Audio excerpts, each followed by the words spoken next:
All righty. Okay, folks, today is Tuesday, November 16th, 2021. The time is 6:01 p.m., and we are going to commence our North Miami Beach City Commission meeting. Madam Clerk, can you kindly call the roll? Commissioner Florimon. Here. Commissioner Joseph. Here. Commissioner Kramer. Commissioner Smuckler. Here. Commissioner Villard. Here. Vice Mayor Daniela Jean. Here. Mayor Anthony DiFilippo. I am here. Mr. Mayor, you have quorum. You're ready to proceed. Thank you very much. Moving forward to our invocation, I would ask Reverend Najiri Wagana Hughes to please step up so we can have our invocation. Thank you. Please assume our posture of prayer. All-knowing Creator, we acknowledge your presence among us. We thank you for all gathered here. We thank you that we are in a land of peace and we can go about our everyday business without fear. We thank you for all you have provided for us individually and collectively.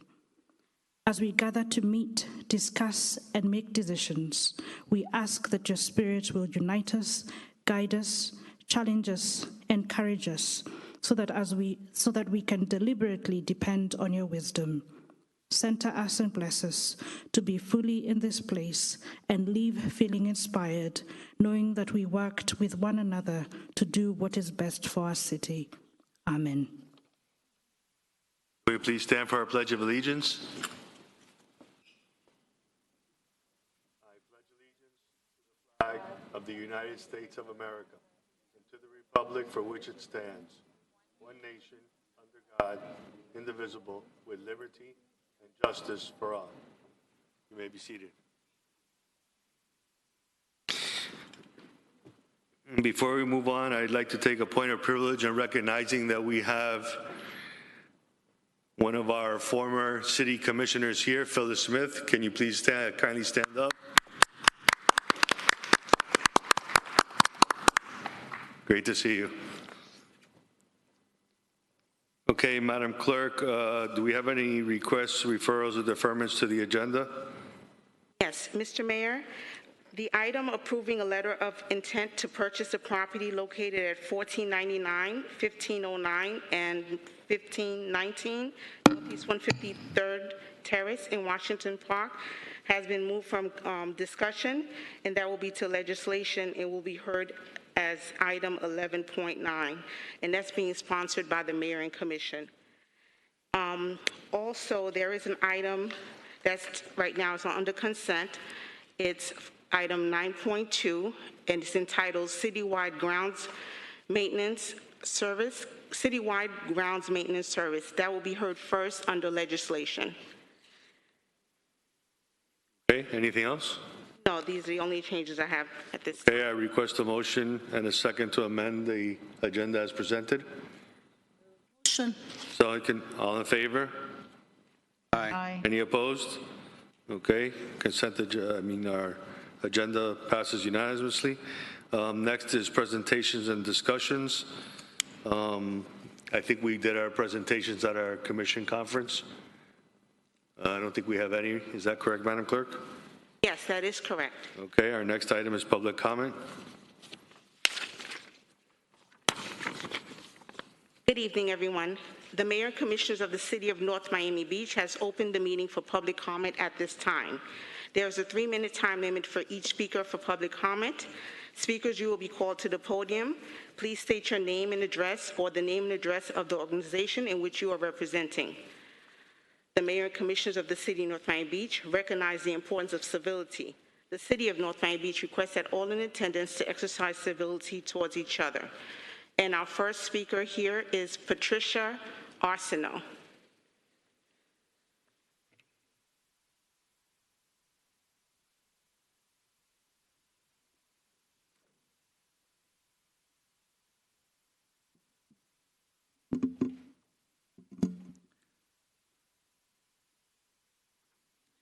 Good evening. My name is Patricia Arsenault.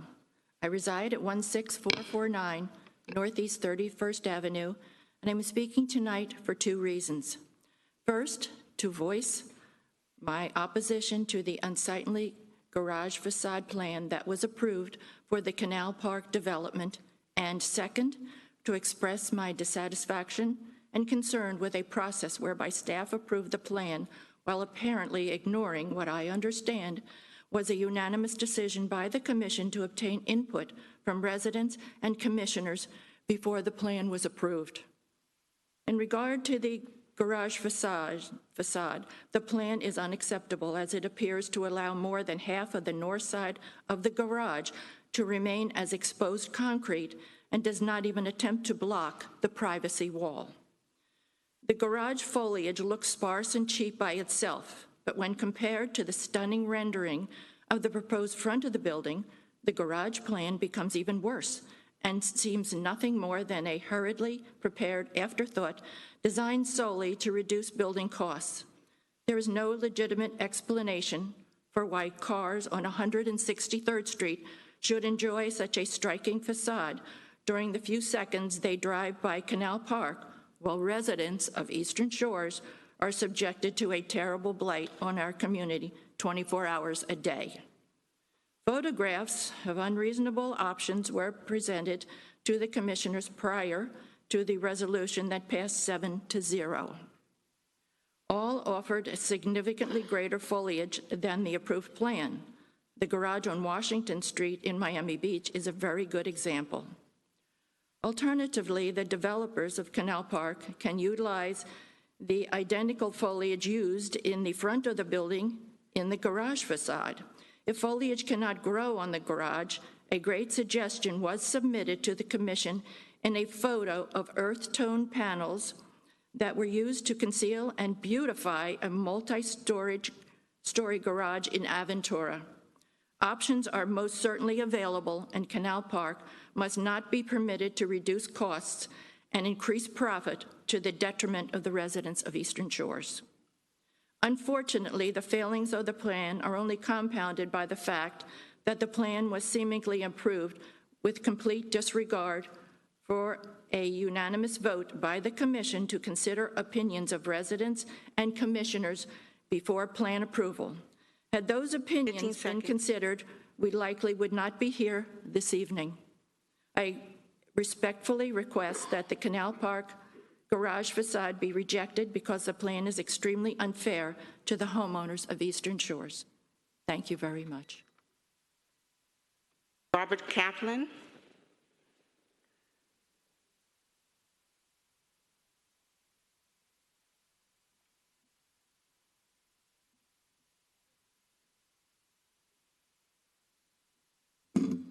Good evening, Mr. Mayor, Commissioners. I am Robert Kaplan. I live at 1331 Northeast 173rd Street in North Miami Beach. And I'm here tonight, my wife and I are here tonight again to ask the Commission to respond to our three issues. Number one being the roadway that was put in behind our homes that continues to flood during rain and do damage to our property. Number two is the removal of the city trees that are on our property that are damaging our property at 1341 Northeast 173rd Street. And third, we would like the Commission to send the head of the building department to our home to look at our roof, to review a couple videos and a few pictures, and then to make a truthful and honest report. Thank you very much. Next speaker, Stoner.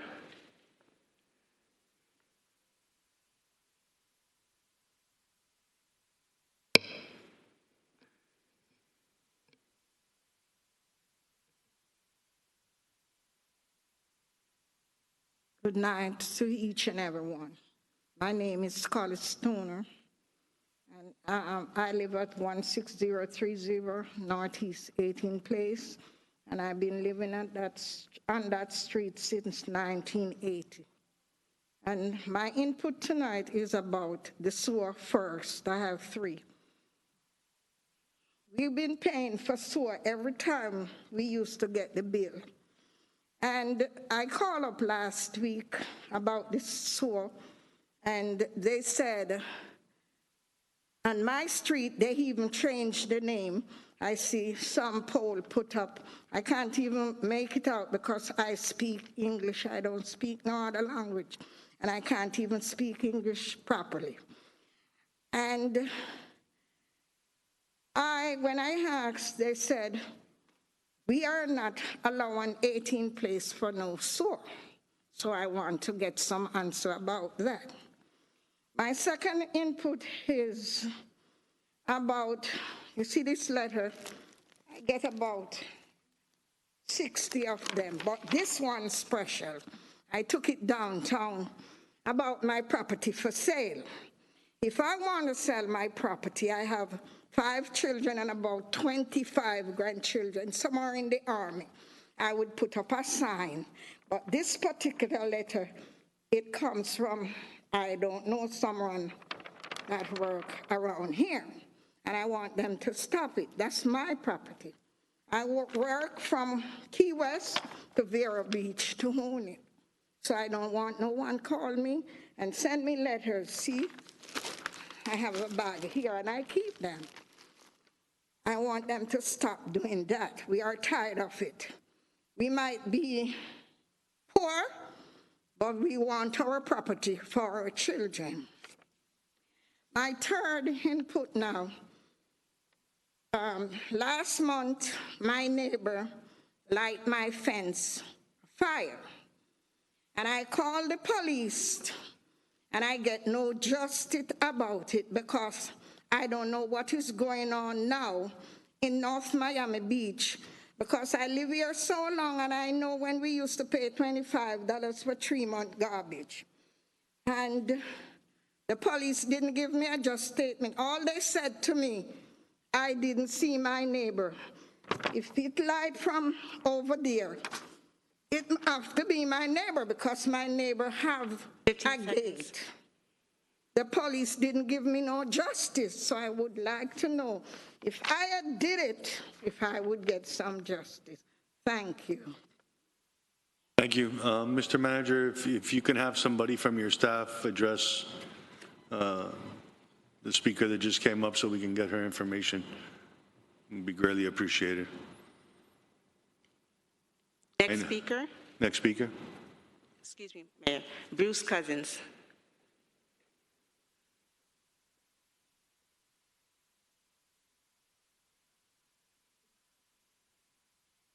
Good evening. My name is Bruce Cousins. I live at 16422 Northeast 34th Avenue, North Miami Beach. And I'm going to make it, real simple. First, I deeply appreciate all the work. Can you take off your mask to speak? There you go. And talk If more you into won't the throw mic? me out, yeah. Yeah, 'cause I don't hear this well at all. Is that better? Yeah, the sound is terrible. Do you want me to repeat the name and address and That stuff? we know who you are. Is it? I know who you are. Okay. In any event, I very much appreciate the work and the labor that you guys go through to run our city, and I appreciate the challenges of it. I have a simple request. At the last meeting, we had a marathon 8-hour session. We deeply delved into the Canal Park issue, and we came up with something that everybody could live with. Unfortunately, somebody didn't get the memo. And what we came up with was not implemented, and I just have a simple request. Please fix it. You know that it's not what we agreed to that's in place there. It's a direct violation of not only the citizens, but your authority. You directed people to do something, and they didn't do it. I don't want to see them fired. Anybody can make a mistake, but we need it fixed. Thank you so much. Have a great day, and thank you again for all that you do. Troy Garcia.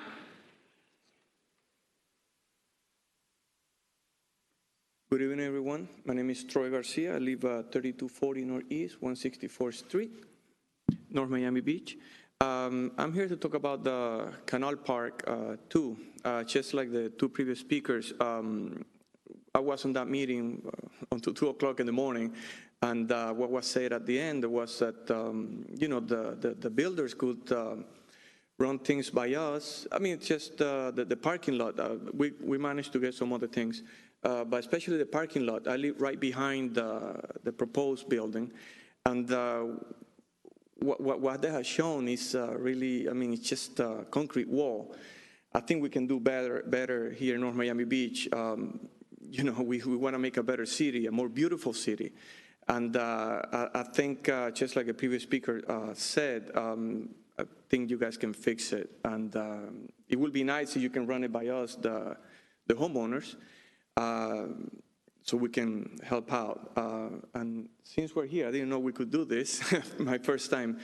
It will be nice if you guys can drive by 164th Street when it rains.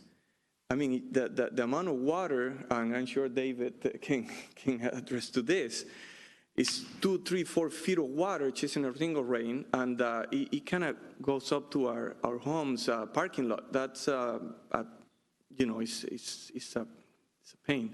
Thank you very much. Next speaker, former Commissioner Phyllis Smith.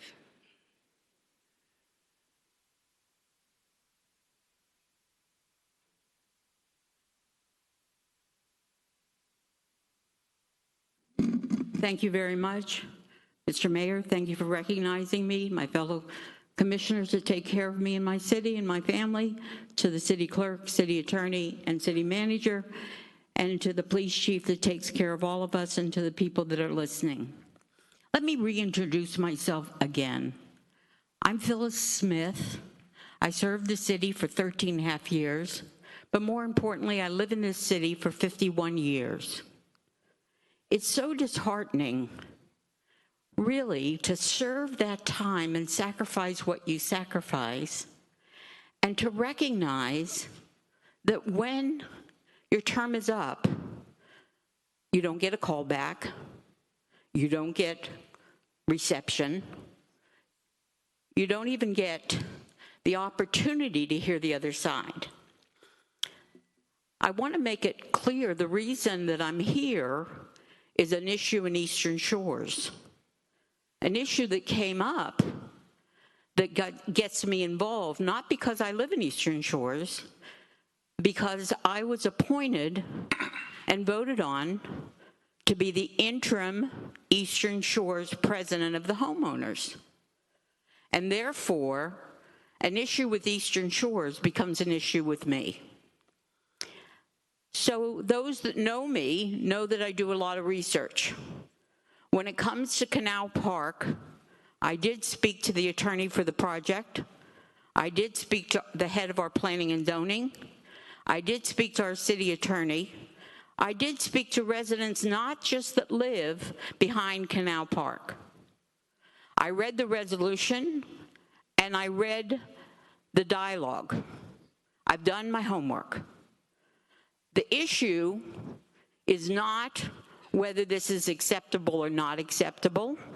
The issue is that it was to be told prior to acceptance, not that it could be changed or not changed. That's not the issue. The issue is that the mayor and the commissioners had to be told what was going to be approved, and the residents as well. And that wasn't done. So, are we here because we live in an area that gives almost $9 million a year in taxes? No. Are we here because we live in luxury buildings, luxury houses? No. We're here because what affects Eastern Shores affects Ulita, affects Washington Park, it affects the south side of Sky Lake. It affects us all. Why? Because construction is changing. It will be there, not today, 5 years from now, 8 years from now. And you too might have an issue where something was not acceptable, was written that it wasn't acceptable, was voted on. Respectfully. Please. How many minutes?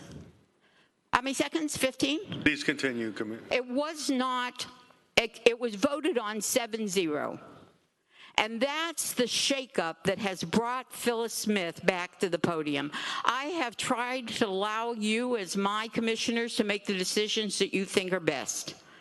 But when something is so blatantly violated that affects all of North Miami Beach, it needs to be addressed by all of us. So that's the reason I'm here. And I will tell you quite frankly that I feel strongly that that North Miami Beach is a reflection on all of us if we don't correct one problem for one area. All of it is important. And with that, I'm going to close by saying I did send a letter asking the staff to be notified that anything that affects not only Eastern Shores, but North Miami Beach, be notified to me by an email that we now have that is an email strictly for the homeowners of Eastern Shores, and I would appreciate it if everybody would get involved so that North Miami Beach can really be the best place to live, play, and work. And thank you again for your time and all your service. Next speaker is Patricia.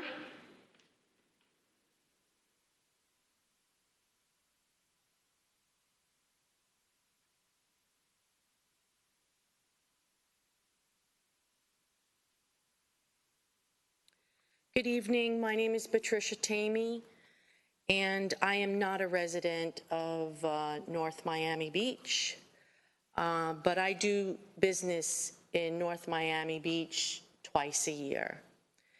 I'm taking the time to be here this evening to address you because I've been doing business in this city for about 10 years.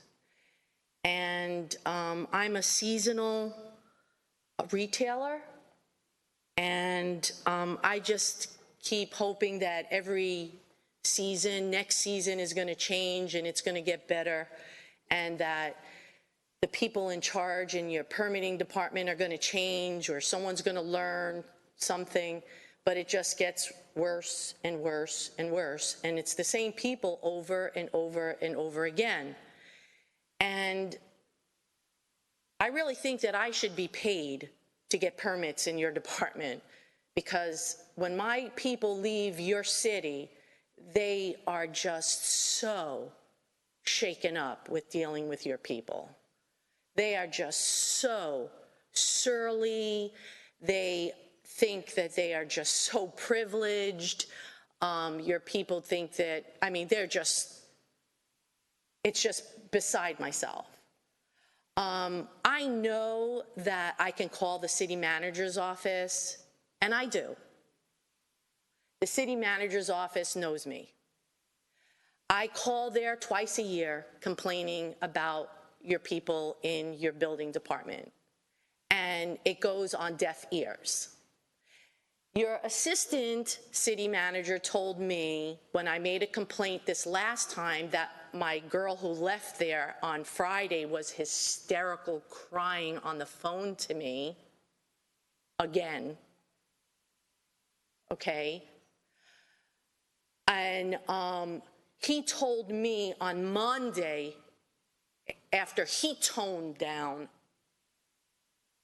with defending his office on Friday, which I'll get to with that, he told me that Mr. Lamar, he spoke to him on Friday and that he was going to call me and to work things out. Well, would you know today's Tuesday and still Mr. Lamar hasn't called me, which I told your assistant manager he won't call me. But I wanted to leave it at that, and I already knew yesterday that I was coming here. But I didn't want to give your assistant city manager any leeway to make things change. I wanted to be in front of this podium today to tell you that your assistant city manager doesn't have any pull in your building department either. Your time has ended, ma'am. Would you like to hear what kind of illegal stuff your building department's doing? Right now, at this point, your 3 minutes are up. If you wish to put it in writing, what I suggest, you send it to each and every one of us so it could be on public record. I think you should let everybody in your city know. That's why if you bring it to us, put it on paper, we'll be more than happy to put it, and it'll be a public record that everybody can read.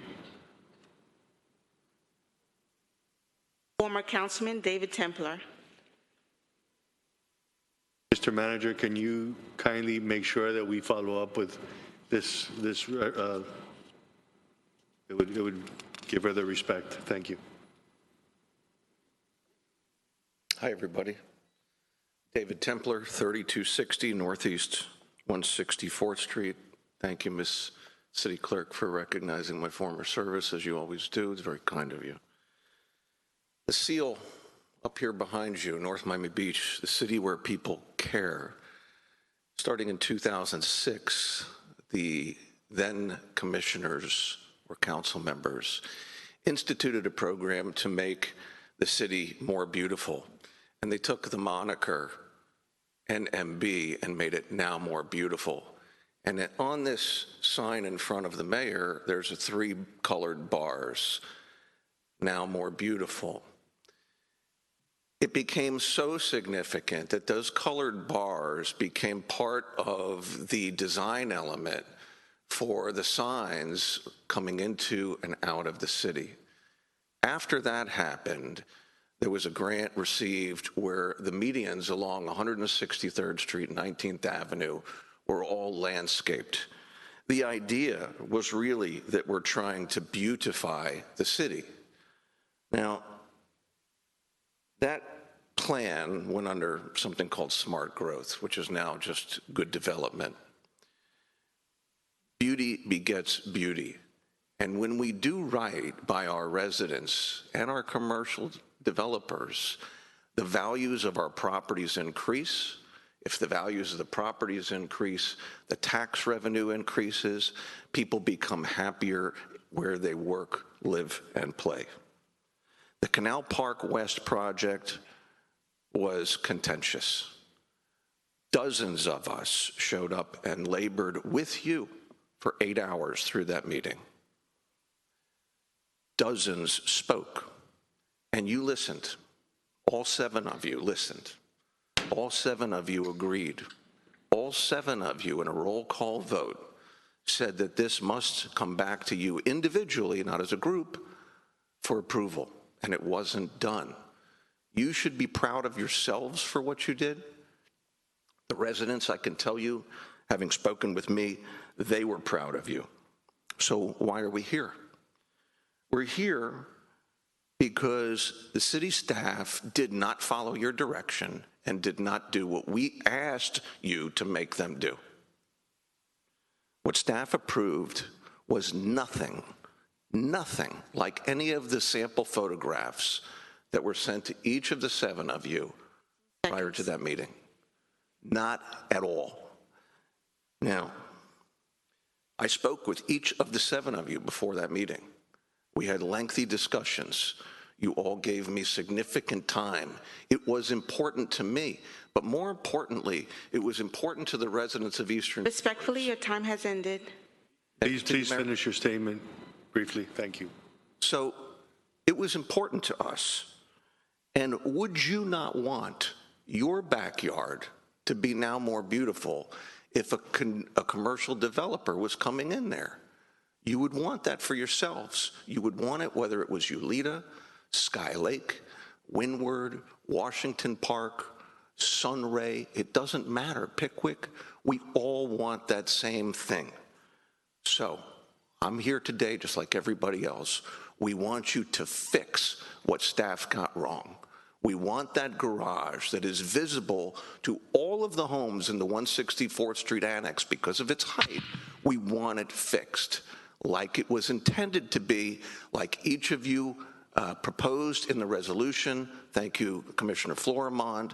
And just like Mr. Hans Otten had said, when you watch the video, and I sent each of you a transcript, it will get done, and it didn't. Please fix this. Thank you. Next speaker is Sandra Douglas.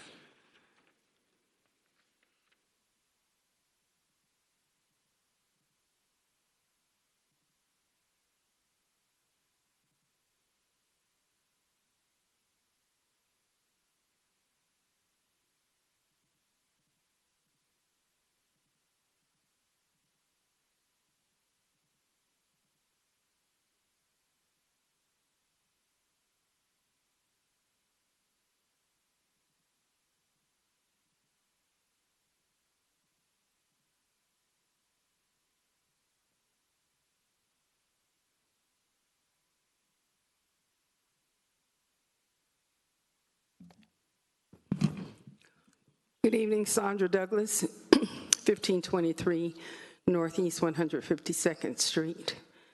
Good evening, Mayor, Commissioners, and staff. I'm here because I see on your agenda tonight for discussion items, item 15.4, acquisition of properties for the expansion of Washington Park. That's pretty much all it says, so I'm not sure what needs to be discussed. I know that you've been having some problems acquiring the property across the street from the existing community center, and I'm hoping that what's going to happen, unfortunately, with it being so far down on the roster, I'm not going to be able to stay, so that's the reason why I'm speaking my mind right now. I'm hoping that what you're going to discuss is your final plans to acquire this property. As you know, the expansion of Washington Park has been on the table for years. I know I've been here for almost 12 years, and it was on the table when I got here, and it's still there, and nothing has been happening. We so desperately need a new community center, not for everyone in Washington Park, for the young, for the old, for the in-between. We need something that's going to suit everybody. So I'm hoping tonight that what you all are going to be discussing is how you're going to finalize this and make this happen. The one thing that I hope that I would be able to see is this coming to fruition in my lifetime, and I'm not going to tell you how old I am, but it's up there. But in my lifetime, I would like to see this done. So with that being said, please, whatever you're going to discuss about Washington Park and the properties, I hope that you have come up with a solution as to how you're going to acquire the properties. I know that the owners have been giving you some problems. I hope that that has been resolved. The mayor is shaking his head, so that means no. Well, the only thing is we need a new building. 15 seconds. And I hope that something can come up where we can get the new building that we need in Washington Park. Thank you. Next speaker, Idiko Sekeli. I'm sorry if I mispronounced that.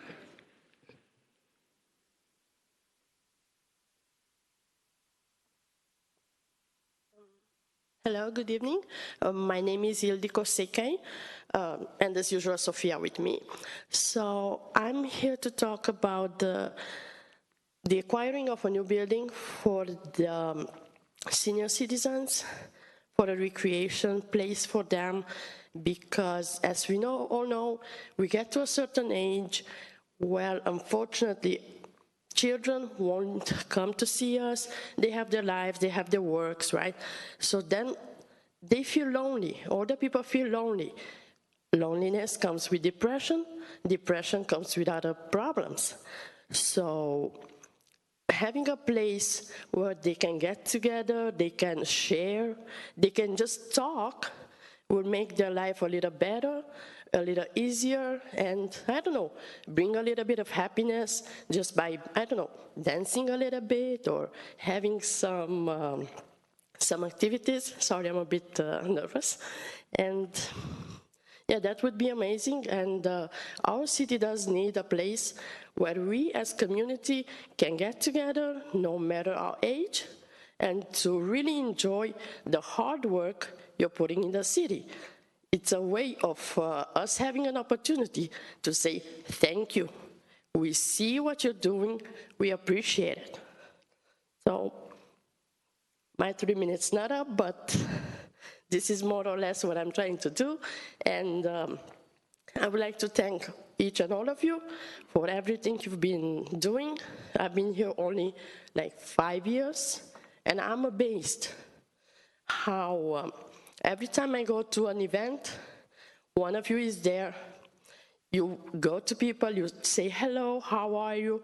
It's not like in other places where they would be like, no, I'm not gonna mingle. You are the people's person, all of you, and we really appreciate that. Thank you and have a good night. Next speaker, Alicia Stamatis.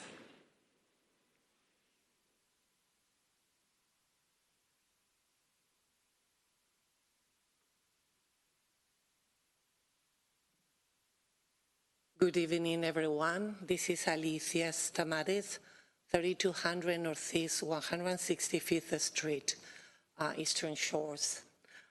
Good evening, commissioners, mayor, and everyone else. I just want to follow up a little bit in the Canal Park building as well.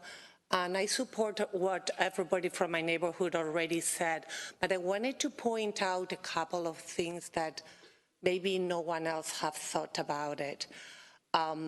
We are building around our neighborhood very tall sky rises, offices, and so on, and we are getting locked in. What it means that we are not going to be getting the breeze either from the park or from the ocean. The temperature around our homes are going to rise.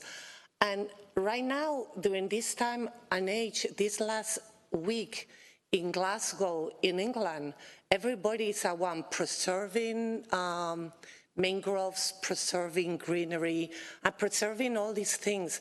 In our neighborhood, we only keep building up. The whole world is going the opposite, and we just keep building up in a place that is sinking. So in favor of my neighbor, David Temple, I will just hate to get up to look at a wall. So if we have some accountability from you and from the city, I mean, you should keep your work. We stayed up for 8 hours and we listened to your vote and we were so happy about it. So we will just love for you to follow up. Thank you very much.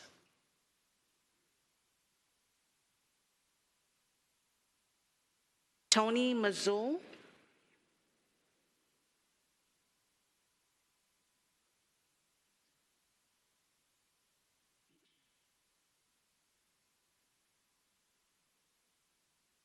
Good evening, everybody. Hey, guys. I'm Tony Mazzone. I live on 3100 Northeast 164th Street. And I'm not really the kind of guy that moves next to the airport and then starts complaining about the noise. I've lived in this house for, I don't know, at least 25 years or so now. And I live basically behind the RK Plaza shops there. And in the beginning, it sort of sucked what it looked back there. And when opportunities arose, we were able to add some beautifications to it. In this case, we have a new building going up. And I think that this building, this should never happen in really any neighborhood. But come on, we can agree that Eastern Shores is maybe a step up from the others. The curb appeal needs to apply to the rear of these buildings as well. It's great that 163rd Street is getting some development now. It's been needed for a long time. It can help the neighborhood. I know we have to live with some of the height and the density that's approved for, but we have the opportunity right now. You had the opportunity, you have the opportunity to make this great in the back with probably little to no money. It's the developer. I'd also like to see the developers give a little bit more back to the city. They do in other cities. Somebody wants to do something in there, yeah, they need to pay for some other things as well, whether it be parks, infrastructure, roads, etc. I assume you guys try your best to get some of these pullbacks. But again, let's revisit this Canal Park thing. Let's make it better so that we in the back think maybe it's a little prettier. And our side of the street has always suffered a little bit more on property value-wise because of being back to the stores. But let's not do like what I had last night where they're pressure cleaning behind the RK stores at midnight to 2 in the morning, as well as all the other stuff that goes back there. So please, with this project, please revisit it, rethink it, get it in your head. Renderings look really great on paper. Let's see what that back looks like. What am I going to be looking at? Thank you for your time. Next speaker is Eddie Alcindor.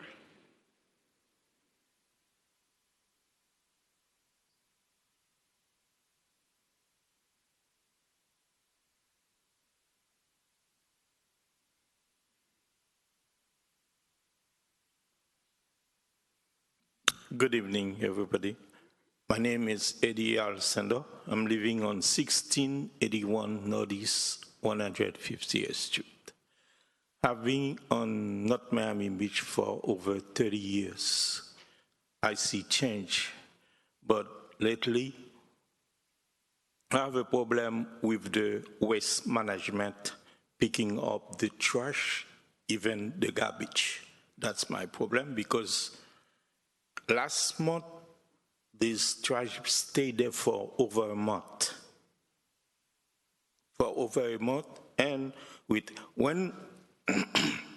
excuse me, and when I came here, I got the water bill, like I tell the guys, you know, the water bill is up, but when we 1 day late and it's jump, I don't think it's made sense. We all pay tax, and I hope that you guys consider that, especially to speak with the waste management, because the streets are dirty. They left the trash for me, and when they come to pick up the trash, they let you know, they didn't clean it up, clean it well. This is the problem we have. All right, from the cemetery to 159th Street.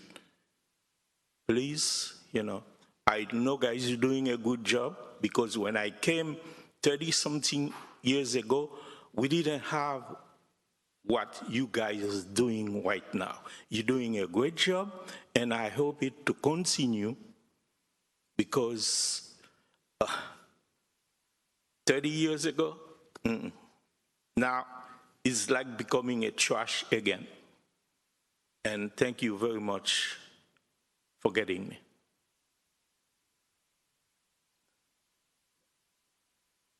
Manuel Rivas.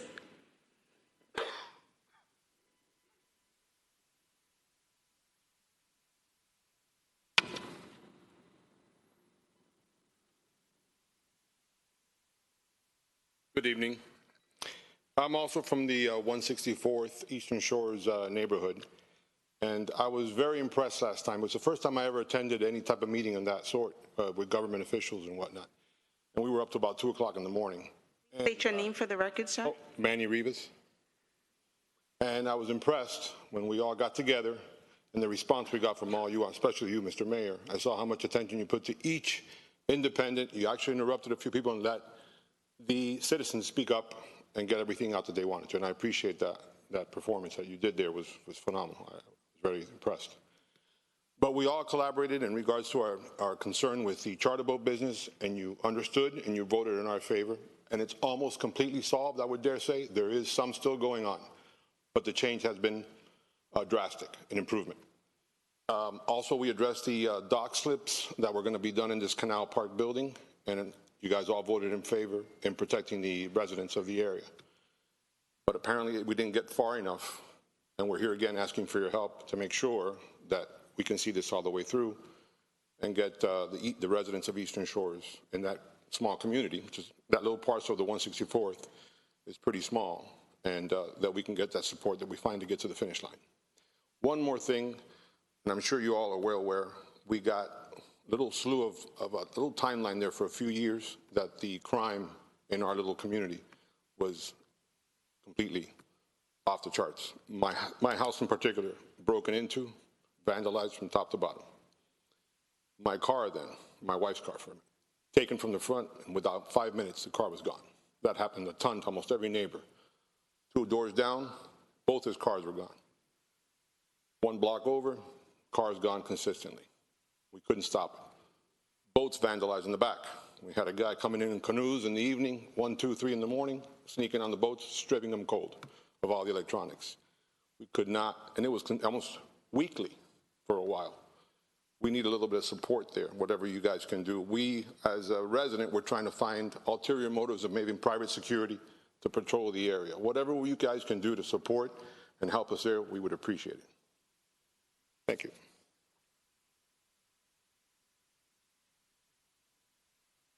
The last signed speaker is Mr. Enrique, can't pronounce the last name, Farisian.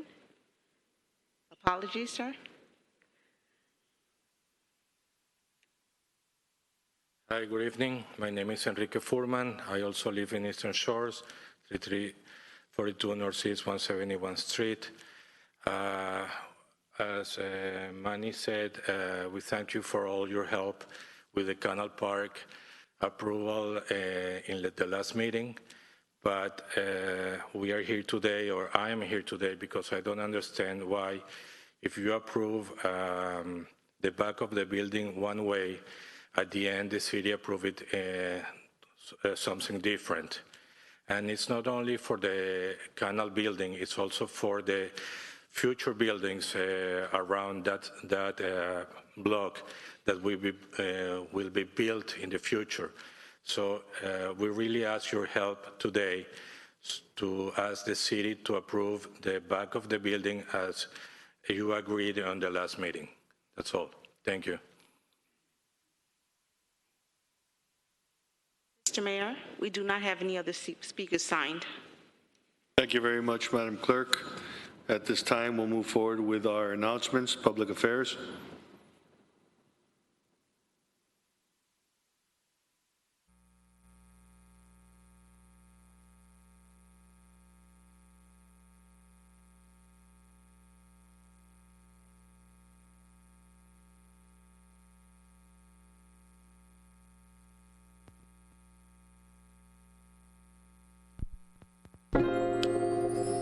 Good evening, buenas noches, bonsoir, shalom. Mayor DeFilippo, esteemed commissioners, directors, staff, residents, and guests of the city of North Miami Beach. We'd like to share with you a few of the wonderful events from the Public Affairs Department on behalf of the mayor and commissioners taking place throughout the months of November and December in the city of North Miami Beach. Starting off this week, it's time to grow your business. Have you wondered how to do business with the city of North Miami Beach and or Miami-Dade County? Well, the wait is over. You can find out on Wednesday, November 17th at 10 a.m. in the William and Marjorie McDonald Center as the City of North Miami Beach Mayor and Commissioners present the Time to Grow Your Business seminar led by Vice Mayor Daniela Jean. Come and learn how to sell your goods and services to the City of North Miami Beach and Miami-Dade County from a star-studded panel of representatives from the city and Miami-Dade County Small Business Association. On Friday, November 19, 2021 at 7:30 p.m., the North Miami Beach Discovery Library and the City of North Miami Beach will roll out the red carpet in honor of international actress and Miami Beach resident Broselianda Hernandez, whose passing on November 18, 2020 came as a shock and raised the awareness confronting the burden of mental health. The opening of the collective exhibit will begin promptly at 7:30 p.m. This magical evening will showcase more than 40 artists who will gather to honor Broselianda Hernandez with music, and they will be on hand to meet attendees. This exhibition and collaboration with Breaking Barriers are part of the balm needed to heal as a community, says our illustrious NMB Library Director, Idenia Hernandez. For a full listing of all the wonderful events and the NMB Library itinerary, visit nmblib.weebly.com. And ladies and gentlemen, it's time for the Thanksgiving Day Block Party. The North Miami Beach Mayor and Commissioners invite you to attend a special event to honor Mr. Philippe DeRose on Saturday, November 20th from 10 a.m. to 2 p.m. And why do we honor Mr. Philippe DeRose? Usted puede preguntar, ¿por qué honramos a Philippe DeRose? No met Monday. Pour qui ça n'a pas honoré Monsieur Philippe Desroses?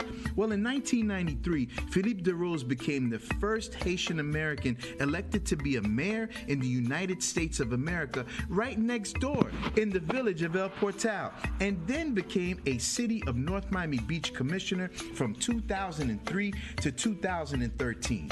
In his 40 years as a public servant and community leader, he helped create a path for all to pursue their dreams and serve in local government. Come and join the block party at the landmark that bears his name, the Philippe Desroses International Flowering Tree Garden at Northeast 13th Avenue between 154th and 159th Street in the great city of North Miami Beach between 10 a.m. and 2 p.m. on November 20th. There will be lots of free food, face painting, and a fabulous children's play zone. Free turkeys will be given out. Live music will be played, along with great vendors and festivities galore. This event was division and driven by Commissioner Paulie Villard and is also being sponsored by the first ever Haitian American elected to the Miami-Dade County Commission over in District 2, Mr. Jean Monestime. So, as we go on, the city of North Miami Beach's CRA has started their own street market. If you missed the first one on November 14th, don't worry. You have another opportunity to treat yourself to a beautiful Sunday afternoon while experiencing more than 40 different vendors, artisans, culinary delights, and cultural ambassadors in one place every Sunday until December 19th at the NMB CRA Street Market. Small businesses are the backbone of the economy. Make it a family affair and come out every Sunday until December 19th. As we approach the last days of 2021, let our hearts be full of thanks and giving. And for Thanksgiving, NMB's got their turkeys for NMB residents, at least on Monday between 10 a.m. and 1 p.m.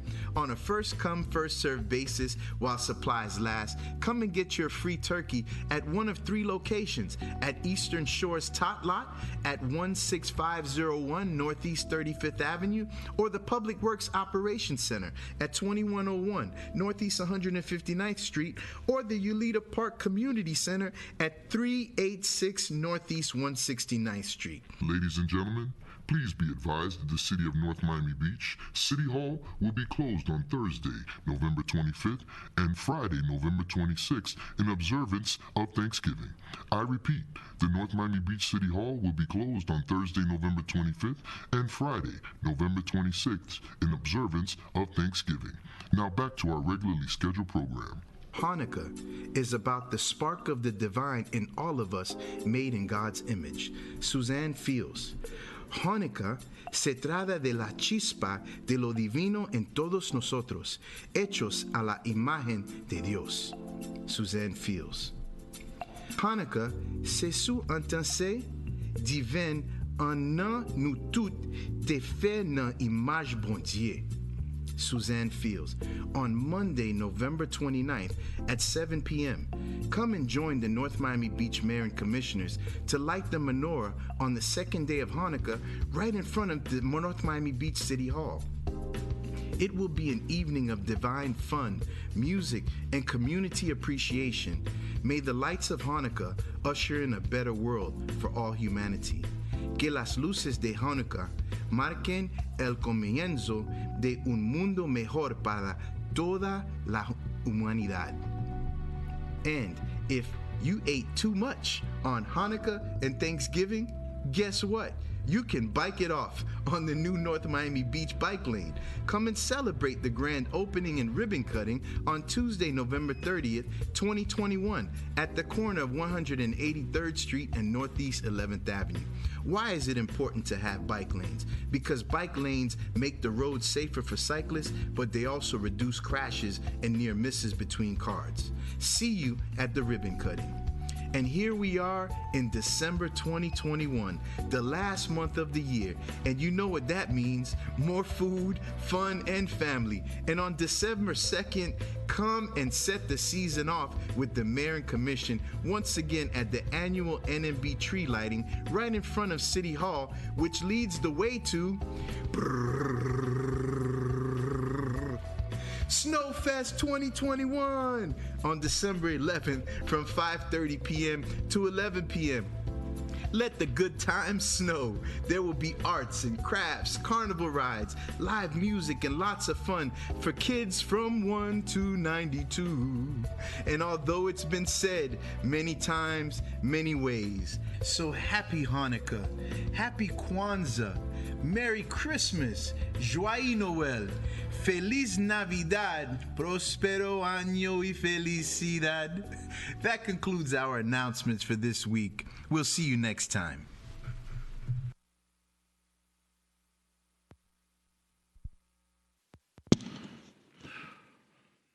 Thank you very much for those great announcements. I hope everybody is paying attention and writing down those dates, because we'd love to see you come out and participate with us as we end the year on a joyful note.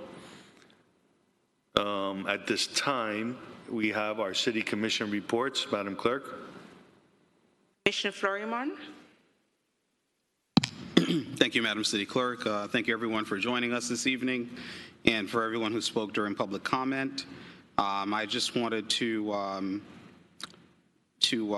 bring up a question and a request to our city manager and our HR department in reference to retirees in the police department coming back and contributing to the continuity of our police department. So I wanted for us to take a look into that and see about how many number of hours that those who have retired that may be able to contribute to our police department because of their understanding and because of their institutional knowledge, how many hours we can take a look at giving an opportunity for certain people to come back and help to prep especially younger officers that are new to the city of North Miami Beach, so that they can be able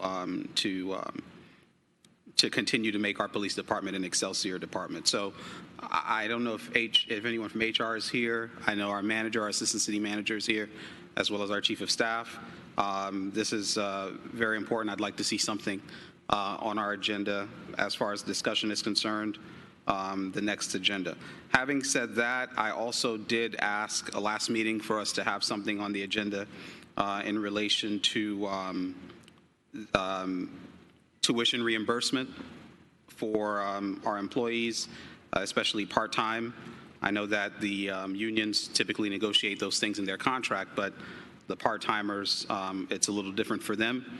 So I'm expecting for something to come back as well for discussion as it relates to tuition reimbursement for our part-time employees. So those are two things that I'm looking for our team to start working on and to bring back to the commission for discussion. Aside from that, I look forward to a very expedient and good meeting. Thank you so much. Commissioner Joseph. Madam Clerk, before we go any further, as a point of privilege, if somebody could find out what's going on with our live video, it's been down, and earlier we have residents texting me they weren't able to hear. Mayor? Manager, if you could look into that, I would greatly appreciate it. I received the same text. IT just informed me that it's working. Okay. Commissioner Joseph. Thank you. Thank you, Mr. Mayor. Just a couple of quick thoughts. We had a pretty great event this past Saturday, TPS event, where we had sponsors that included myself and Commissioner Commissioner Villard in regards to providing TPS assistance. HLA was involved highly, as well as the Dominican Bar Association, and they were able to service about 100 of our residents, and it was a great event. It's very successful. I know a lot of people felt that they left there with help that they probably wouldn't receive anywhere else. So I wanted to congratulate the staff, as well as HLA, the Senator, U.S. Senator Marco Rubio, State Representative Dottie Joseph, and being in partnership with the City of North Miami Beach and providing such a great benefit and helping residents to get this particular benefit from the United States government. My other issue is I'm bringing up to the attention, I know this was brought up by the mayor previously about us getting prepared for a legislative session that's coming up. It's better to go early as possible to really get our main items pushed and to get with the right people. You know, this is going to be a contentious legislative session, like all legislative sessions, but this is going to be an election year, so it's a good time to start early. So I just want to put that on your radar. And finally, I'll close out and say, you know, happy Thanksgiving, joyful Hanukkah, happy Kwanzaa, and please stay safe. And I look forward to seeing everyone at the Snowfest. Thank you. Stay safe and stay blessed. Thank you. Commissioner Kramer. Good evening, everybody. Just a couple of items, and actually, Commissioner Joseph just brought up the legislative priorities, and I had sent an email out, but never received a response. And that email was regarding what our legislative priorities are, and I don't recall us speaking about those legislative priorities. So, and the mayor is shaking his head, so apparently, you know, we haven't. That is something that should be discussed with us. We're the ones that decide what our legislative priorities are going to be. I also asked if we spoke to our lobbyist, who would know best what he thinks will be successful requests. But anyway, I sent that email out. I've heard nothing back. And we shouldn't be going to Tallahassee without us discussing what these priorities are going to be. So that's that. I also want to know what's happening with our waste services. We were supposed to be in some sort of new contract with somebody for some time now. This is going in from previous administration, and this was supposed to be handled. I can't imagine what this is costing us at this point. We need to have a contract that's doable, and I'd like to know when somebody could possibly email me and tell me when we should be expecting something with our garbage pickup. And I'll wish everybody a happy Thanksgiving and a happy Hanukkah as well. I'm sure we'll be meeting before Christmas, so I'll save Christmas and New Year's for the next meeting. Thank you. Commissioner Smuggler. Good evening. If you are in need of food or know someone that is, please reach out to me and I will get you information on the many different food distributions held within the city of North Miami Beach. Thank you to our police department for keeping our residents, businesses, visitors, employees, our families, and my family safe. Thank you for always being there to help in all the special events. I hope to see you all this Friday at the North Miami Beach Library for the art exhibit. It's a tribute to Bracelinda Hernandez and those lost to mental health this Friday from 7:30 p.m. to 9:30 p.m. Happy Thanksgiving, happy Hanukkah. Local voices make local choices. Thank you. Commissioner Villard. Thank you. I would like to take this minute to congratulate someone. His name is Reginald DeRoche. Reginald DeRoche is the first president of Rice University, first immigrant who's the president of a great school in Texas. For the first time in 100-something years, we have an immigrant he was the first dean of Rice University, and he's the first president, not only as an immigrant, as a, Haitian person. He was born and raised in Haiti.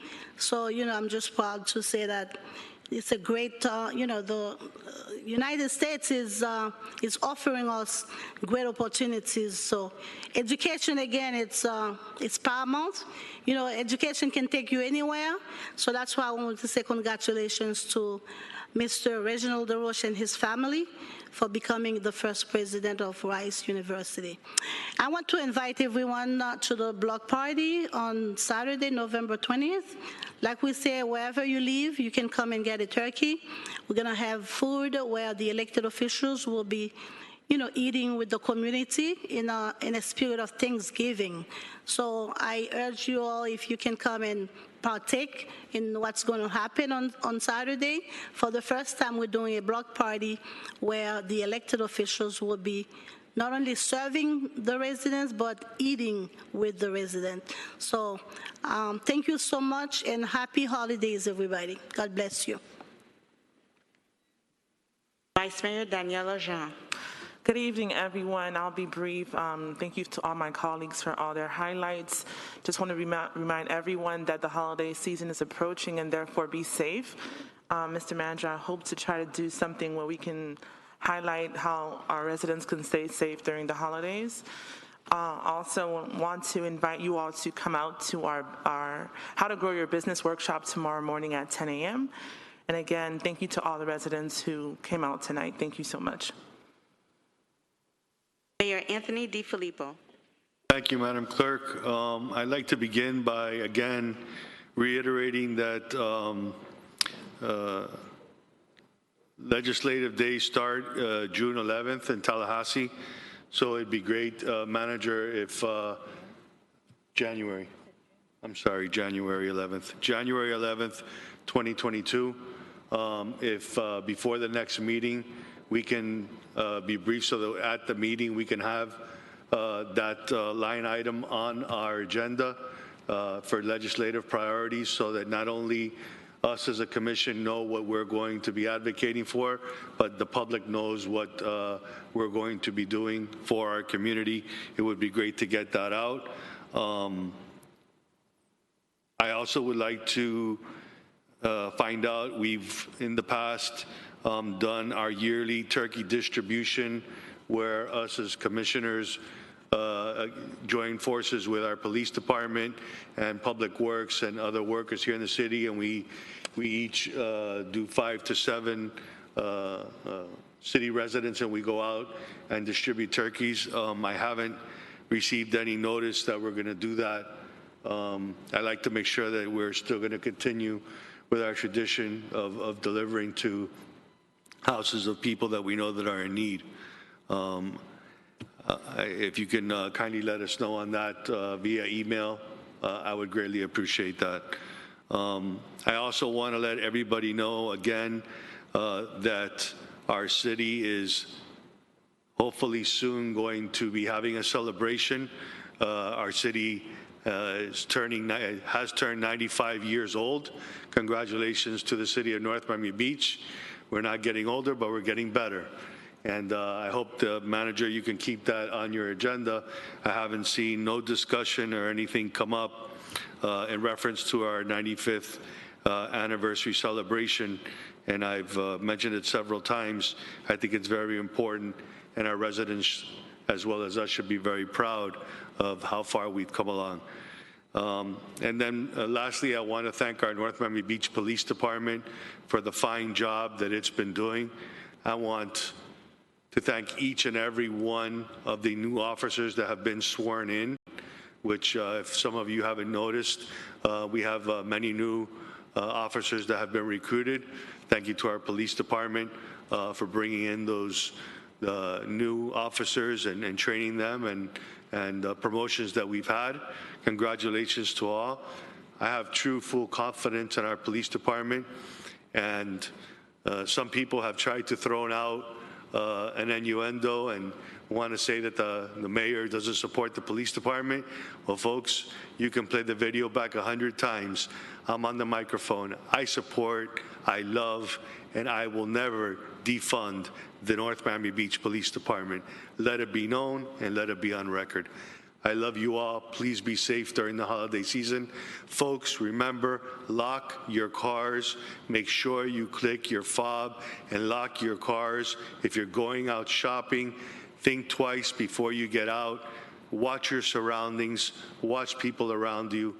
We're getting to that time of season where, unfortunately, we have some Grinches that are out there, respectfully speaking, and we want to make sure that everybody stays safe.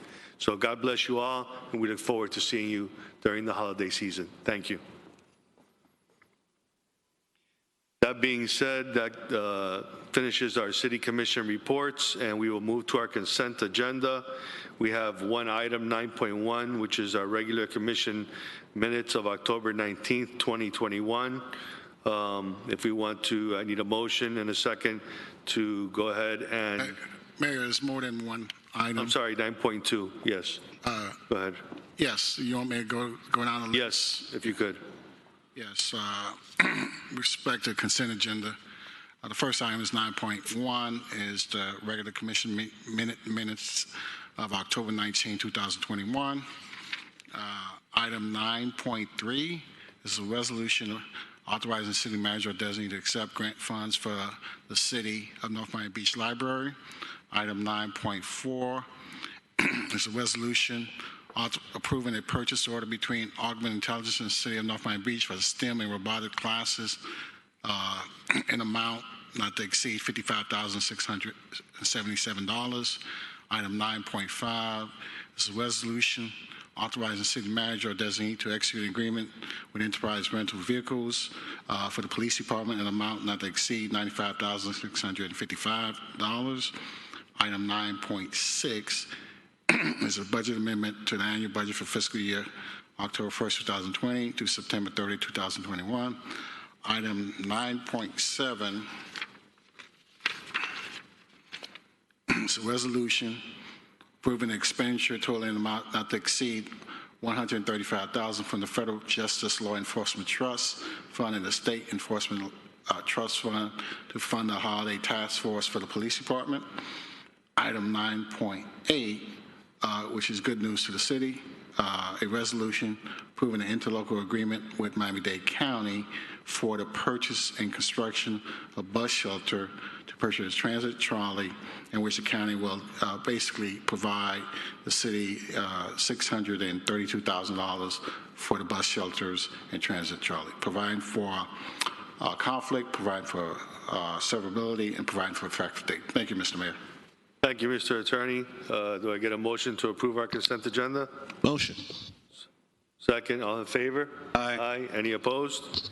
Okay, consent agenda passes unanimously. We don't have any quasi-judicial items. We're moving on to legislation. Our first item is Resolution 2021-109, which was pulled from our consent agenda and moved to legislation. Mr. Attorney? Yes, that item which is was moved was 9.2. The title of the item is Resolution approving the award of invitation bid number 21054 SG citywide ground maintenance service and authorizing the city manager or designee to execute agreement with the lowest responsible bidder, Cocoa Tree Service Company. Authorizing the city manager or designee to expend an annual amount not to exceed $657,000, providing for effective date. Thank you, Mr. Mayor. Thank you, Mr. Attorney. Okay, at this time, we'll open the floor for public comment. Is anybody wishing to speak on this item that's before us right now? Please come up. The microphone is open. If you haven't put your name on, please come up. We'd like to hear from you. Anybody wishing to speak on Resolution 2021-109?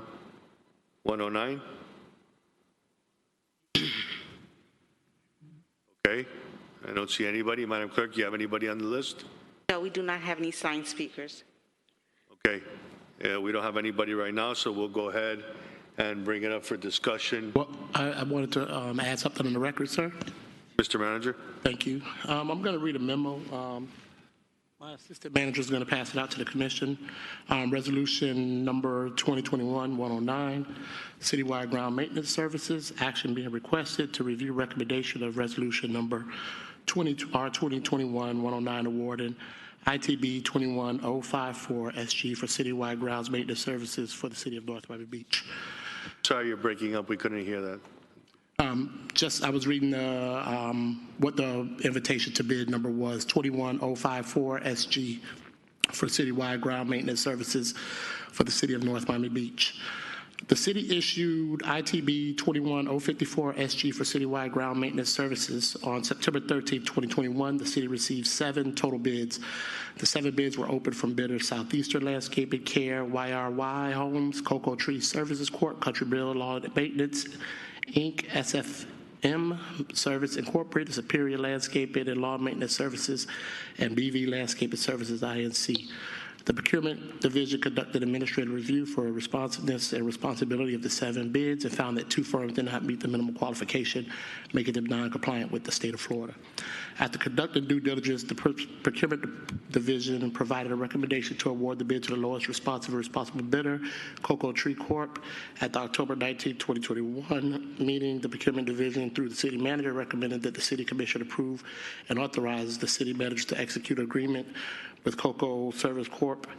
As the lowest responsible bidder, not to exceed an annual budget amount of $657,000 for 3 years of service with 2 one-year renewal options. The city commission requested the recommendation and reviewed the recommendation and voted to defer the matter to the next meeting. Thereafter, the city manager reviewed the responses for invitation to bid in accordance with the city's bid process.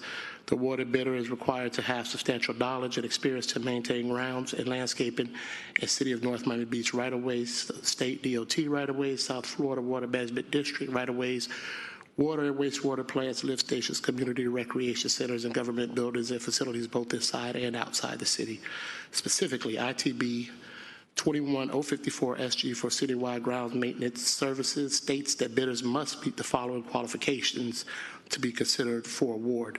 The awarded bidder must submit a valid local business tax receipt, and bidders must have a minimum 4 years experience horticultural landscaping industry and state of Florida to provide proof of occupational license, or bidders should have provide a copy of valid Florida license or certification in horticultural landscaping throughout the Florida Nursery and Growers Association.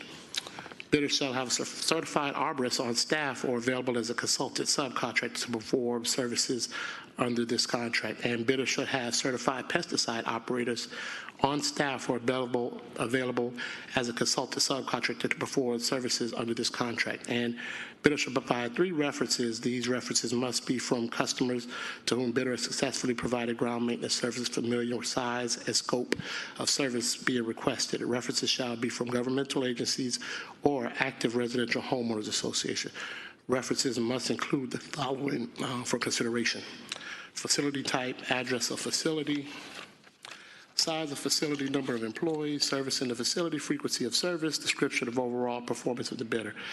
After further review, the recommendation given by Procurement Division to award bid to Cocoa Tree Service Corp., the following findings were made and are of considerable note. TruTech Lawn, listed as a subcontractor in the capacity of pesticide operator at Cocoa Tree Service Corp., is currently inactive in the Florida Division of Corporation Database and has had an expired Miami-Dade County local business tax receipt. It expired in 2017.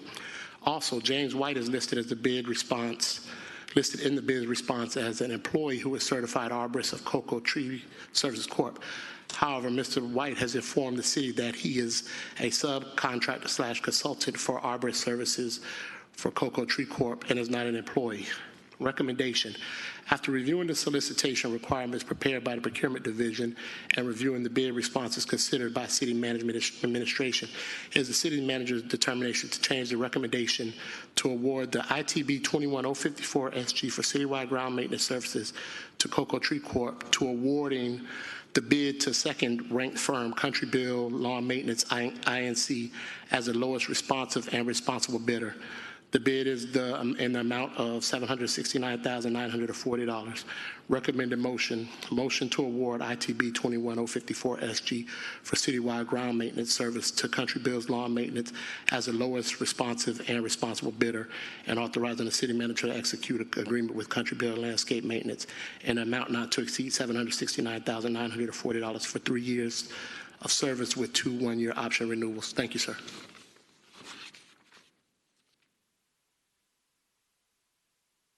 Okay, I don't know if anybody has a comment, but I surely raises my eyebrows, Mr. Manager. I had agenda review with you yesterday, and you didn't have any findings or any comments or any apprehensions in reference to this particular item. I'm going online right now, and I'm checking Cocoa Tree Service, and they show as being active. But at never at any time during our agenda review did you bring this up. And now you're bringing this up right here amongst us, and you're bringing now a second-ranked company, Country Bills. I think this is somebody who you used to work with before in North Miami. They were a vendor in North Miami, yes, sir. Yeah. It surely raises eyebrows how all of a sudden the script flipped. Well, the script didn't flip, sir. I just want to outline that the awarded bidder must submit valid local business tax receipt, and they need to have their license with the state of Florida. So that technically disqualifies Cocoa Tree Services because they don't have that with their subcontractor for pesticides. Yeah. So they were not a responsive bidder, so they're just completely out. So we would go with whoever the first responsive bidder is, which is Country Bill Landscaping. Yeah, typical. Let me ask you, because yesterday we had agenda review and you never had any apprehension or had any discussion with me as the mayor that there was an issue with this. I would think that if you summarize this so beautifully and eloquently in a 3-pager, that you would have some knowledge of this yesterday as of 4 o'clock in the afternoon. Why didn't you bring this up to me when we were speaking during agenda review? I got the information early today, sir, and put them together. Is that so? Oh, that's so convenient. Well, I would have to say that in no way did I go through and take away lawn tech's thing. They didn't submit, so they're irresponsive. So we tabled this last month, and for a month, you didn't find anything out until today, and drafted all of this and got this ready today. Because yesterday we had a meeting at 4 o'clock, 3:30, 4 o'clock. And so you didn't know anything for 30 days until today you compiled all this together. And I would say this is like the gotcha document, and this is what I'm going to do. I totally disagree, and how unprofessional you are to bring this up like this at the last minute. That's my comment. And I'll reserve my second. I don't know who else would like to talk. Is there anybody else that wishes to speak on this item? I just had a question about is our current Superior at this time? Yes, sir. Okay, so do we know what Superior was charging prior to this? I'll call it the procurement director. She could tell us what Superior was charging.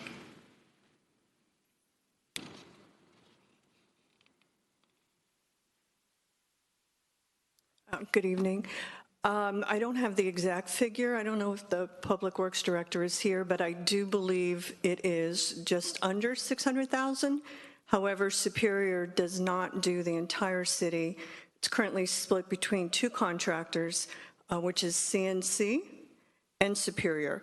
I do know I have the figures for CNC, and they are roughly $127,000 a year, so in the $700,000 range. So here's my question. When it comes to Superior versus CNC, would I be correct?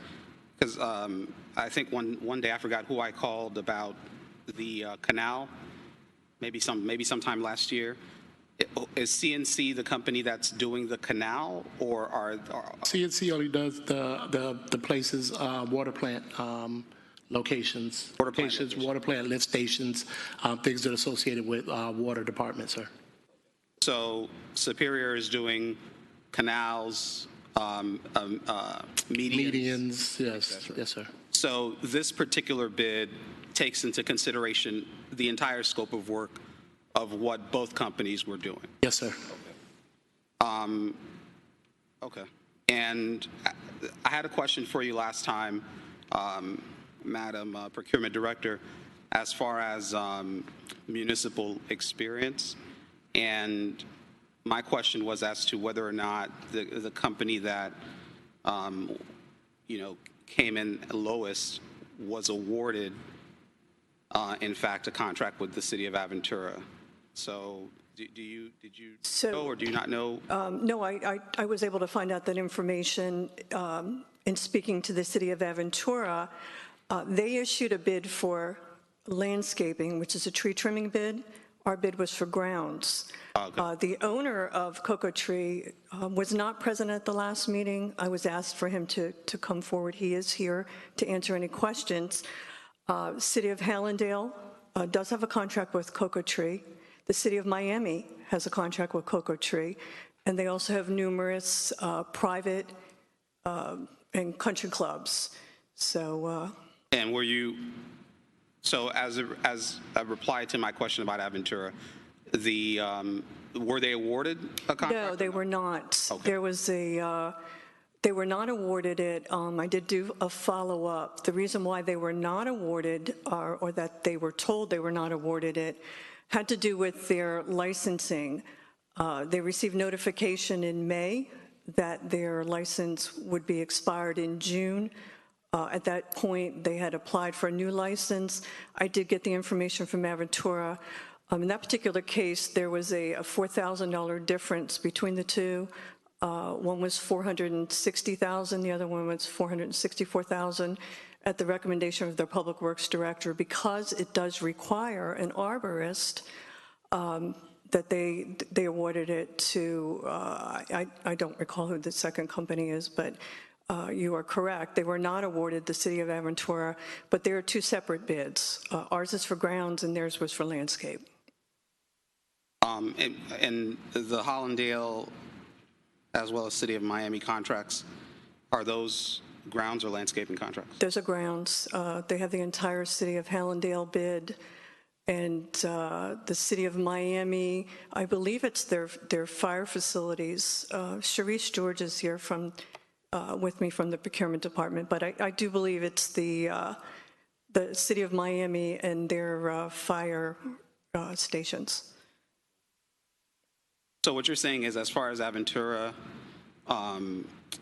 it was as a result of licensing and not having an arborist on staff?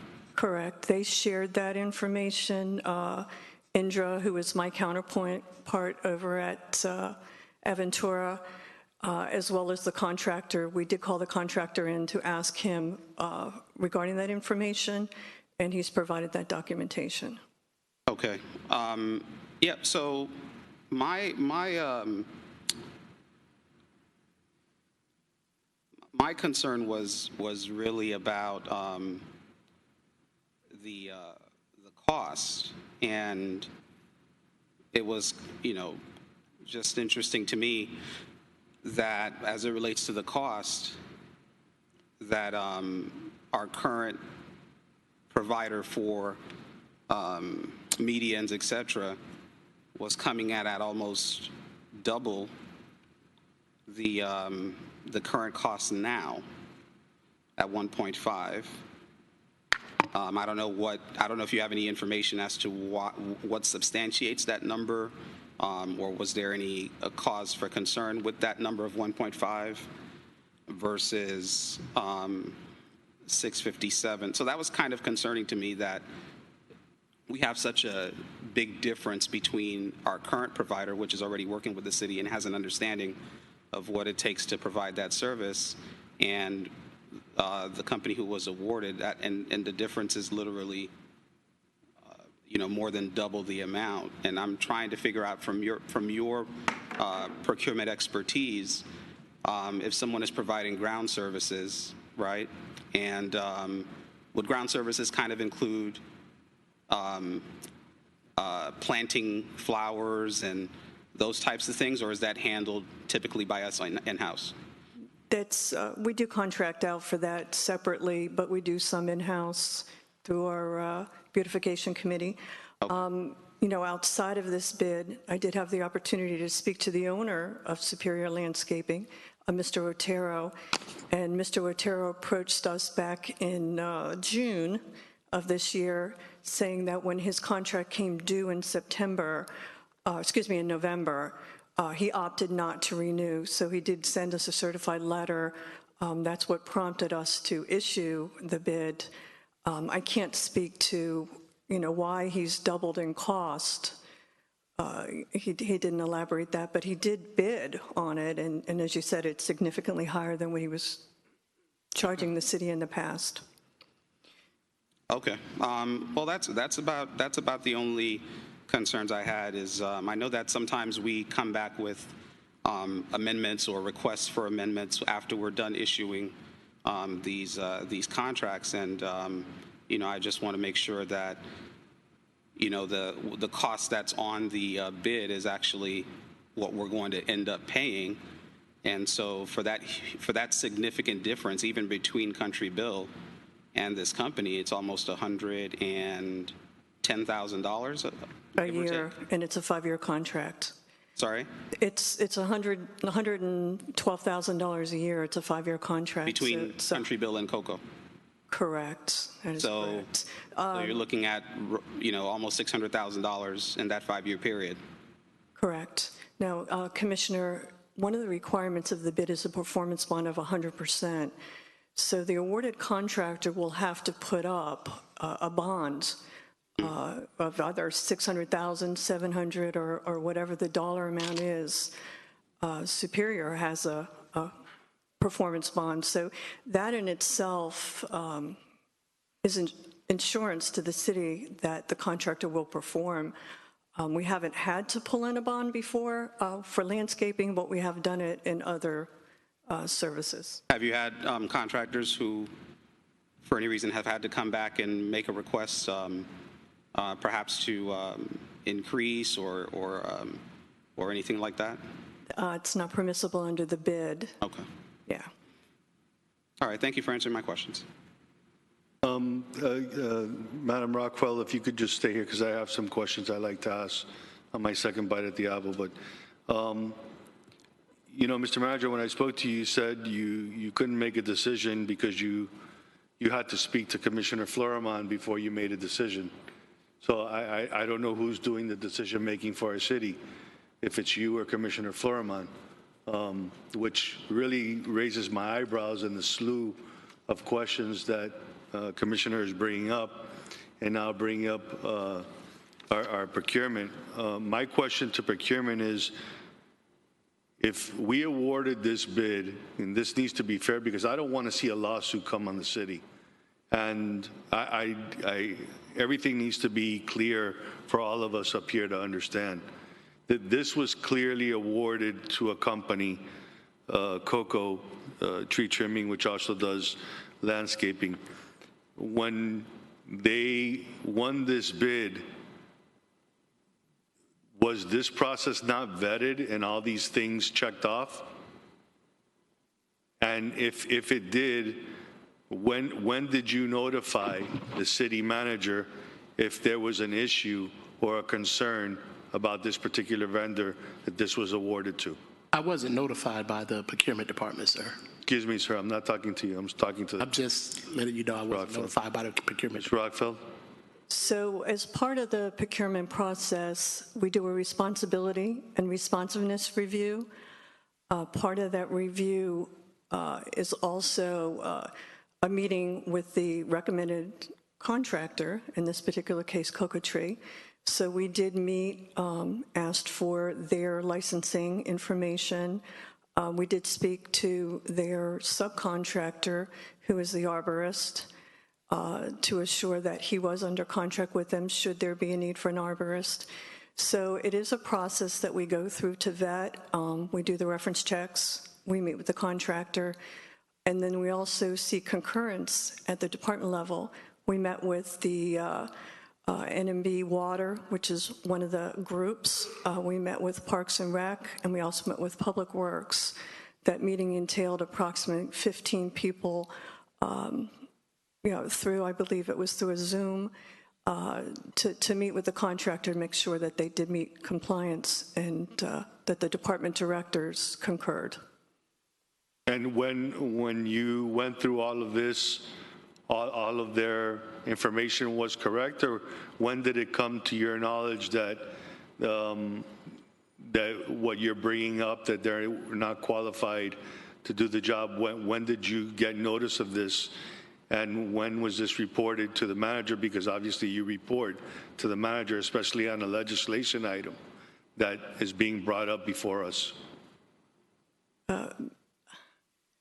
Mayor, I wasn't aware that there were any issues. Okay, so you met with the applicant and there was not any issues? No, the only the follow-up questions that I had to the applicant was with regards to the questions that were asked with the City of Aventura. I did my own follow-up with that, as well with the contractor and my staff, Cerise George. But we showed that he complied with everything. I don't know about the inactive license for his pest control. I didn't check the licensing for the subcontractor for the pest control, but we did speak to the subcontractors, which is permissible under the contract. They don't have to have on staff. They may subcontract that in the case for an arborist if we have a sick tree to make a determination of what needs to be done. In the sake of clarity, you said that the company that was awarded this bid, Coco, his representative is here today? Yes. Do you see him here? Because yes. Can he step up and answer and clarify? I'd like to hear from this vendor. Sure. If he could step up, please, and clarify his name and these allegations that are being said. So we have Mr. Alvarado. He is the owner of Coco Tree, and his office manager, and I'm not sure who the other individual is, but I do know that he would be happy to speak. Thank you. Can you please come up, please?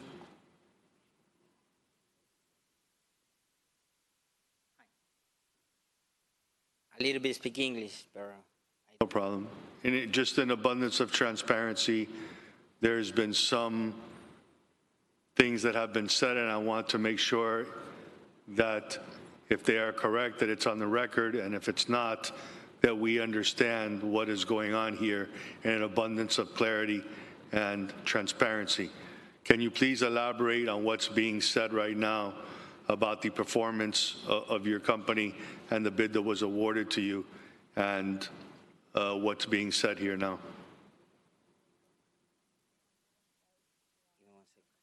I do it for tree service and landscaping for a lot of years. I had the arborist work for me. I have my landscaping professional over here, Manuel. He do the whole job for me.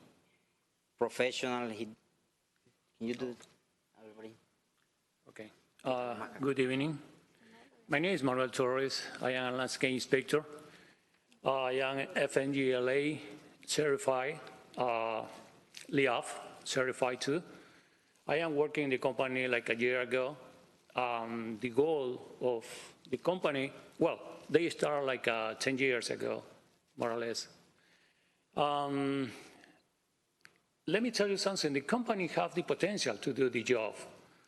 Our goal is try to improve a new faces in this beautiful city, trying to improve a new designs around the city, and also we count with all the equipment. We have a heavy equipment. We have all the maintenance tools to do the job. And also we count with a professional group of technicians to do all the labor around the city. Right now we are working with Hallandale Beach City and doing very good job. We already started like a month ago. Also, let me tell you, we are young in the landscape business, but we have the energy to try to start and trying to do the best things in this city. Thank you. So in reference to your license, it's saying here that it was inactive. Is it currently inactive or is it sure, active? of course. Good evening, City Mayor and Commissioners. Your name for the record? Dimelsa Perestello. I'm the office manager. About this licensing for the pest control subcontractor, all the license to comply with the pest control are active. We didn't know that the local business tax receipt, as he mentioned, was a problem. But in that case, we also have another person qualified to do the pest control as subcontractor in the case. So you are able to perform this contract with licenses? Yes. And at the price that you bidded and it was awarded to you? Yes, we are. We have the capacity, and we have another person that can do the pest control as well, with active licenses. And to the procurement director, is this something that we can accept or Please come to the mic, Donna, because I want you to tell everybody so they can change and put somebody else on the bid that was submitted and sealed bids. They can change that now? Are they, excuse me, can they, if they can provide the service and show that they have the licenses, are they? Yes, the contractor, of course, can't be switched, but the subcontractor, they can make a request to change the subcontractor. The subcontractor's licensing is valid. I believe what she's saying is that, is it a business tax license that expired? I don't know, but should it become an issue, the city can allow, because it's a subcontract and it's not part of So they're considered responsive even though they didn't have it? Excuse me, sir. Sir, I'm talking to my please, staff members. I will give you an opportunity, Mr. Manager. Just give me 1 second because I want I just wanted to be clear what she's saying on the record. Yes. I just want to be clear with it right now. Madam Procurement Director, from everything that this vendor is presented, and they have the opportunity to switch out their companies that they work with, and they have the licenses, and they can produce them for you, and you don't have any issues accepting them because you just clearly said that they're capable of doing the job and they have the licenses. They can switch any subcontractor they have. There's no reason why this contract should not be awarded to them. Is that a fair statement? The subcontractors are at the discretion of the city. We can ask them to change it, and they can come to us and ask us to change a subcontractor. But the subcontractors that are listed in this particular bid all do have active licenses. They have an active license, is that what you said? An active pest control license. I don't know. Okay. I don't know the information with regards to what's inactive. I did see the licenses. Okay. Mr. Vendor, what is being brought up here that you're the claim that something is inactive? Is there anything inactive right now as we stand here today that would preclude you from not being awarded this bid? Okay. I just checked with the subcontractor for the local tax receipt, and he told me that he would give me the renewal by this week. But all the pest control license to perform the pest control on herbicides are active. Everything is active? Yes. So in that case, you can perform the work once it's awarded to you? Yes, we can. Without any problems, without any... No, without any problem. And having all your licenses valid? Yes. As the procurement manager just alluded to each and every one of us here. Yes. Guys, I believe in fair practice and something... Mr. Mayor, if I may, the first statement that she made, she was saying something about the contractor will be able to provide her an updated local business. I'm not sure what she was saying. So the requirement of the bid is for the contractor, in this case, Cocoa Tree, to be an active corporation and to have the proper licensing. As part of the bid, we ask for, if it's needed, an arborist and a pest control company that comes in to determine, I guess, if there's white flies or whatever the pest is. Our contract with the contractor permits for him to subcontract that out. The subcontractors that were listed all have to have licensing. The arborist has to be a licensed arborist, and they can contract. I did not check the business tax receipts for the subcontractors, but certainly we do our due diligence with the contractor. So what their office manager is saying is that I guess it's a business tax receipt that is showing inactive, and her subcontractor will activate it. He was never without a license, though. He's a licensed pest control. I guess his business corporation is inactive, or his business tax receipt is inactive. Is that correct? Just a business tax receipt. The company is active. Yeah, that's what she was saying. And when can that document be delivered to the City Hall? He just confirmed to me that he would deliver by this week. Please speak in the microphone if you can. She says that he confirmed that it will be delivered this week. Okay, that would make them valid, and there would be no issue. They would be in compliance the way they should be, correct? There's no reason why they should be rejected with all their compliances in order the way they have them now? In my professional opinion, no, because they have the license. Fair enough. We're contracting with the contractor and not the subcontractor. Okay, that's a fair statement. Thank you very much. Commissioner Kramer, you had your hand up? No, I'm just was wondering, so why are we at this? I mean, unfortunately, I took a break back there, and why are we here? Why is this happening? Why are we, trying to renege and We're not trying to renege. We're not trying to renege. Let's specifically outlined on page 2. The awarded bidder must submit valid local business tax receipts. They listed their subs. Their sub does not have a local business tax receipt, and I believe also are inactive on Sunbiz. So, they've just clarified, though. Well, they clarified they're going to get it, but they didn't have it, which would make them non-responsive at the time that the bid closed. So if we're going to practice, then we're going to start giving people the option to change their bid documents, then that's fine.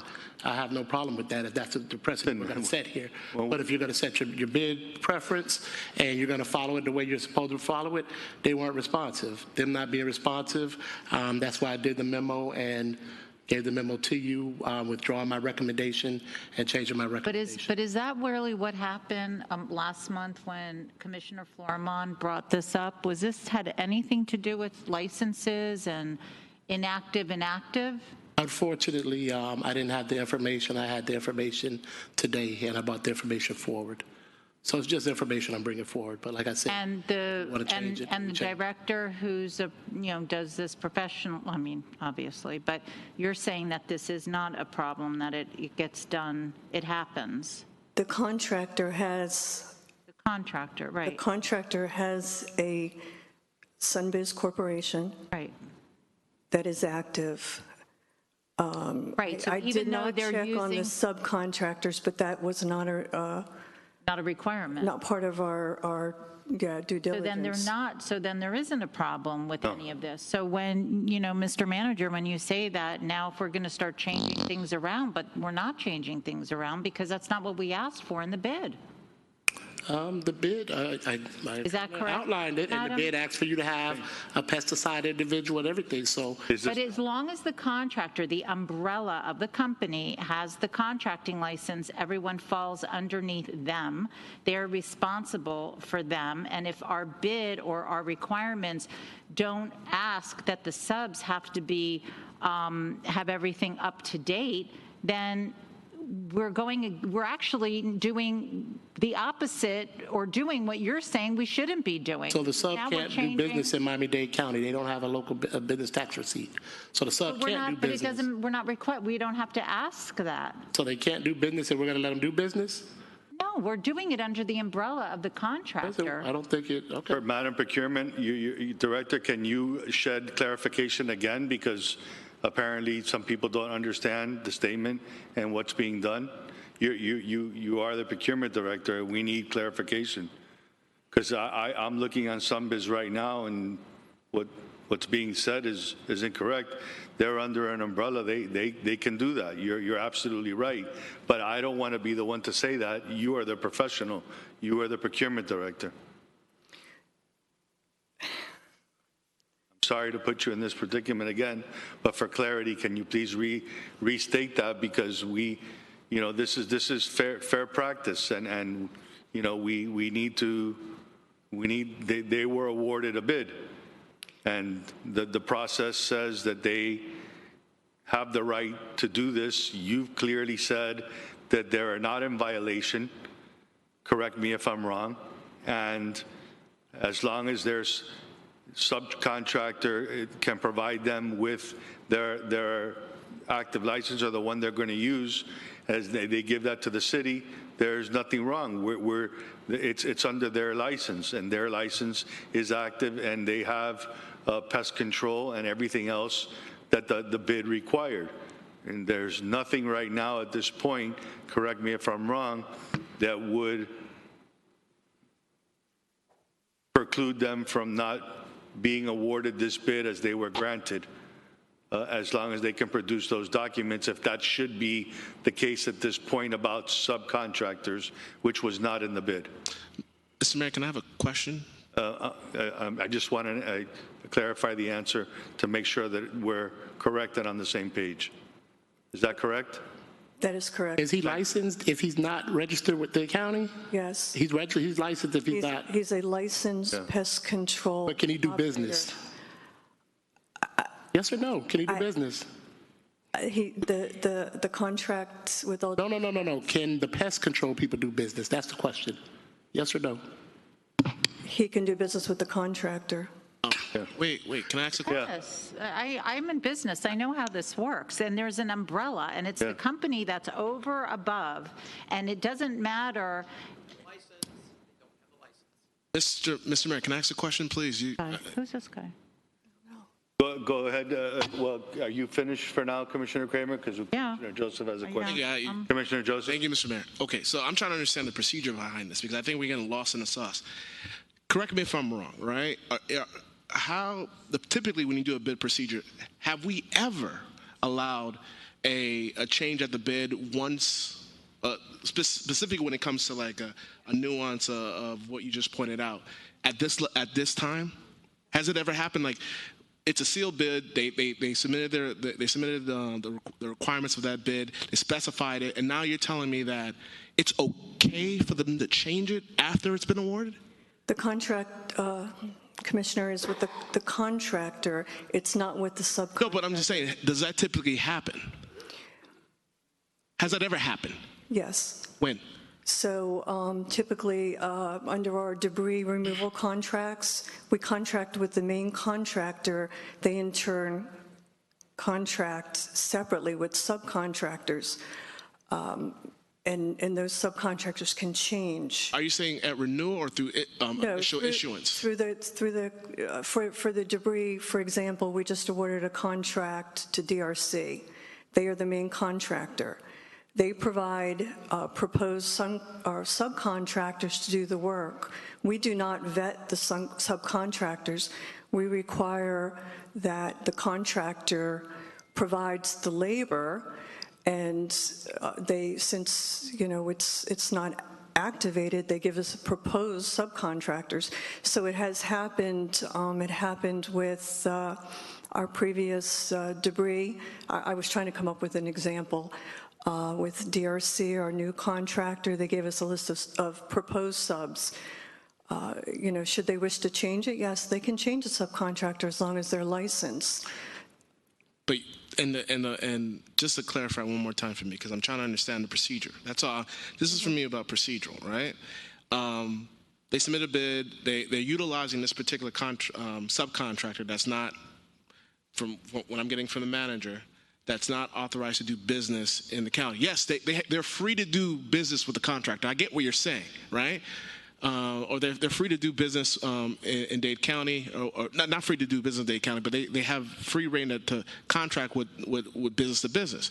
However, the question I wanted to clarify: Are they able to do the work in Dade County based currently right now? Because I want to understand what license they don't have, and if this were to be even approved, that it would be legitimate given the circumstances.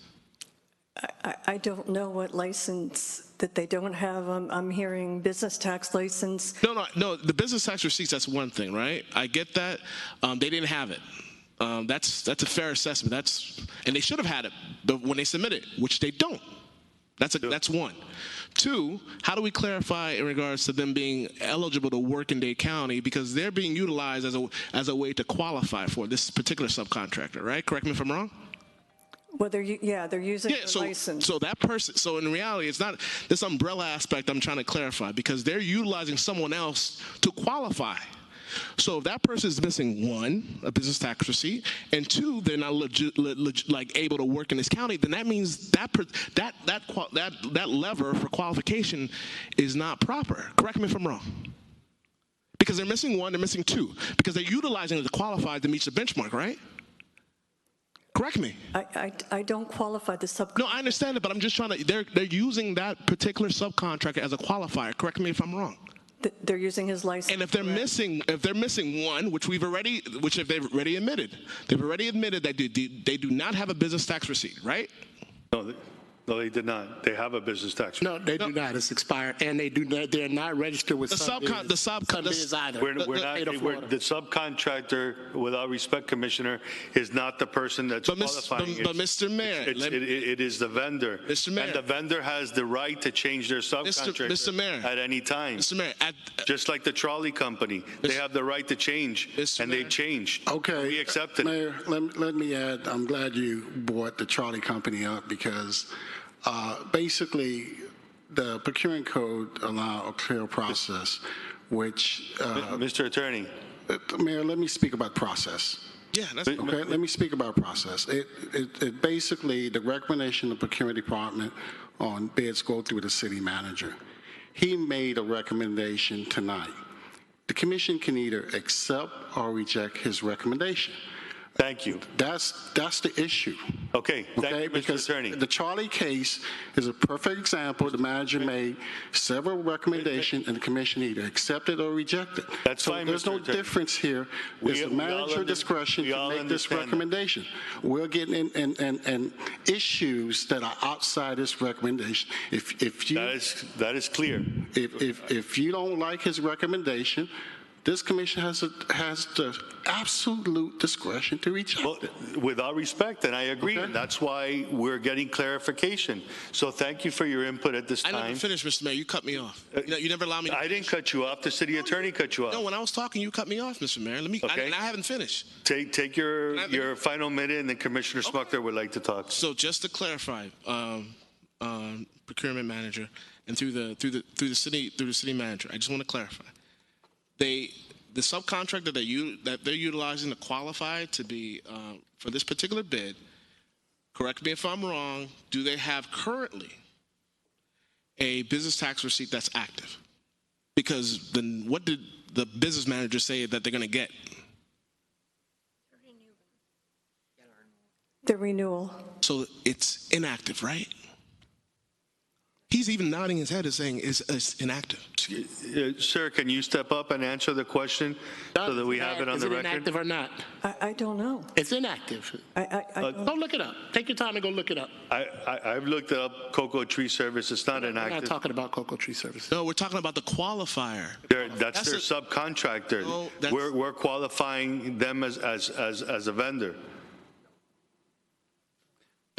Commissioner Smucker, go ahead. You had a question. Let's move on so we can get everybody's bite. All right. I actually have two questions. So I apologize if this was said and I missed it. I didn't realize that we were going to be coming to this when I stepped back there. So, so this is advertised as Resolution 2021-109 to award Cocoa, whatever, Cocoa Tree Service Corp. So can we award it to someone else if it's advertised to award it to Cocoa Tree? As I indicated, just it is a city manager recommendation. He can amend his recommendation, which he did tonight, notwithstanding any advertisement. So the advertisement doesn't matter? Correct. The procurement officer is here saying that if we do this, it is correct. We're not doing anything wrong. They're licensed as the vendor to do this as the award. Mayor, it's the city manager recommendation, not the procurement director. And Okay, excuse me, sir. So I haven't recognized you, so give me a second. And if they have somebody under their umbrella that they need to change for any forsaken reason, their license could have been passed or overdue, they can change that immediately and bring them into compliance or change it for the other one. We're not qualifying their subcontractor, we're qualifying them. Obviously, when they come into work at the City of North Miami Beach, they're going to have to show all those documents to be valid and certified by our procurement director and through the city manager's office. And we wouldn't be able to do business otherwise. that's how my question was, can we switch what's advertised? It's advertised that we're awarding it to Cocoa Tree Service. I answer that question. Okay, and then my next question is, have we done this in the past, ever? It was already answered.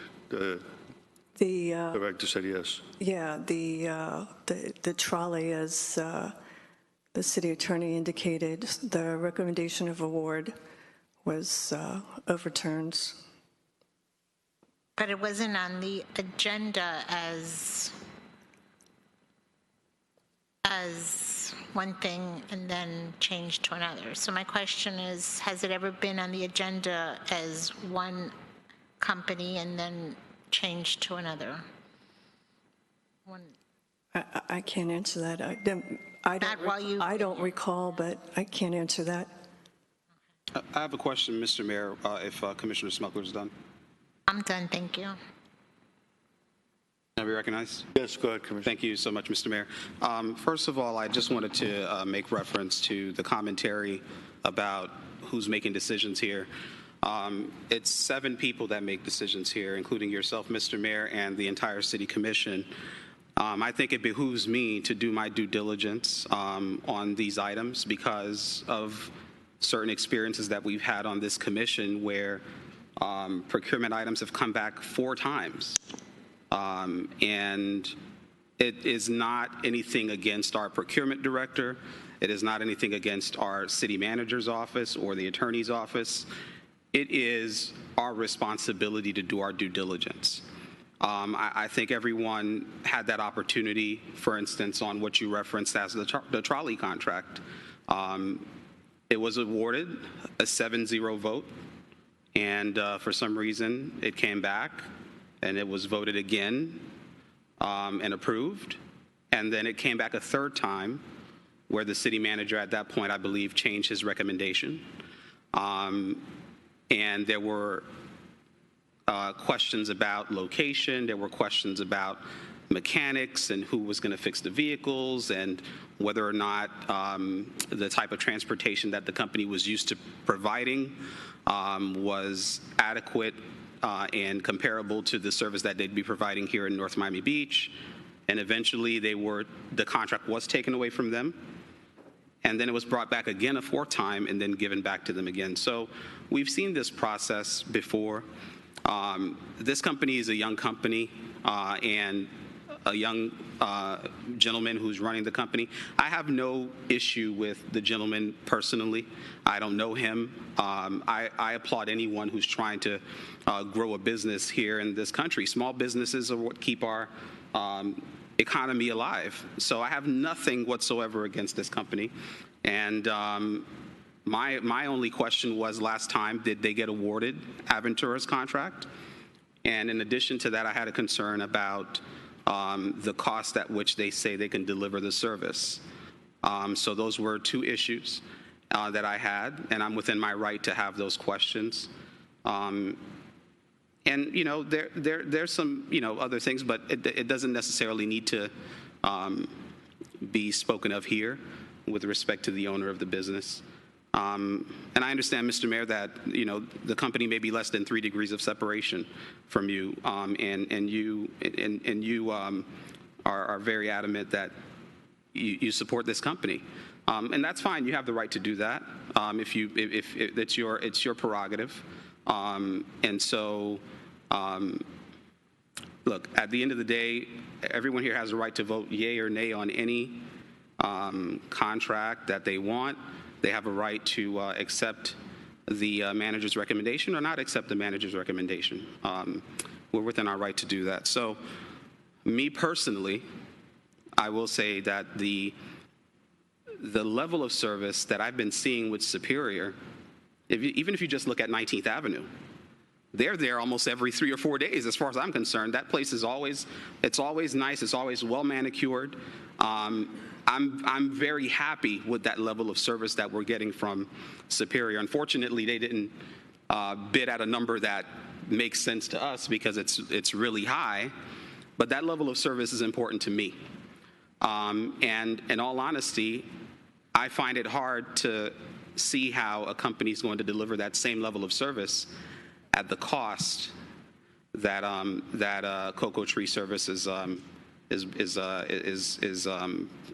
bringing forth to us. That's my opinion. And so with that said, I mean, I don't know what the process or procedure is for this, and except that I can vote yea or nay on this. Now, as far as what Commissioner Smuckler was bringing up, I just wanted to ask the city attorney if one wanted to change the bid, not the bid, I'm sorry, but if one wanted to go for another recommendation or recommend another company other than the company that initially won the bid, would that need to be presented at a subsequent meeting in resolution form, or how does that work? Or are we allowed to vote on that tonight and then the city manager would proceed? How would that be executed? As I stated earlier, the city manager, based on our procurement code, he's making the recommendation to the city commission. The initial recommendation he made, obviously, he has decided to amend that recommendation and recommend based on his due diligence and research. He has authority to do that. So the process allowed the city manager to make that recommendation, and the process allowed the commission to either accept or reject that recommendation. So at the end of the day, the city commission is the ultimate decision maker. Okay, so once again, we can either accept or reject his recommendation. So if his recommendation in its entirety is to make two moves: one, to decline on Cocoa Tree Service, and two, to go with the second in line, by virtue of saying yes or no, that will be executed. You don't need to because I kind of understand where Commissioner Smuckler is coming from in the sense that we have a resolution here. Well, he's changing he's basically modifying his recommendation. So so basically the particular resolution in front of us would change the names of the companies as well as the amount and those substantial items that are in the resolution. Correct. Okay. Yeah, so aside from that, that's where I stand on this matter. And like I said, whatever decision I make has nothing to do with you, sir. I mean, you seem like a very nice person, and you're growing a business, and I applaud you for doing that.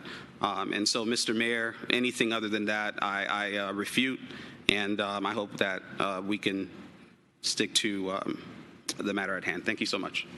Absolutely. I agree we stick to the matter at hand. We have an applicant who's been awarded this bid. The applicant, under everything that has been said by our procurement director, has met his qualifications, and all he has to do is submit his paperwork and show that his subcontractors, because that was not in the bid, and he apparently had one contractor that may not have had their license that needed to be updated. Apparently, he can provide that for us. And if he can provide that for us, which is not something that would exclude him from this qualification, he's already been awarded because he does have it. You know, as a small minority business, and we're looking to support the small minority businesses in our community, and he's doing other municipalities, just because he's not doing Aventura doesn't mean he's doing something wrong. He's doing Hollandale. He can provide the pest control license, which he's already awarded and he can do, and everything under his qualifications he can do. All he has to do is turn in a paper to show of one of his subcontractors that they are valid. And I honestly don't see anything wrong with that if he's been awarded a bid. Can I piggyback off of your question? Excuse me. So I didn't interrupt you. When you get a chance, thank you. So and you've already spoken twice, and we're all going to speak twice, and we're going to go with this. We're going to see if we want to accept the recommendation or if we want to award this to the person who met the qualifications, who's standing here before us, and who is asking that we kindly give them the opportunity to show this city all the documents, as they have said, that they do qualify. By a procurement director, as it stands right now, it's as clear as day. It's been told to us that they do qualify. All I need to do is show us those documents. And based upon that is what I'm making my decision today. Based on what you said, can I ask a question, Mr. Mayor, just to get some clarification from our procurement director? So as it relates to the city of Aventura, you were mentioning that there was less than $5,000 difference between their bid and what other company's bid? I don't know the name of the other company. I was asked to look into why they were not awarded. I asked the contractor, and I also called the procurement department of Aventura. And they didn't tell you? I myself researched the resolution on the recommendation of award, and I saw there was a difference of $4,000. And you were saying that, but were they $4,000 less or $4,000 higher? Do you know? Cocoa Tree is $4,000 less. Less, okay. And you were saying that the reason Aventura did not approve was because of the arborist? So, no, they gave Cocoa Tree the ability to cure on their license. Their license was due to expire in June. Mm-hmm. In May of, I believe it was this year, mm-hmm. They asked Cocoa Tree for a copy of their license, which they provided, but their license was due to expire in June. Okay, and then what happened after that? Did they provide a current license, or that time expired prior to them being able to deliver? Look, the problem is I need... Come to the microphone, please. All right. My company is new for doing. I do a business for Superior. I work for subcontractor Superior. I clean your canal. Every time I clean the pump, pick it up on my truck, for I have big truck for do it. Right now, I don't want to work for Superior. I want to do it for myself. I had 10 years working only for subcontractor Superior, F&M, Davey, Mancini, different company, 3 service. I do it his job. Right now, I tell you, I don't want to work for anybody. Understood. That's the entrepreneur spirit. I clean the hot tree. I have video of clean your canal. I do it, my company. Only I take it out. I had the whole license to contract for Superior. I clean a lot of time your property, every 3 times every month. Every oh, See, the I had canal to be bank? everything for do it over there. But right now I start. Nobody he want to give me a job. What are you doing under Superior? What I- Mr. Mayor, if you don't mind me asking, I'm just continuing my line of What I questioning. do is for Superior, whatever he don't have equipment for do it, I do it.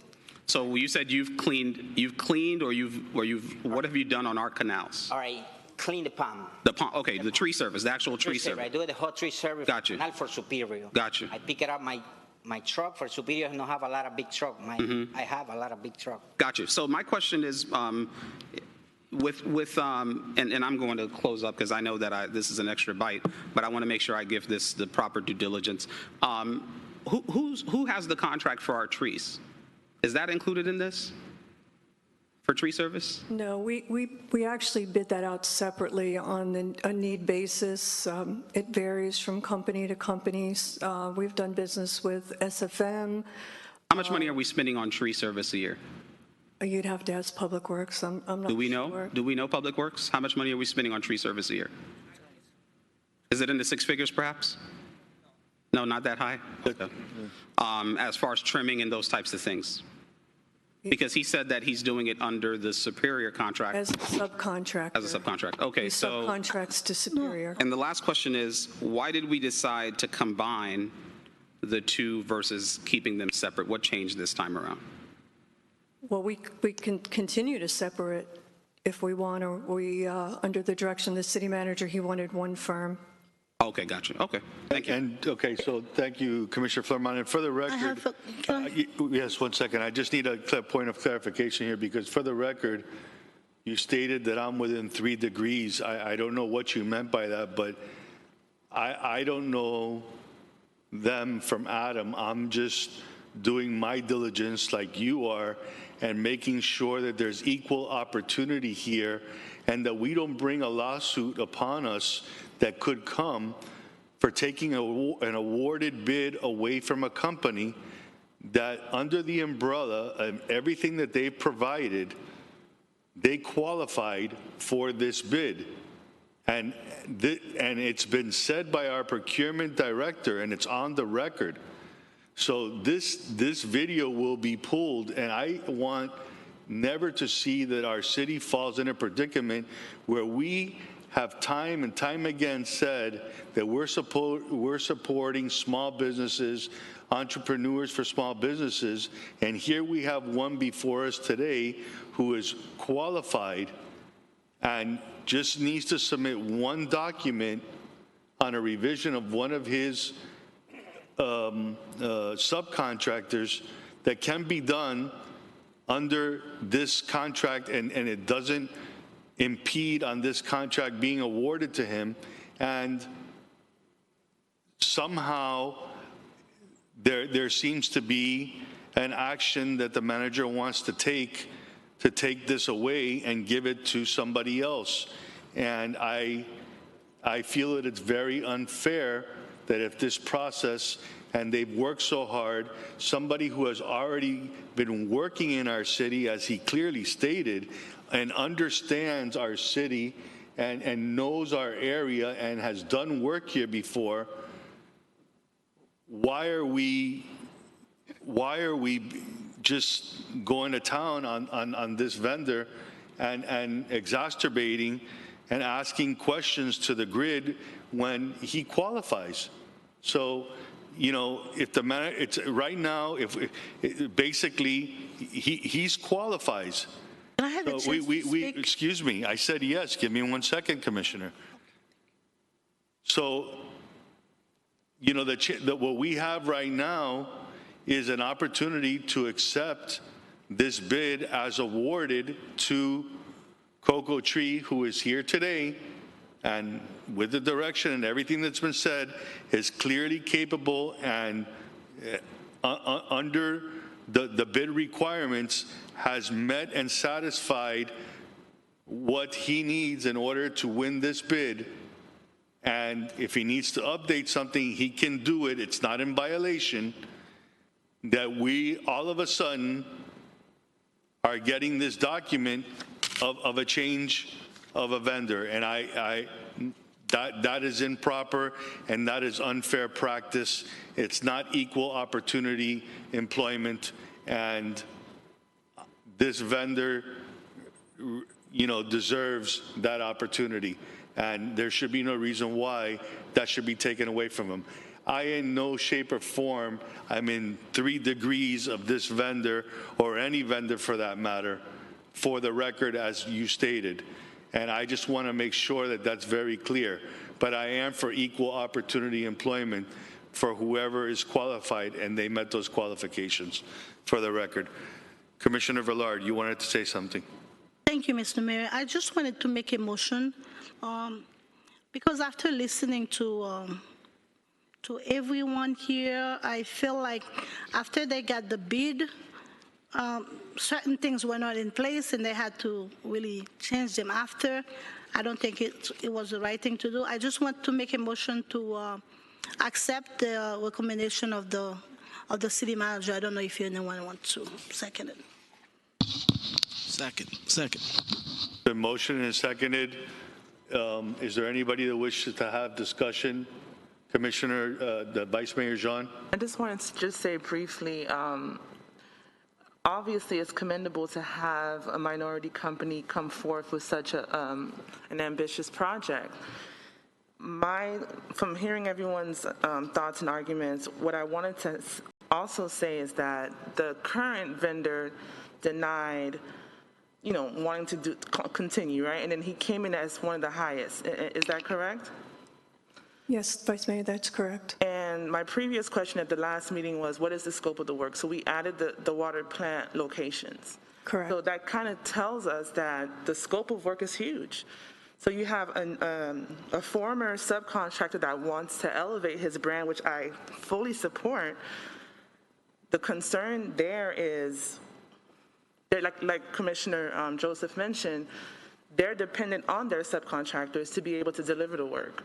So having a subcontractor that may not be in compliance, yes, it might just be an action of just, renewing. However, that speaks volumes as well.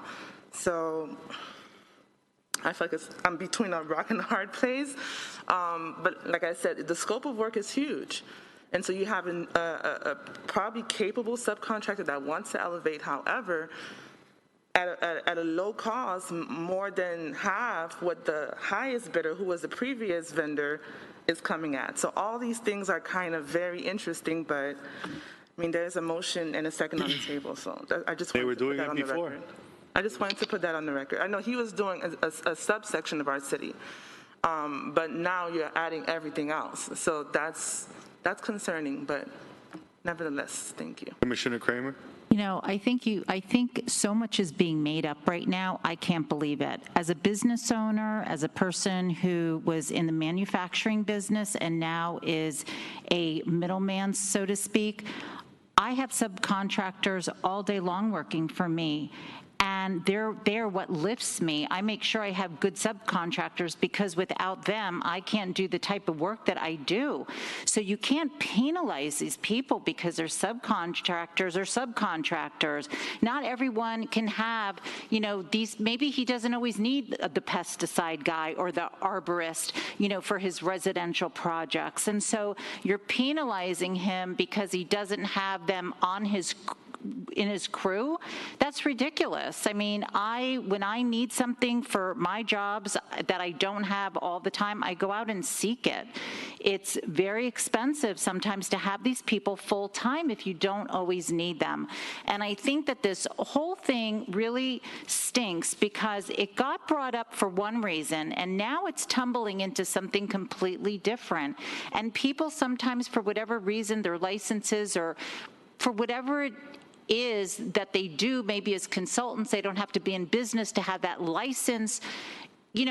So you get it. That doesn't mean you're not in compliance. That doesn't mean that I can't do what I do without a license. I'm still me. I still have the knowledge. I still have the people, and things fall between the cracks. And I got news for you. With everything with COVID, it has just been a whirlwind people don't even realize in the past couple of years.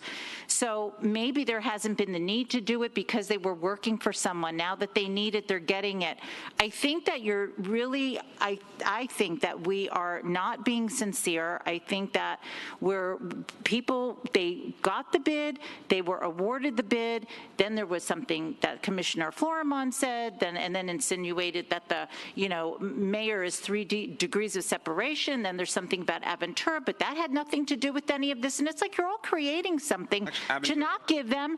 I asked the same question last To not give them this bid. But it's all coming into so many different directions. I can't believe it.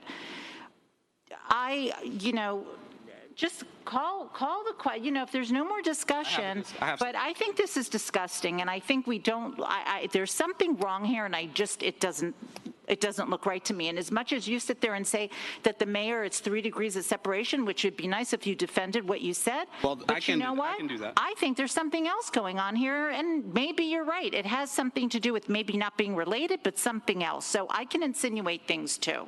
Okay. Well, as far as that's concerned, there's a term that says we're no more than 6 degrees of separation from anybody. Could be a celebrity or whatever it may be.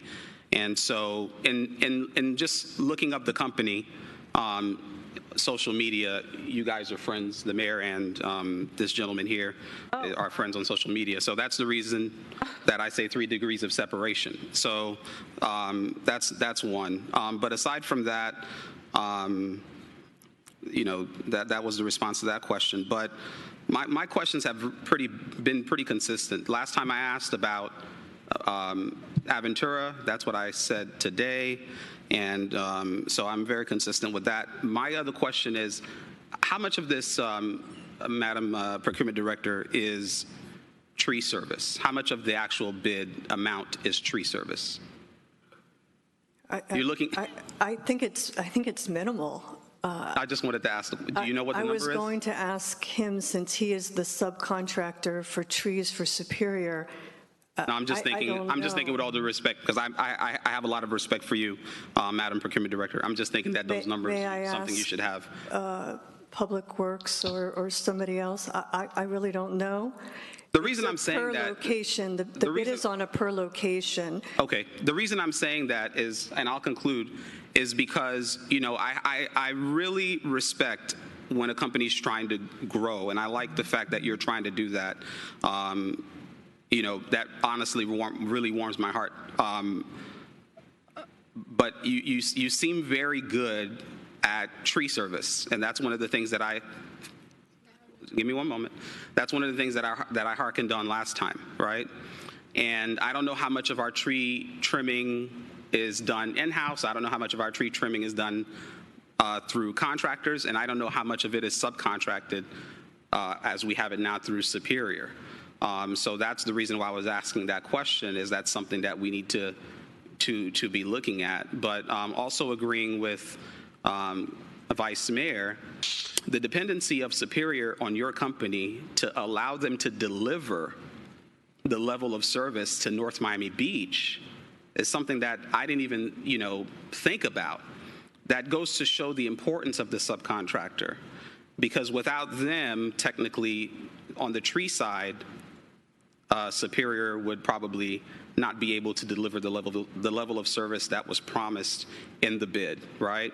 And so that's the importance of the subcontractor. And perhaps, Mr. Manager, we need to start including in our bid process or code that we look a little deeper into subcontractors, because as Commissioner Joseph was also saying, that is a substantial part of delivering the level of service that's promised by the contractor.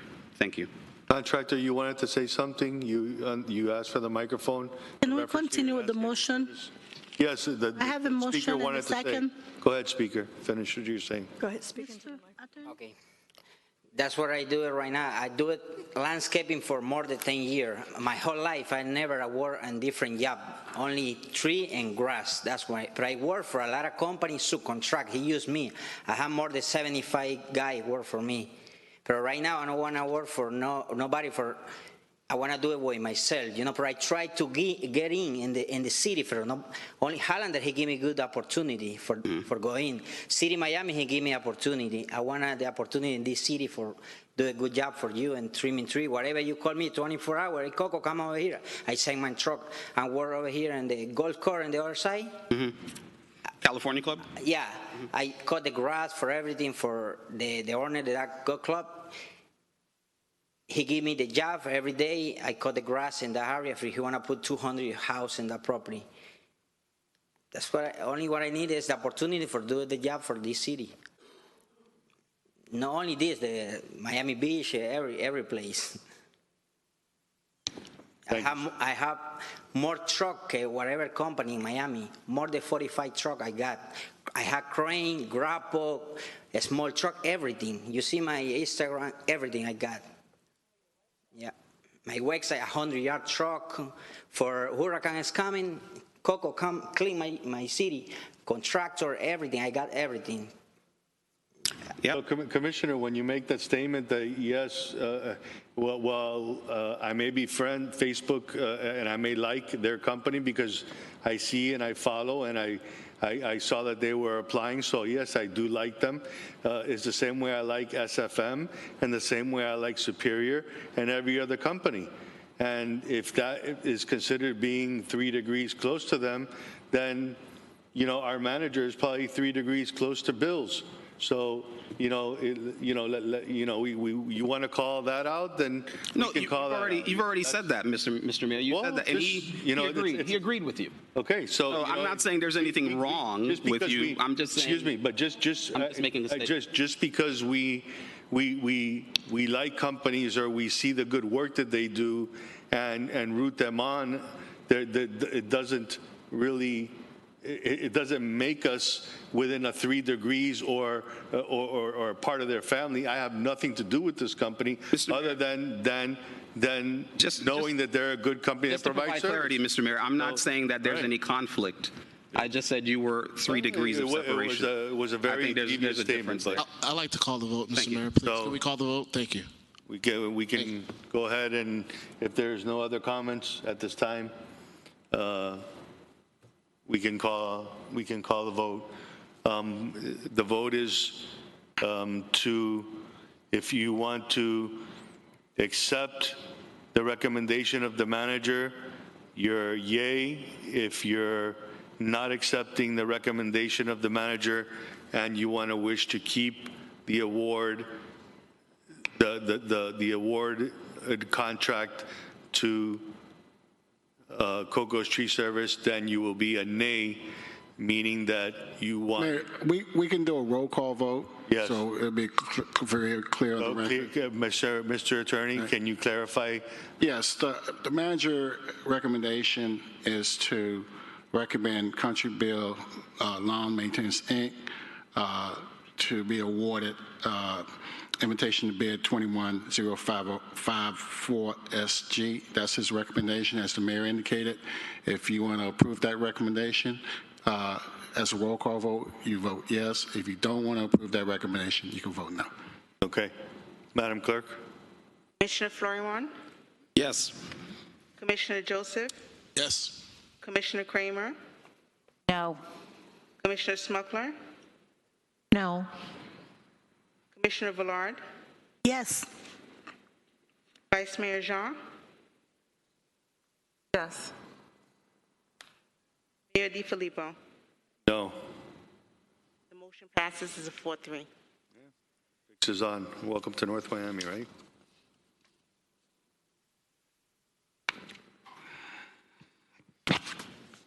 Okay. Go ahead, Mr. Attorney. You have the next item in legislation. Yes. Congratulations, Mr. Manager. Mayor, the item is... within 3 degrees of another one of your great vendors. The item is 11.1.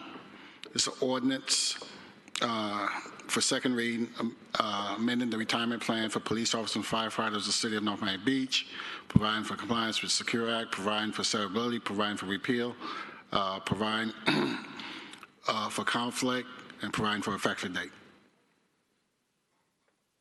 Okay. We have public comment on this item. This is second reading. Yes, we have to have public comment. If there's anybody wishing to speak on this item. Okay, seeing none, public comment is closed. It's a discussion amongst us commissioners here. Anybody wishing to discuss the retirement plan, police officers and firefighters? Any questions? Mr. Attorney, can you dive in and tell us what the second reading is? In fact, tonight, for those listening, tonight we have the pension plan attorney here. I'm going to invite him. He can speak on the 3 items relating to the pension and give a brief summary to the commission. Pedro Herrera.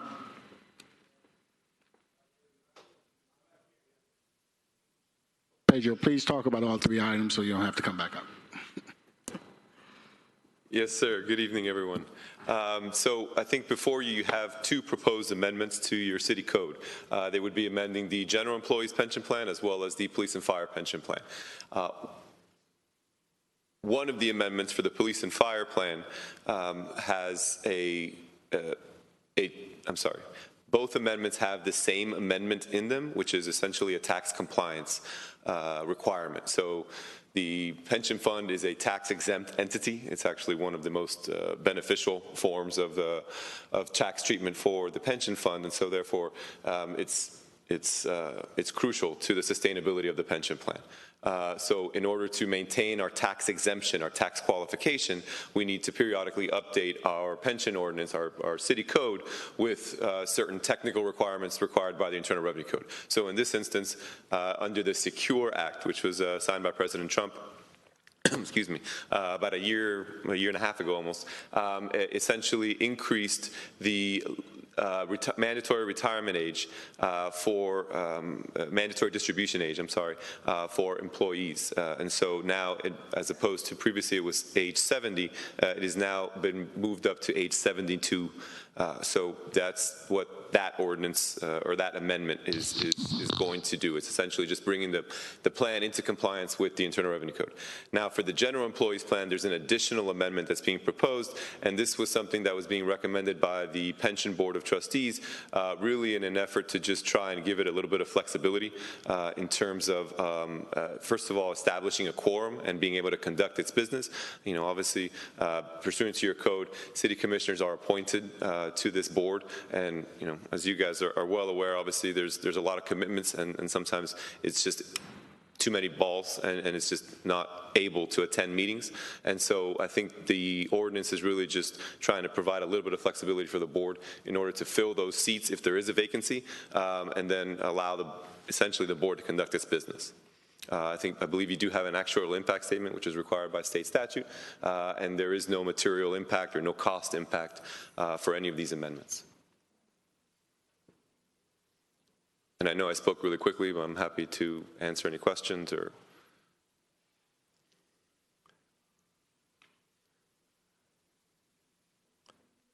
Oh, Vice Mayor. Question that I had, if you could speak a little bit to tax compliance, please. To the tax compliance? Yes, ma'am. So again, the tax code already provides, or it did provide rather, a mandatory distribution age, right? A required minimum distribution age. So in other words, you have to start, you can only defer your taxes through a pension plan for so long, right? Uncle Sam wants his piece as well. So previously that age was set at age 70 and a half. Under the Secure Act, setting every community up for Retirement Enhancement Act, essentially the thought was to allow individuals to work longer, and I think that just kind of mirrors what the socioeconomic status of our country is. Folks are working longer, folks are working later into their careers, and so it allows individuals to work longer, presumably about a year and a half, maybe 2 years at most, and defer receipt of their pension for an additional year and a half or 2 years, potentially. So the thought being you could build up your retirement account for an additional 2 years without having to start presumably while you're still working, without having to draw on those assets. Thank you. Do we have any other commissioners that have any comments or questions?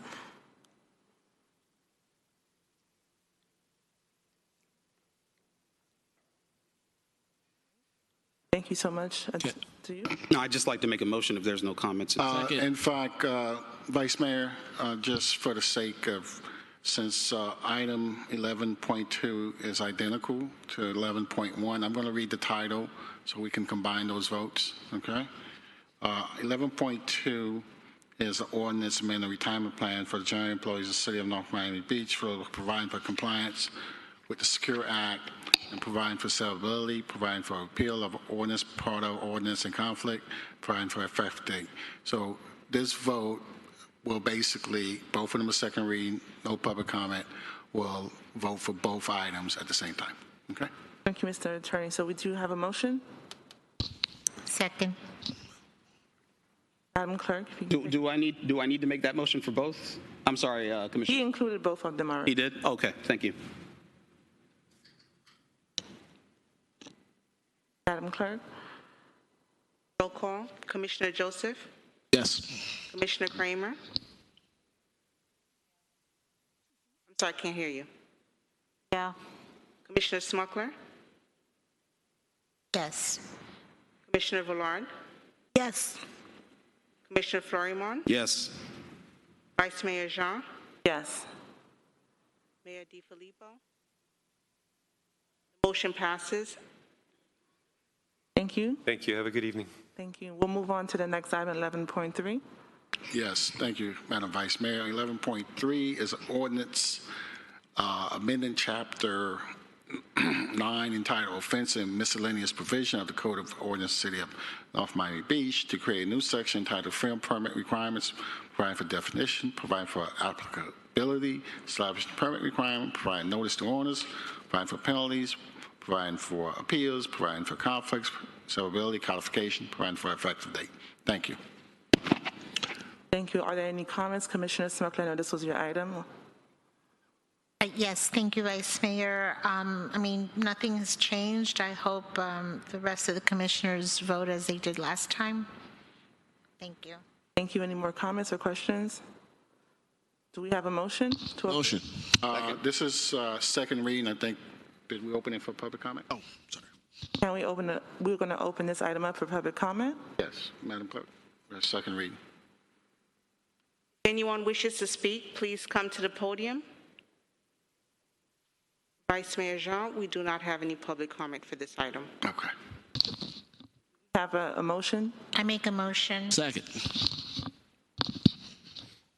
Madam Clerk? Discussion? No? We're going to move to a vote. Commissioner Kramer? That's a yes. Yes. Commissioner Smuckler? Yes. Commissioner Villard? Yes. Commissioner Florimon? Yes. Commissioner Joseph? Yes. Vice Mayor Jean? Yes.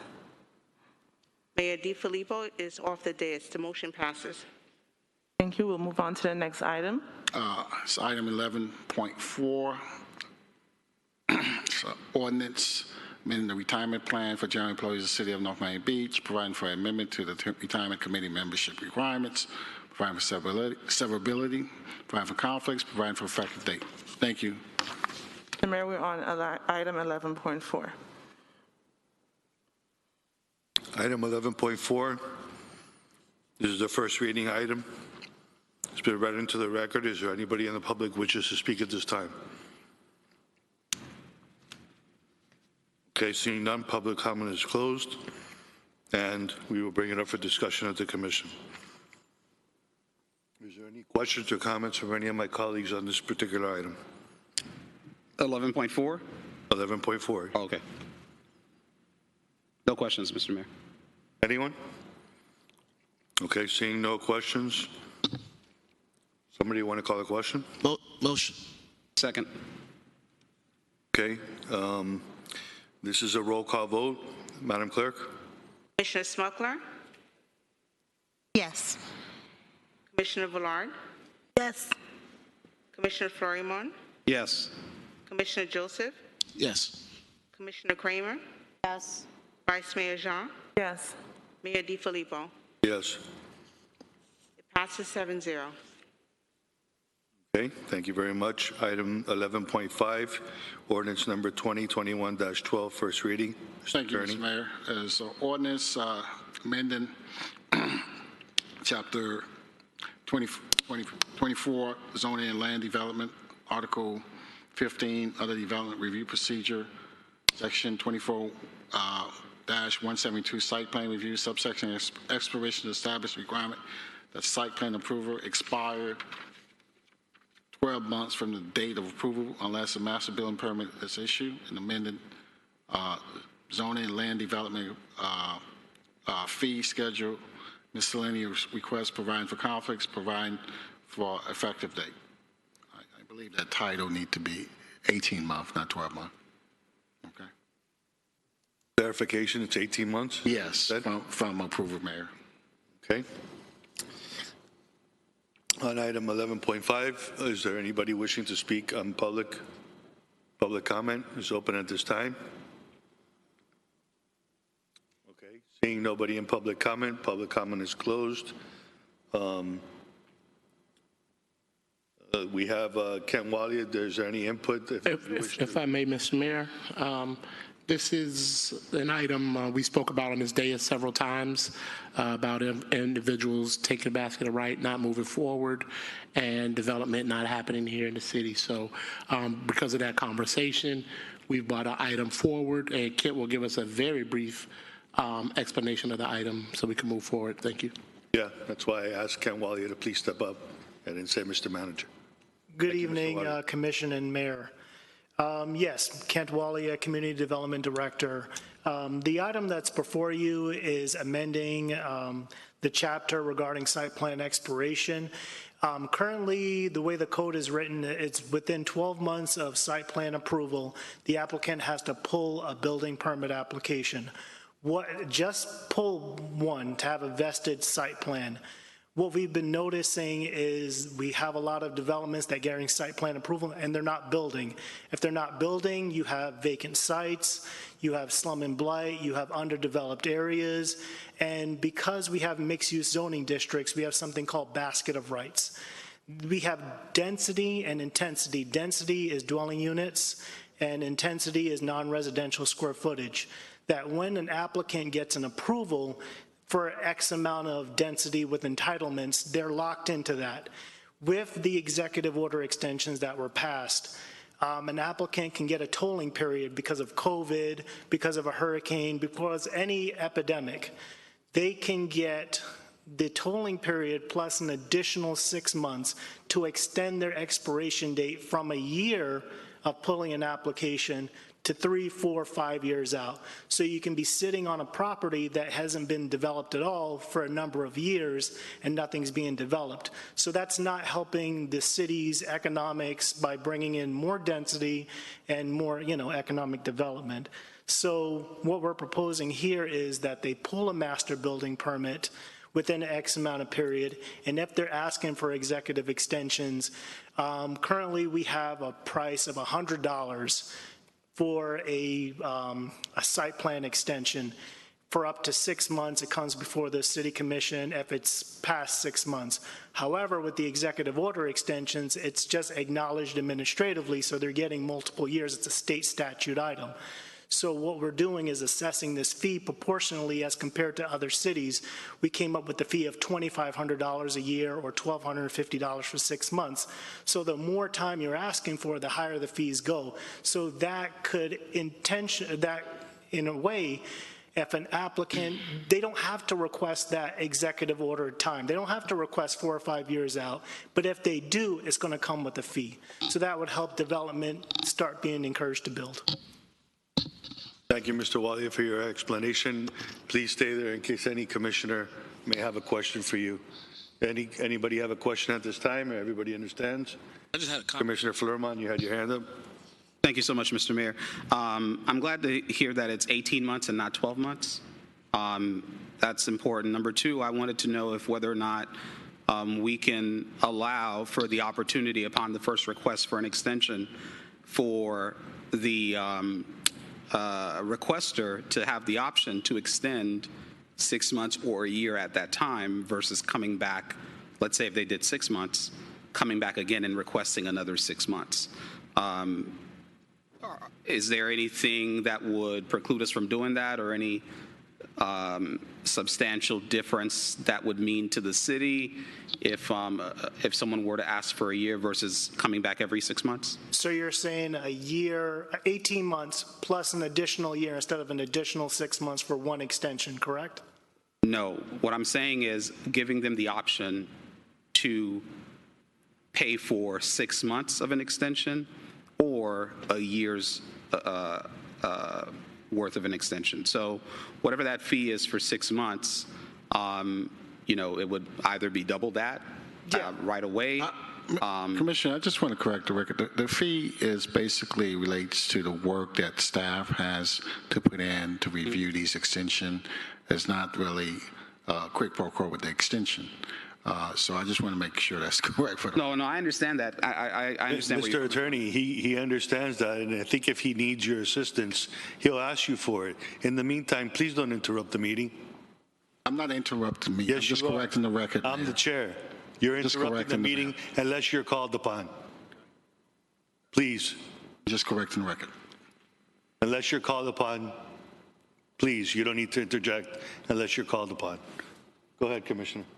Thank you so much, Mr. Mayor, and I do appreciate the attorney's comment, and I appreciate your fierce defense of my time on, I don't even know how to phrase this, but I appreciate it. Thank you so much. Anyways, moving forward, I just want to make sure that I know it's for the work, but my thing is if someone has to come back again 6 months later, there's a fee associated with that, right? The fee's proportionate. So if they came in at, a year, 18 months from a date of approval, if they wanted 6 months, it's $1,250. Okay. If they wanted a year, it's $2,500. If they wanted 3 years, it's all. So what you're saying is, and if I read this wrong, I apologize. What you're saying is they have that option from the first time that they're making the request?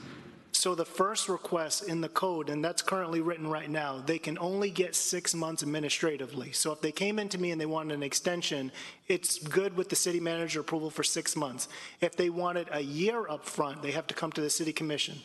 But with the executive order extensions, they don't need administrative approval. They can just request, 1, 2, 3 years for the tolling period. But the fee in either case is always proportionate to how much time they're asking for.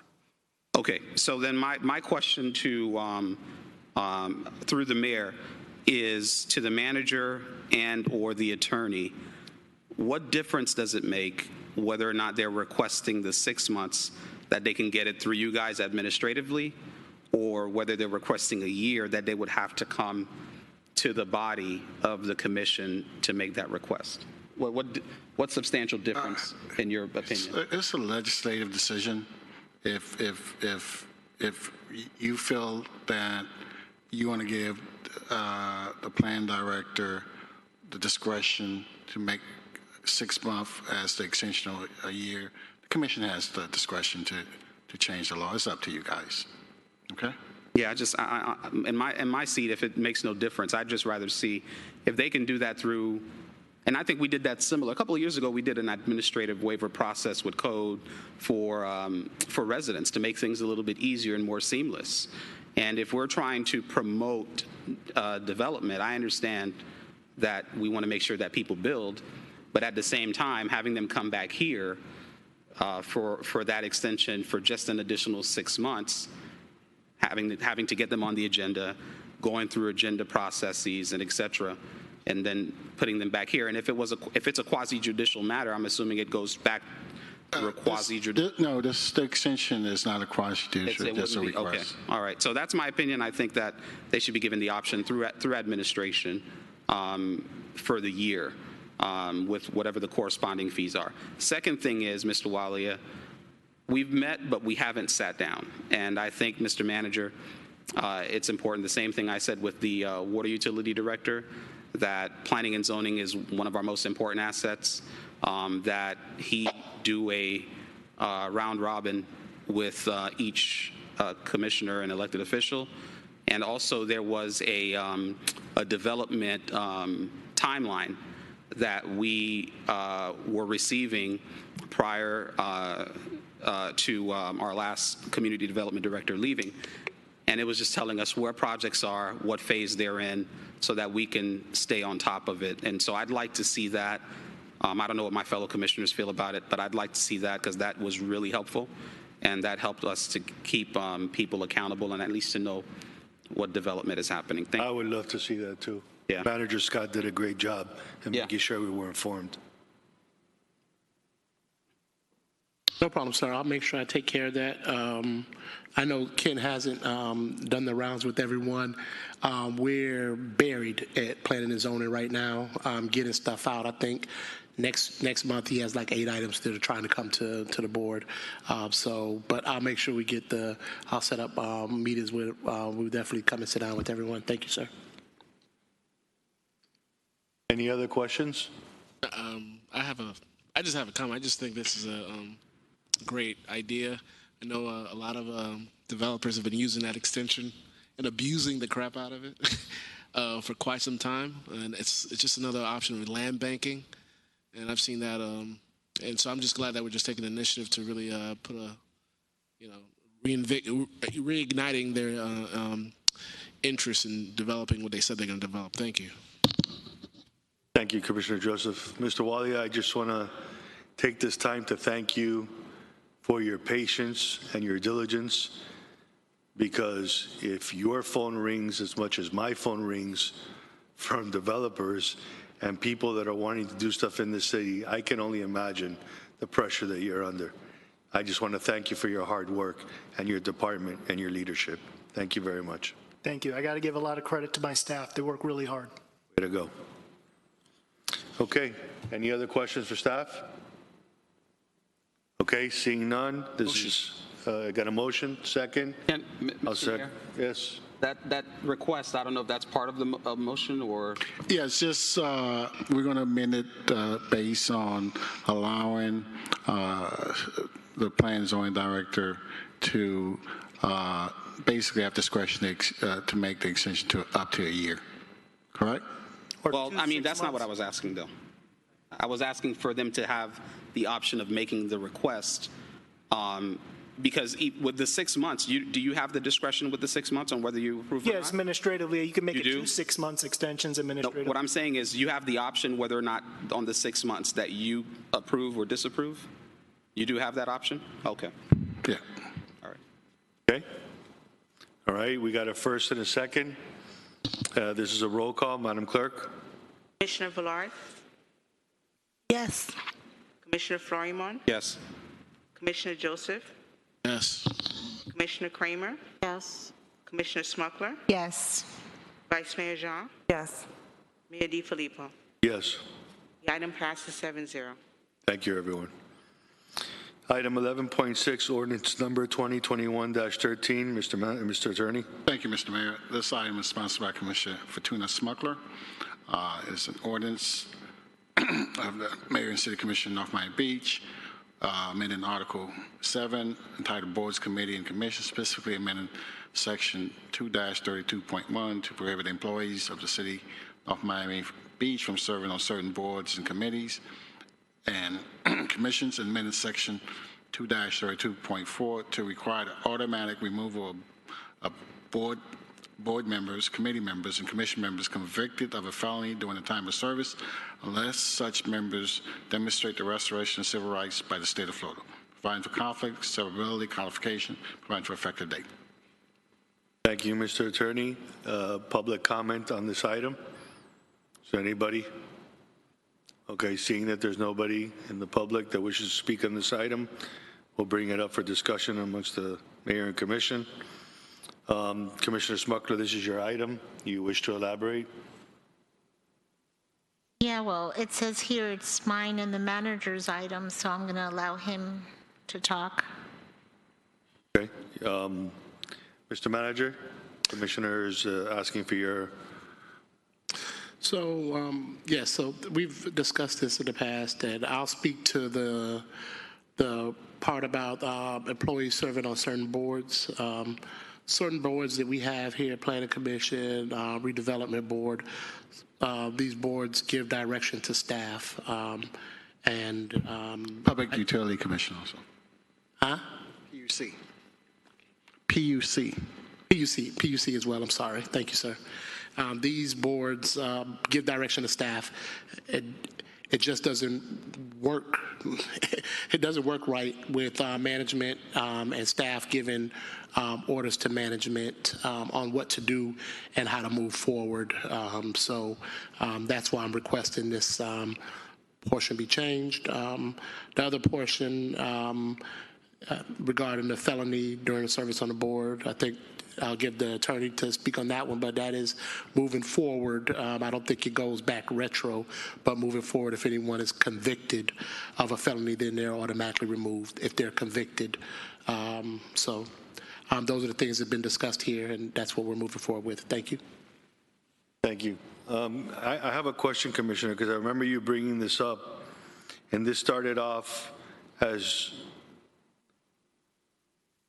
people serving on the boards that were convicted of a felony. All of a sudden, when it turns into an ordinance and you're putting it on paper, now it says prohibiting employees to serve on certain boards. All of a sudden, there's an addition to this. What particular boards? Because it's very vague, and it doesn't really articulate what boards and an employee can serve on and what board they can't serve on. So because you introduced this and it's now has a new heading, in addition to what you brought up the last time, prohibiting employees to serve on certain boards, that's not what we had spoken about. We had spoken about the convicted felons serving on boards. So can you elaborate, Commissioner? Mr. Mayor, just want to explain that this item was co-sponsored by the city manager and also Commissioner Smuggler. The issue in terms of prohibiting employees serving on the Zoning Planning Board, the Public Utility Commission, and also the Redevelopment Advisory Board was a request made by the city manager, not Commissioner Smuggler. With respect to the felony conviction, that was an issue that Commissioner Smuggler and this commission asked me to work and figure out a common ground that we could have among the commission and where come up with a language that could be acceptable, because there has been some disagreement on whether board members who are arrested or convicted, so this was the common ground. So only one provision relate to Commissioner Smuggler. Okay. I'm glad you bring that up, Mr. Attorney, because you shed a big spotlight on this, on what the manager is trying to do in putting stuff in here, because, you know, I'm going to put it on the record again, folks. I'm going to put it on the record again. This is a cesspool of corruption in this city. I just hope the state attorney's office is watching, and the Florida Department of Law Enforcement, because let me tell you something. A statement that was made to me by the city manager that why don't I reconsider my appointment to the RAB board, and you just said that, and my appointment to the RAB board is Antonio Ortega, an employee of this city, just goes to show how much this manager is taking away the people who care about this city and want to do something good for this city. And I want to be on the record that this manager came to me and asked me for me to reconsider my appointment to that board. I have never seen something so disgraceful in my life. When people are trying to help this city move forward. So, Mr. Manager, I don't know whose dirty work you're doing, but you're certainly doing a good job at cleaning it up for some of these commissioners And I'm going to put it out there, because you know what? You can fire many people, but there's one person you can't fire, and that's me. So you better live with me for another year, because I know in 2022, there's going to be major change in this city. And I know what you're trying to do. So you pull off whatever you want to pull off and put more headlines on these amendments. But that's dirty. Real scum of the earth dirty. I have a question through the mayor. Go ahead, Commissioner. Commissioner Smuckler, I don't remember, and I know this is your ordinance, and I really didn't even know the manager was a part of this. I guess I didn't pay attention the last time. There was not this addition or this particular mention of certain employees or employees of certain boards. Was this wasn't here the last time? It's never been brought to the board. This is the first time it's being brought to the board. Oh, I thought this, So this is because not a the last second time it reading. was a discussion. It was just discussion, I'm sorry, my exactly. apologies, my apologies. So Commissioner Smuckler, I'm not meaning to put you on the spot, don't misunderstand this. I'm just, because this is your ordinance, I'm just wondering, was there a reason to do this, to have certain? Well, as the attorney said, that my portion is the second half, which is the felony, and the manager's portion is the first half. So is this unusual? I don't know. I mean, this just seems kind of strange that this just wouldn't be coming from the governing body here, and that the manager would be, not that maybe it's happened in the past where. Have an eighth commission. I would think it would even be the attorney that might bring this up. But why would we be worried about or concerned about other employees being on boards?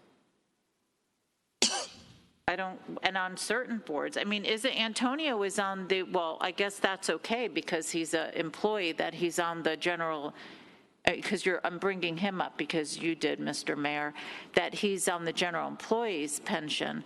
So. But I read the writing on the wall very clear. Right. I mean, if an employee is also a resident, and we already stopped these residents from running for office, why can't they participate in, what's the problem with them participating? As I stated, those boards do advise and give direction to staff. We're not gonna, it just doesn't work with employees giving direction to staff. So you have a employee that's not a director giving direction to directors, and it doesn't work. So we can't have it. Something about me, Mr. Mayor? Yeah, you don't want it, Just so we trying can't to have it, think and, of- the votes go that way.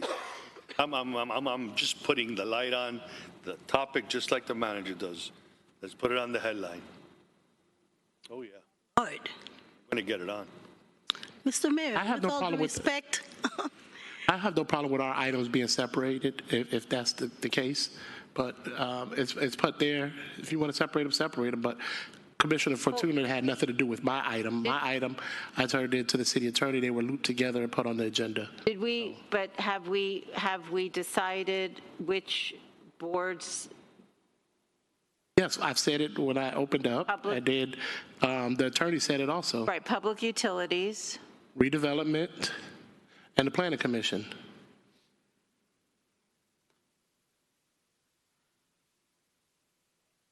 They can be on code enforcement? That doesn't give direction to the staff. That's why I was telling you, Commissioner, that the manager came to me and asked me to change my appointment, But which maybe was he was Mr. doing that because he knew this was going to come up? Well, it's just a strategy. I have a question as well, once Commissioner Kramer is done, Mr. Well, I'm just trying to think this through. Okay, It go did. ahead. It came up because it came up in one of the meetings. I brought it to the mayor and said, that does not work, sir. And he told me that he was leaving his person, he wasn't going to change. I said, that doesn't work, so I'm bringing something before the board. That's what I did. But I did go to the mayor and ask him to remove the individual, but he told me no. I have a question, Mr. Mayor. Commissioner Florimon?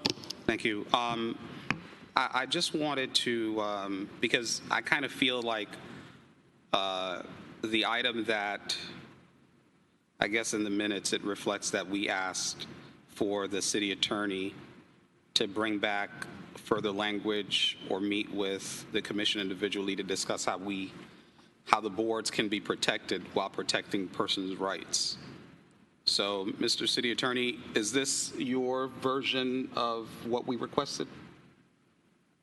This is a version where in preparing the ordinance relating to board members who are convicted of felony, the manager, which legislation he will know about, say he requests that amendment be made relating to employees.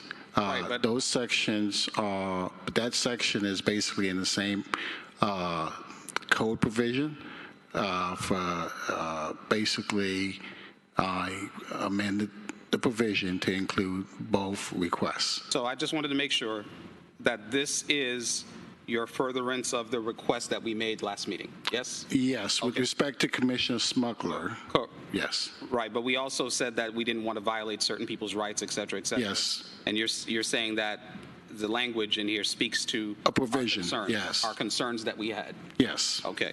Parts of it. Next thing is, as Commissioner Kramer stated, I believe code enforcement should be part of that because, well, no, you didn't state that, you asked a question. But based on her question, I actually believe that code enforcement should be, because code enforcement they're making decisions that our code employees have to execute to a certain degree. And I think they're very substantial decisions that they're making before it gets to a magistrate or whatever that process may be. So I think that should be included as one of the boards as well. Thank you. Vice Mayor, you had your hand up? Yes, I was going to say, make it all boards. Just do it all across the board, and the boards are public. That means anyone can come and attend the meetings and listen in. But for the sake of being fair, I think we just make it all. Don't single any individual out. Don't single any boards out. Don't add any loopholes that anyone can get in and out of. Just make it all of them. Only one, I'm sorry, Vice Mayor. The only one thing I would say is the pension board is supposed to have employees. And so is the Civil Service Board. Those two. The ones that are supposed to have employee representation, obviously. But if you're going to make exceptions, there should be none. It should be all boards with the exception of those that need employee representation. Okay, thank you. Any other comment? No, I'll let Commissioner Lark go. Can I say one thing? I just, just to give a thought here, when I sit on the pension board, I have to wear a different hat, right? I'm there for the employees, for the pension, for the good and welfare of all of that. And of course, when I come back here and put my commissioner hat on, I can vote a certain way. So I have to play two roles. Do we really want to penalize residents that happen to have a job in the city, but then they can't participate in their city? And when you say that the RAB, for instance, it's an advisory board, but it's an advisory board with how many people in it? It's not like they're all full of employees. I mean, it could just be one employee. Code enforcement, if the employee is in the utility in this case, because we're just using as an example, and they're going to also be, code, my feeling is committees, multicultural, beautification. I mean, I don't understand why they wouldn't be able to participate into their own city. I just, I have a problem with that. I mean, maybe I can understand the code enforcement a little bit. Maybe I can understand the public utilities or planning and zoning, but I'm not so sure that it's fair that people work here and now they just can't be involved in their own city to be a part of it in that respect. When they go to work, they go to work. It's a totally different atmosphere than when you take your hat off and now you're a resident. You should be allowed to be a resident. So I don't know. I think this warrants further discussion, and I'm sorry that it got put into the item that Commissioner Smuckler was bringing up. I think they're two completely different things, and they shouldn't be sandwiched together. And I think we should do more due diligence. It's not an emergency that we do this. How many employees do we really have that live in our city and work for us? So I would like to see this separated, and that's just my opinion. I'd make, if I was allowed to, I'd make a motion to separate them.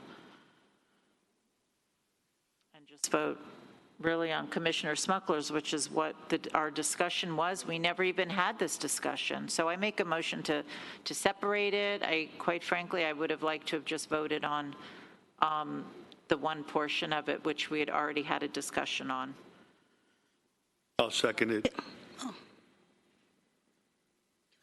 Can I say The something? motion is seconded for discussion on separating the items. Mr. Mayor, can I say something from the beginning? I mean, I've been trying.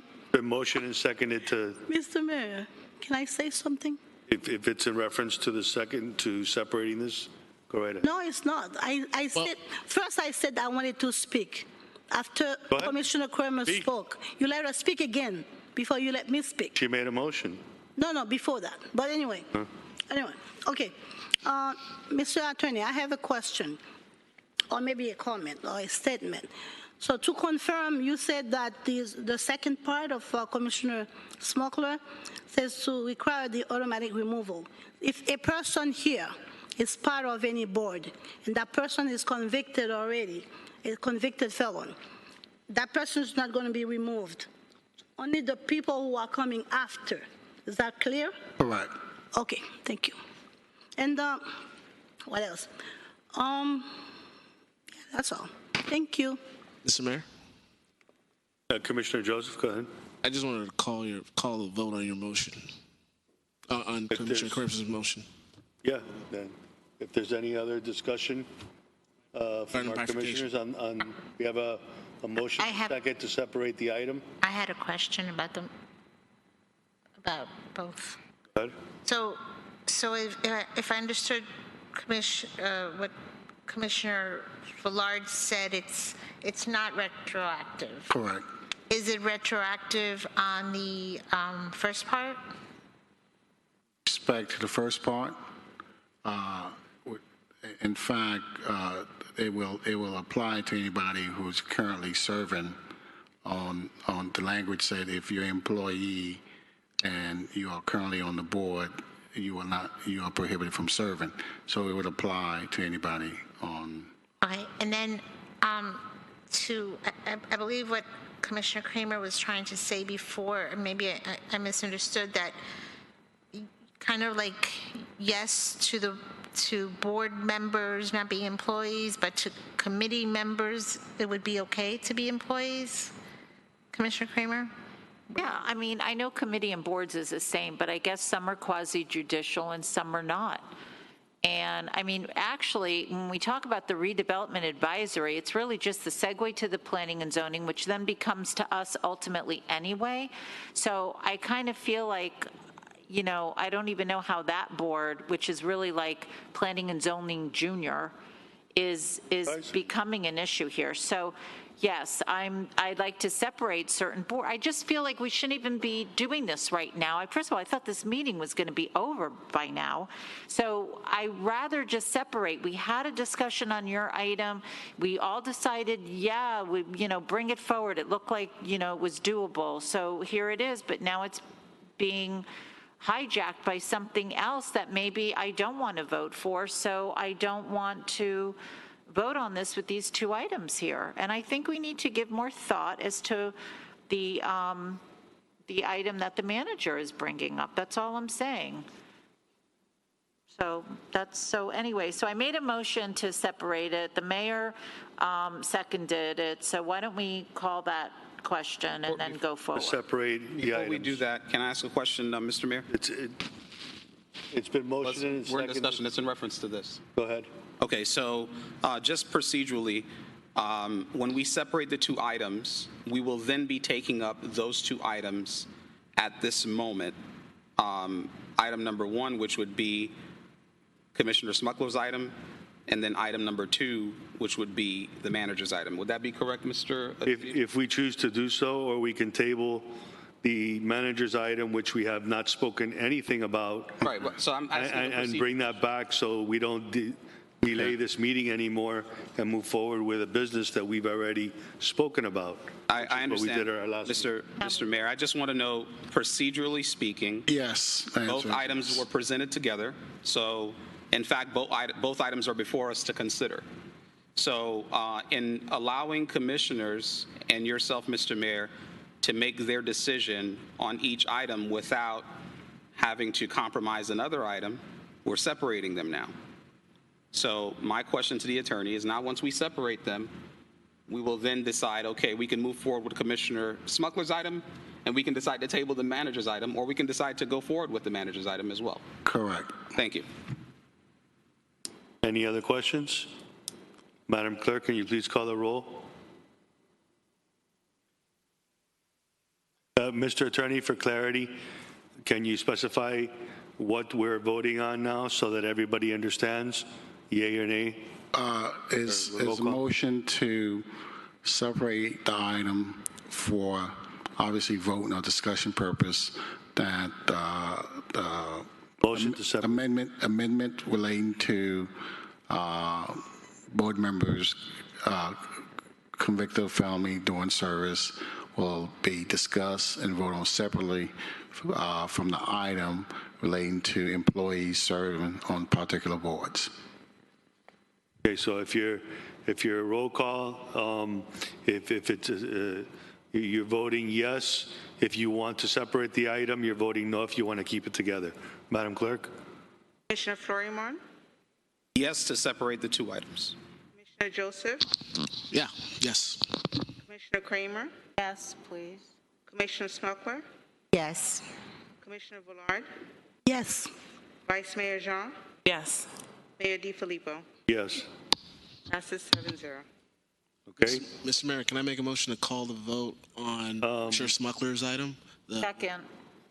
Okay, we got a first and a second to call the vote on the part of the members Is convicted of amending felony. section 2-32.4 to require the automatic removal of board, committee, and commission members convicted of felony during the time of service unless members demonstrate the restoration of civil rights. During their time of service. Correct. So if they started serving 6 months ago, a year ago, that would be considered their time of service. If they're on the board right now and they are convicted, okay, right now, not any prior, right now, convicted, then they're automatically subject to removal. And if so, a person is in limbo or is still innocent until proven guilty, what would happen to those particular people? Again, it's conviction. If they don't have a conviction, they got. Okay. All right, so we can do a roll call on that? Yes. Okay, Madam Clerk? Commissioner Joseph? Yes. Commissioner Kramer? Yes. Commissioner Smuckler? Yes. Commissioner Bullard? Yes. Commissioner Florimon? Yes. Vice Mayor Jean? Yes? Yes. Excuse me. Mayor DiFilippo? Yes. Passes 7-0. Mr. Mayor, can I make a motion Thank you. to call the vote, the mayor's portion of the... I have a question, and I want to ask the attorney. Well, I'm making a motion. It's a motion on the floor. I want to make a motion. For discussion? Yes. I'd like to second that motion. Thank you. Basically, to amend Section 2-32.1 to prohibit employees of the city of North Miami Beach from serving, it says certain boards in title, but serving on the planning and zoning board, serving on the Public Utility Commission, and serving on the Redevelopment Advisory Board. That's what's the language. Well, no, as amended by Commissioner Vice Mayor. Okay. Jean. Well, can you as amended based on Vice Mayor Jean indicating that prohibition should be with all boards except boards that require employees to serve on, like the pension board and also the civil service board. I just want to ask a question. Commissioner So, Kramer and then Commissioner. The reason why I can't vote to table this because we're in the middle of one motion, but the concern I have is, first of all, I haven't gotten back to something that I wanted to discuss, which I had a meeting with both the city clerk and the city attorney on, which was honing in and kind of tightening up the rules or what's the word I want to use, for all committees. Application process. Criterias for the applications, right. We haven't honed in on that. And my feeling is, yeah, we definitely know who an employee is, and we definitely know if they're a resident, right? But then we have all these other committees, and we're putting people on there, and we're not doing any due diligence to make sure that those people really live in the city, have a business in the city. And you know what? To me, we should almost be doing this all in one, is bringing what I brought up, which is a criteria, and as well as whether or not we want an employee to be on a committee, because I don't think this is fair. I think it is so lopsided.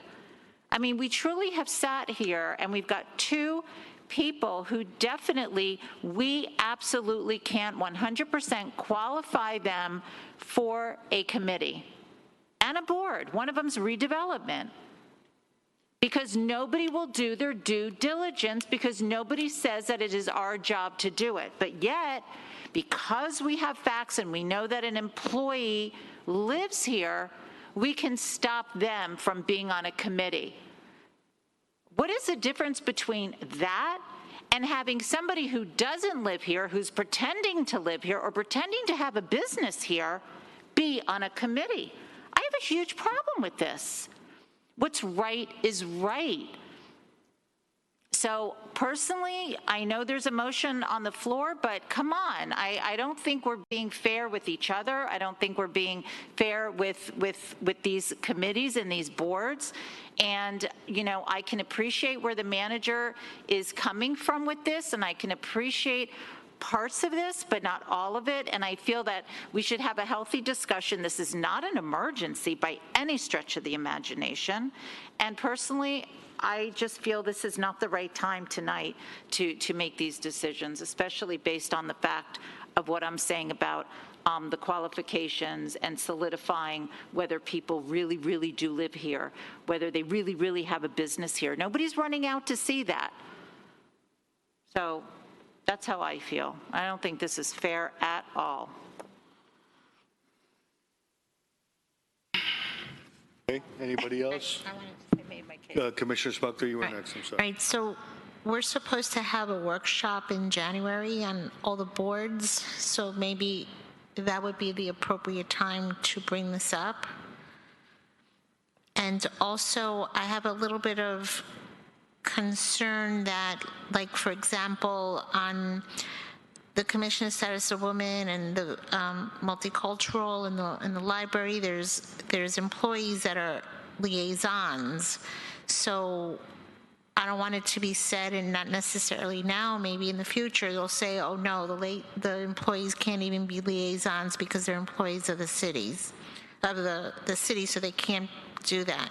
So I want to make sure that it's clear that they can be liaisons, but they just can't serve on the board. But I also kind of hope that we can just do this in January at the workshop, because there's so much more that we need to do, that we can just have a workshop and do it all, and gives us some time to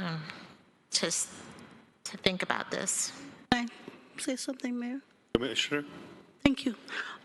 Well, since this is the first reading, and, we had to, I don't think it will be fair because it's two parts of the paragraph, it's two parts of it. So we voted on one, and we can also vote on the other one. And since this is the first reading, it has to come back. We have enough time to make decision on the second reading.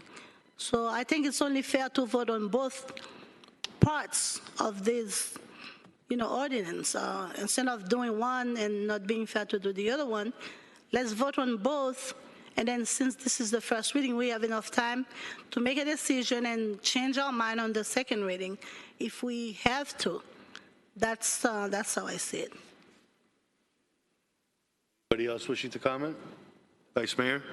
I just want the manager to kind of elaborate a little bit more on his rationale. Also, you have directors here, if they can kind of speak to, I wouldn't say the conflict, but how does it impact them to have an employee that they may supervise, give them directive? Well, that's just it in general, is employees, because you wouldn't have a director sitting on the board, because the director is going to be, the person that's doing the presenting. So you're saying someone that's underneath the director, maybe a couple levels underneath the director, now sitting on these boards giving direction. It doesn't make for good business. So that's my intent, and that's what I was going with. I did, as the mayor said, we had a conversation about an individual sitting on one of the boards, and the mayor said no, he didn't want to take him out. I voiced this, what my concerns were, and the mayor said no. So I just, brought it to the body to move forward with it. So that's, where I'm at with it. Commissioner Florma. Commissioner Jean, you want to continue asking? I mean, I didn't get a straight answer. I don't know about you. I did. I mean, honestly, I used to sit on boards in a different city. But I understand the sensitivity of giving directive to a director. Being a subordinate and directing my director, that wouldn't be something that I would do, being in that space. And so I can understand the logic behind that, especially experiencing that myself. But then, like I mentioned, these are public boards that anyone can listen into. The directive part, I see where that can be an issue, but. And exactly as you said, Vice Mayor, I have no problem with the employees attending the meeting and even voicing their opinion. I've seen employees come up during public record during commission meetings if they live in the city. So that's not, I'm not against that. I would never stop an employee from doing that. I just am speaking on the employee being on the board, but them participating, I have no problem with that. Going to the meetings and speaking at the meetings, I don't have a problem with that. Have a problem with it. But what about serving as liaison? That's fine. Serving as a liaison, that's fine. Employee to be the. I just want to make sure that. If we assign a liaison to carry out the duties of management and staff, that's a totally different story. Yes. Just want to make sure. Mr. Mayor. Commissioner. Thank you. And I want to say, Vice Mayor, thank you so much for opining, for giving your perspective on this, because, you've had some experience with that, working in municipal government. And one of the things that I wanted to be clear about is the liaison portion that Commissioner Smuckler did bring up. I think that, having someone to provide knowledgeable information or institutional knowledge to certain board members that may be making certain decisions, whether it's recommending decisions or not, I think that's vital and that's important. And, I'm still not sure 100% about, these four boards versus all of the boards, but I understand where Commissioner Villard is coming from. This is first reading. Hopefully we can kind of sift through that before it comes to second reading. Thank you. Mr. Mayor, can I call the vote? I'd like to call the vote. Thank you, Mr. Mayor. Anybody else wishing to speak on this matter? Okay, seeing none, I think Commissioner Joseph made a motion to call the vote. Is there a second? It's a roll call as amended by Is there a Vice Mayor. second? Second. Okay, I heard a second. Who was that? No, I asked who second. Sorry? Second. Okay, so I have a first. Okay, Madam Clerk, go ahead. Call the roll. Commissioner Kramer? Yes and no? No. Commissioner Smuckler? No. Commissioner Smuckler? Yes. Commissioner Villard? Yes. Commissioner Florimon? Yes. Commissioner Joseph? Yes. Vice Mayor Jean? Yes. Mayor DiFilippo? No. Passes 5-2. Yeah. That would happen. Okay, item 11.7, Mr. Attorney. Thank you, Mr. Mayor. Item 11.7 it was sponsored by Commissioner Michael Joseph. It's a resolution authorizing the city manager to negotiate and execute a joint use agreement in substantially the same form with the school board of Miami-Dade County for the use of the field and outdoor amenities at Sable Palm Elementary School, providing the city manager and city attorney with authority to do all things necessary to effectuate this resolution, providing for an effective date. Okay, is there anybody in public comment who wishes to speak at this item? Okay, seeing nobody that has come up, public comment is closed.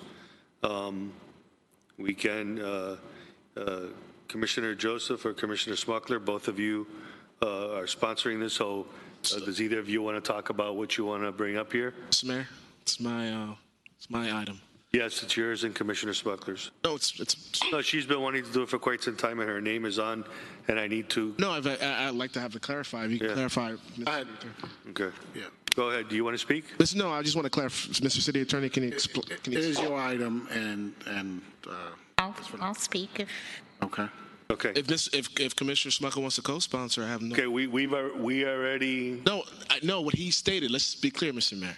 He said it's my item. I'm sponsoring it.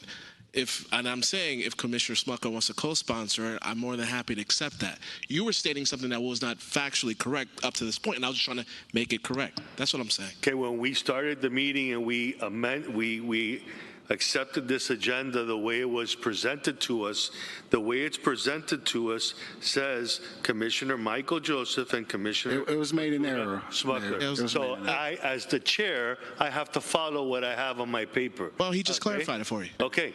This is what's on the paper. So Commissioner Smuckler, now you have the opportunity, since you said you were a part of this. Do you want to co-sponsor this? Being that I've been working on this since September 2nd, yes. Okay, so there you go. Now the record reflects what? No. I want to really clarify it from a factual standpoint. Okay, there you go. Okay. Now and I'm more than happy to have Commissioner Smucker as a co-sponsor.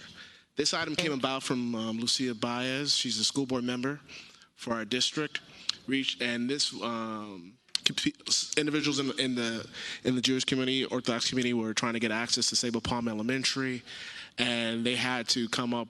They reached out to the school board member, and as a result of that, the best way to make this happen, to get access to this field during Saturdays and Sundays, would have an interlocal agreement that would, alleviate some of the insurance and liability issues that come in opening up a field not during regular school periods, right? So I reached out to the city manager.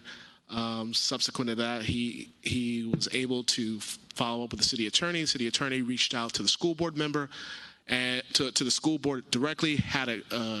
Was able to get a draft document that he was able to speed through, because this is a timing issue. This is something that's been sitting idle for quite some time, and as a result of that, given the fact that certain individuals in the community are trying to get it before the school board, we're speeding this along. And this is just us accepting the liability and opening up the field during Saturdays and Sundays and allowing them to utilize it. So that's basically what this item is. And correct me if I'm wrong, Commissioner Smucker, if I'm stating incorrectly. No, so far so good. Thank you. Okay, anybody else wishing to speak on this matter? Call the question. I can Well, speak, I still want to speak on the matter. and I want to speak too. You know, let me tell you something. I am all for this. I love this. But I have a problem. And the problem is that we're in the process of trying to annex and incorporate certain parts of our city. And, you know, these are one of the perks of being part of the great city of North Miami Beach. And if we're looking to show the community that this is part of the value and incorporating and annexing, although some of you have made it very clear you don't want that to happen, but this is one of the great things that can come out of annexation and incorporation is the fact that we can do these things. And I'm so much wanting to vote for it, but I would like to vote for it in knowing that the unincorporated areas of our community are going to stand behind us. And it's already been a year already almost, and we still have to hear diddly squat from the manager about the incorporation and annexation that was one of our top main priorities, and somebody who he delegated to do this that has yet to bring anything to the table. We don't have anything. And we continue giving and giving, but we're not getting what we need to get. And we need to get these particular donut holes and areas to become part of our city so that we can grow and we can get past the 50,000 mark so that we could start getting the money from the federal government that we deserve. And we keep cutting our nose to spite our face because people want to play politics over governance and say, yes, yes, yes, I'm the one that brought it forth, I'm the one that did it. But at the end of the day, the city puts out the money, the city does everything, and then people say, well, why am I going to vote for annexation? Why am I going to vote for incorporation? We already got everything we want, and at the end of the day, that's your answer. And that's what I find wrong. That's just my comment on this issue. I don't know if anybody else wishes to. You know, Mr. Mayor, there's people that live in our city of the Orthodox faith that will be utilized in the same facilities, not just people in the donut hole. You know that, right, Mr. Mayor? Because you stated that this is going to, that only people that's going to be in the donut hole is going to have access to it. No, that's untrue. I just want to put that on the record. Okay, any other? Commissioner Smuckler? Yes, so I do want to also thank School Board Member Baez Geller for speaking to me about this back the September 2nd. And I've also tried to take care of this, but a certain someone didn't read my emails. But and I did see Alan Jacobs the other day, and he mentioned to me that he did speak to the manager about that, about this. So, and I also know in speaking to Parks and Rec Director Plotkin that this has been done in Miami Beach with the schools and the parks. So this is something that the community is asking, and it's not just the community outside of the city, but it's also within the city that are living there that want to use it. So we can try it. And thank you for. Okay. Anybody else wishing to comment? Yes, Mr. Mayor. I'd just like to thank you, Mr. Mayor.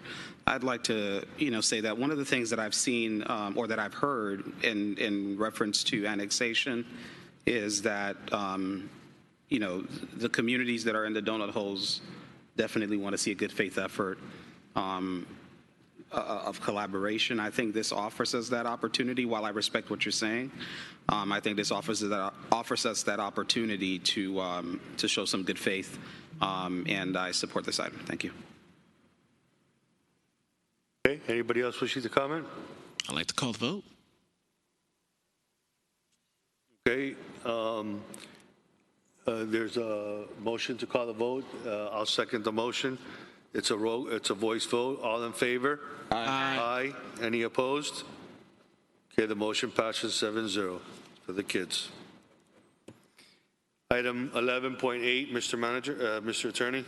Yes, item 11.8 is a resolution of the City Commission, Mayor and City Commission of the City of North Miami Beach approving a letter of intent to provide the city manager with the authority to negotiate and execute an assignment agreement for the purchase of the property located at 16501 Northeast 15th Avenue in North Miami Beach, Florida, at a price not to exceed $2,250,000 to construct a senior center, providing for effective date. Motion to approve. Second. Introduce. Oh, well, I mean, sorry, motion to introduce, I apologize. Second. Okay, that's what I thought. Okay, public comment is open at this time. Anybody wishing to speak on this item, please step forward. I think we have somebody. I'll be brief, guys. I know you guys have been here all night. Hello, how are you? My name is Lauren Rios. Just want to thank you guys for allowing me to speak. I know you guys had a busy evening with a lot of concerns and situations going on with the city. The reason why I'm here is to discuss my interest in the new senior citizen building that can benefit everyone in the city of North Miami Beach. I'm very happy that it's going to be in this process. As you may know, today seniors are living longer and healthier due to different improvements of healthcare and et cetera. This senior citizen can cause more opportunities than you guys know. I've been here in the past, and I think I spoke to you guys before that my mother has early stage of dementia, and when I found out about this opportunity, this was a very eye-opener experience, knowing that the city of North Miami Beach is really coming back and giving back to the senior citizens. And if there's anything I could do to try to, bring sponsors or to help to improve this, I would love to assist, especially for the center that will provide hopefully more opportunities and bring every ethnicity, especially with this community that we've had some good and bad days, and this will bring definitely more attention of a positive way. Thank you guys for allowing me to speak. I pray that I can assist with anything, and I want to thank the City of North Miami Beach Police for being an amazing, you guys give your life every day for us. Thank you. Have a wonderful evening. Happy Thanksgiving. I'll pray for all you guys. Take care. Thank you. Anybody else wishing to speak at this time on this item, public comment? Okay, seeing none, public comment is closed at this time, and we'll bring it up to the dais for discussion. Mr. Manager, do you want to go ahead and explain this item so that we understand what you're proposing? Yes, sir. From the very beginning, I know there's been a need to mobilize our seniors in the city of North Miami Beach. I know I've had many discussions on the possibility of building a container facility. That's what I was, came in, that was going to be this, and just saw the opportunity with this piece of property connected to Mishcon Park. And when you speak of, those seniors having to be at that campus, if we do acquire this property, we control the whole block, which becomes a campus where the seniors can walk to the library.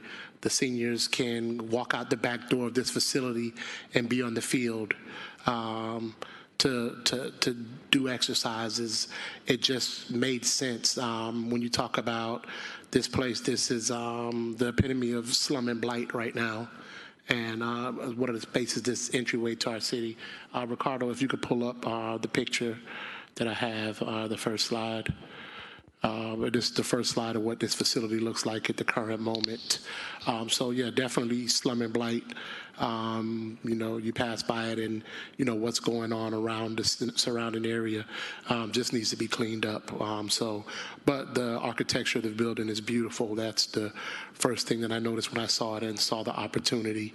I did reach out to one of our associates and asked them to do a mock-up. So next slide, please, Ricardo. So this is what the proposed site would look like.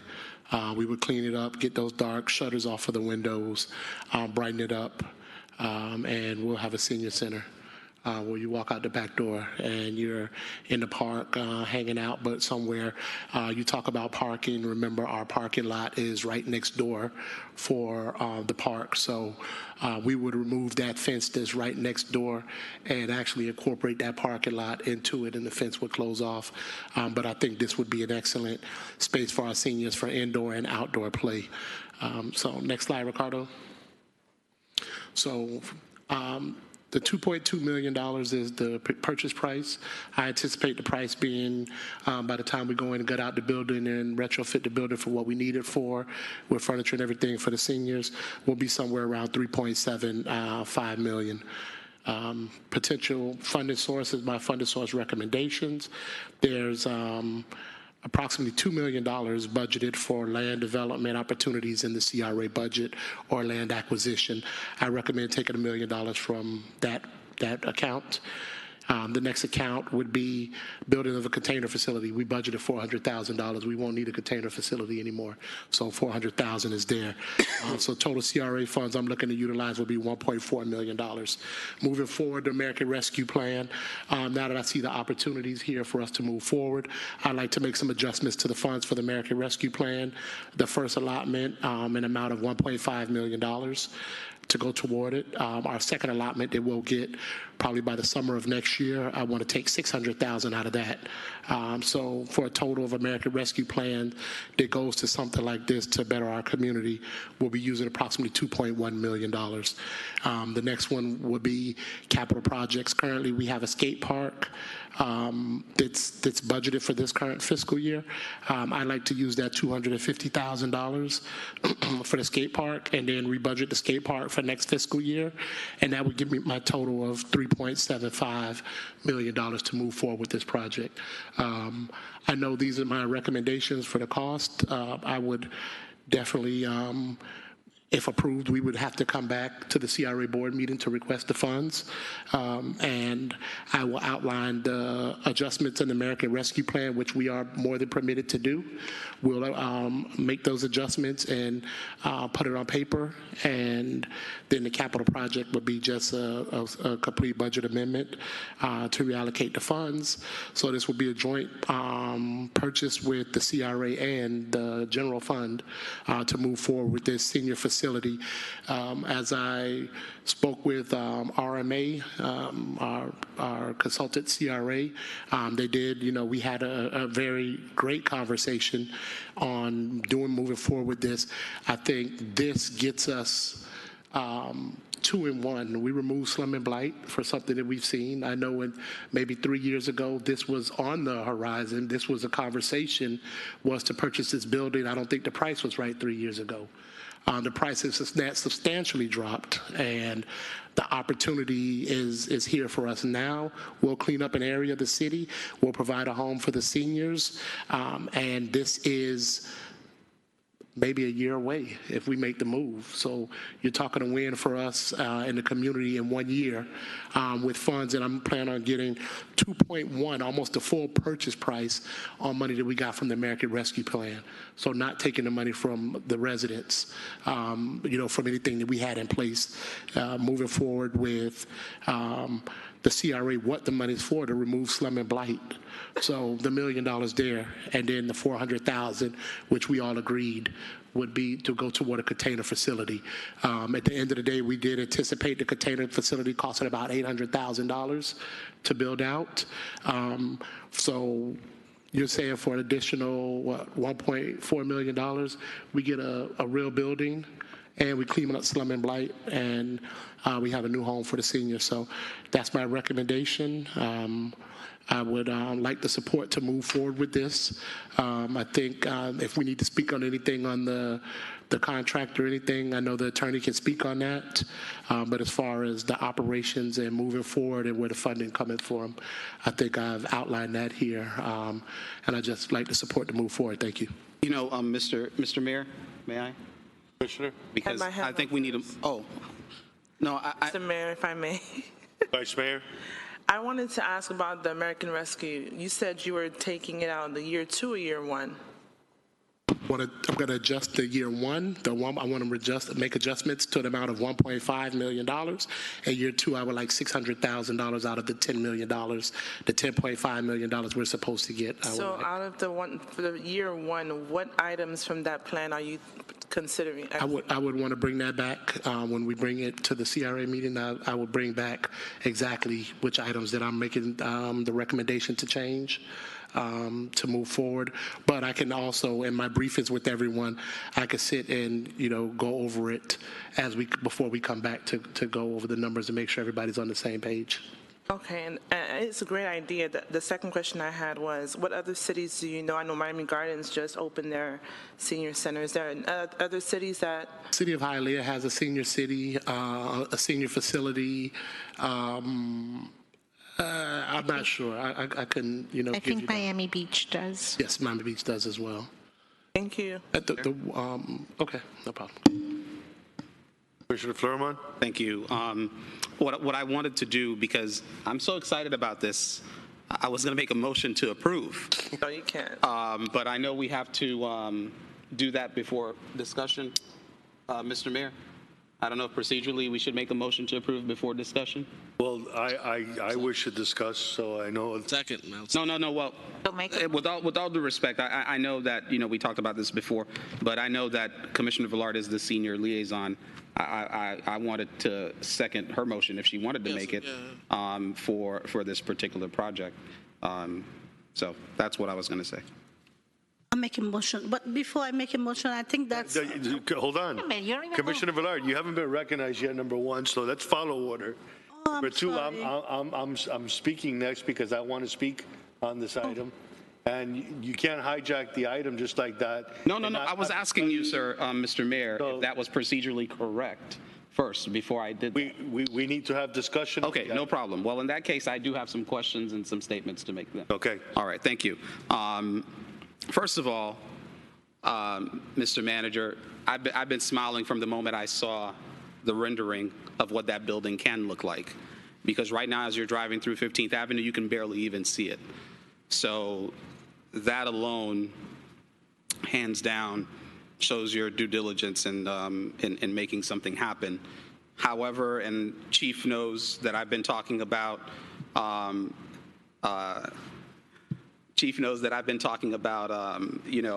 the area for a while now, and we have some big concerns in the alleyway that's between the plaza that is on, I don't know if that's 165th Street, and then on the other side that is on the opposite side of Walgreens, or the old Walgreens building, there's an alleyway there that we constantly have loitering, drug activity. It's not safe. My first question is, do we own that alley or the back of that of those two plazas? Number one. And if we do, what can we do to, make a substantial change in how that looks to allow for walkability, and maybe by doing so, remove some of the loitering and crime that we have in that area? The other thing is, right behind the Mishkan Field and where the property is also a thoroughfare where people can drive and go straight to the library. In all honesty, I don't see why that entire strip can't be changed to allow for more walkability, more beautification, places for people to sit, and more aesthetics, so that people don't think that it's an area to loiter. People can feel comfortable and actually enjoying that entire complex. Commissioner, I didn't want to interrupt you because you're making a statement. Yes. But respectfully, we're trying to stay germane to the item that is before us. It doesn't have anything to do with those alleys and those places. We're talking about a piece of property. I understand that, Mr. Mayor, but these are the things that I'd like to see happen in conjunction with this, with what he's presented, so that I can be able to support it. Okay. And in reference to the specific building itself, is it a one-story or a two-story? It's a small second floor. Okay. Would house, I want to say, I think it's approximately 5 or 6 offices on the second floor when we visited. So we would purpose that second floor for office space. Okay, well, I just think that there can be multi-use out of it for perhaps some community services, if not, perhaps some small business incubators. So I think those are 2 things that I'd like to see happen as well, but I fully support this item, and thank you for taking the initiative. Thank you, Commissioner Fleury. Make a motion, Mr. Mayor? I'm going to speak right now because I want to speak on the item. Okay. So I don't know if everybody else got an email, but I know I got an email based on an appraisal that was done to this property. The appraisal came in at approximately 1.9. Okay. And the purchase price is 2.25. Okay. Several years ago, this building was offered to us at $800,000. Okay, $800,000. This is a building that's over 40-something years old. It takes major renovation. Manager, when we sat down, I said, why would we pay over an appraised value for a property? And your answer was, well, I'll consider that to be the commission to the realtor. Do we have a realtor? I don't think I said that, sir. Somebody else had the property under contract, and we went to them to acquire the property. Okay, so that's it. You said the $300,000 is basically the fee that the guy wanted to step away from the deal for us to take over. So basically, you're paying somebody to step away from a deal. You're paying a realtor's fee. Any realtor's fee is about 6% at the most in a real estate market. Having been a realtor for a very long time, that's $139,000 at the most, respectfully, that a commission would be paid out on. And here we're paying out over $300,000. I can't foresee how we're throwing away this amount of money when that could be put towards the renovation or the construction, reconstruction of this site. If the seller had any good intentions, and if we're doing the right thing by the people and the taxpayers of this city, especially the CRA money and the American Rescue Plan money, we wouldn't abuse of that. And if we have an appraisal of 1.9, then that's what, if we're going to choose to buy this property, we should be paying for that property, not overpaying for the property and then going in there and investing another $1.725 million to renovate. It doesn't equal, it doesn't make sense. And while the idea may look nice on a picture, when it comes to numbers, it does not factor and look appropriate or equal to what you are proposing to us today. The city owns property already in so many more advantageous places, especially along 172nd, that we could do stuff with, and we've spoken about this, that has nothing built on it, that we own the land and all we would have to do is build on it. And it would only cost us the cost of construction of building a brand new building instead of inheriting a 45-year-old building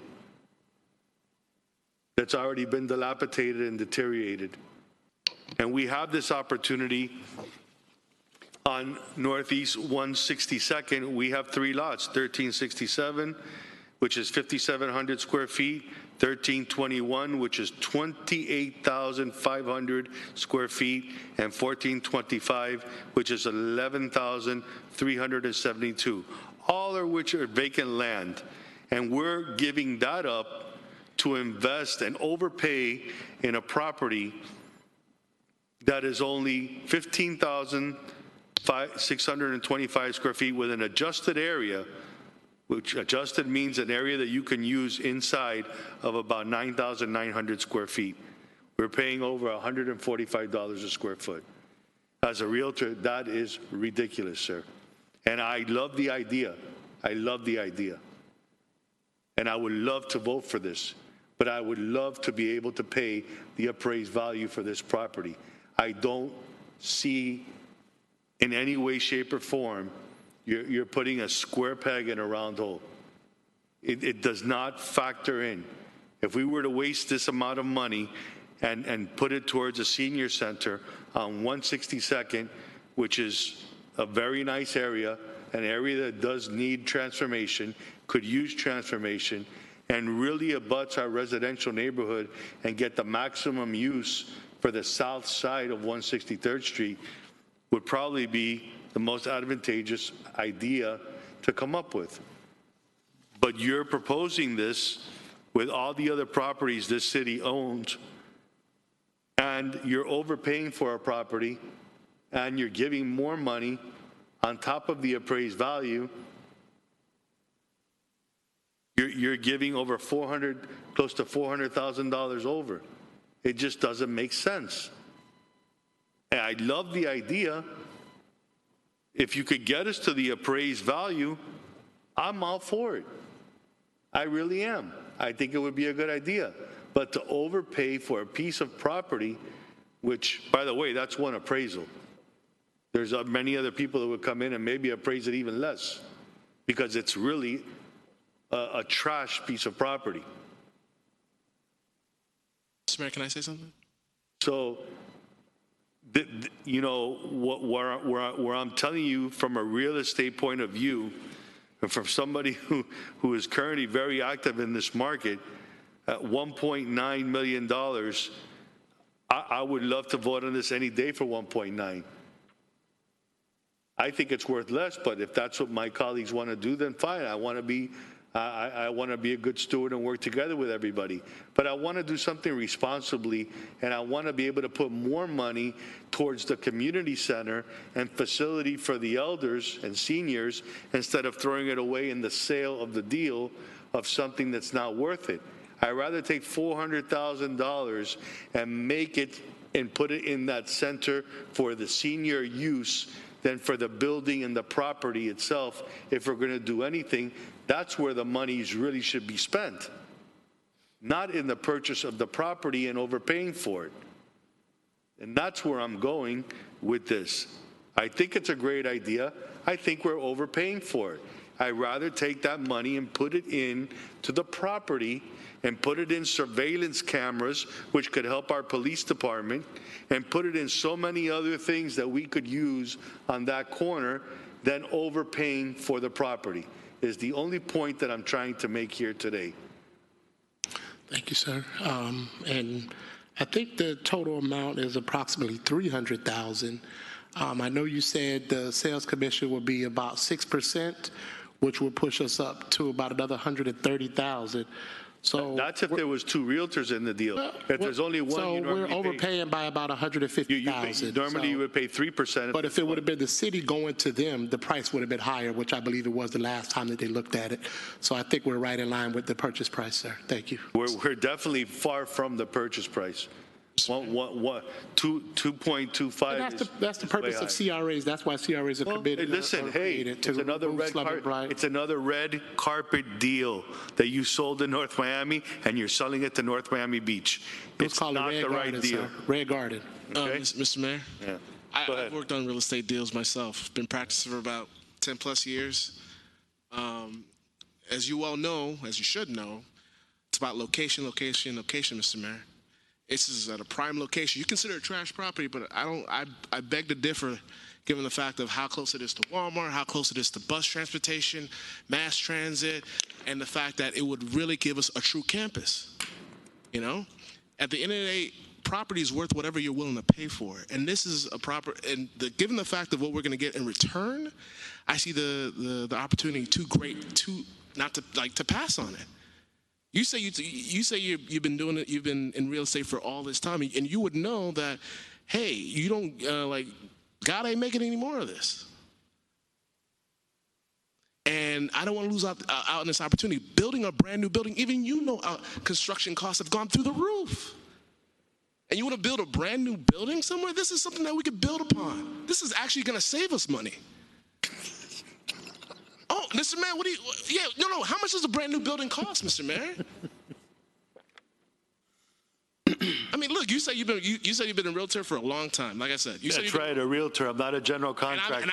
So you could ask a general contractor. And I've handled multi-million-dollar deals, Mr. Congratulations. Mayor. Been practicing for about 10 plus years, and I understand the opportunity here, and I want you to really understand that.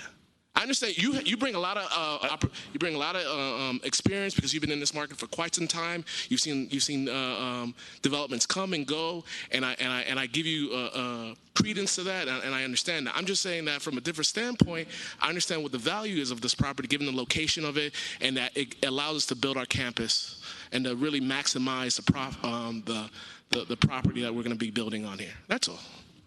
I have a statement, Mr. Mayor. Well, no, we already. Go ahead, Commissioner Kramer, and then Commissioner Ferrell.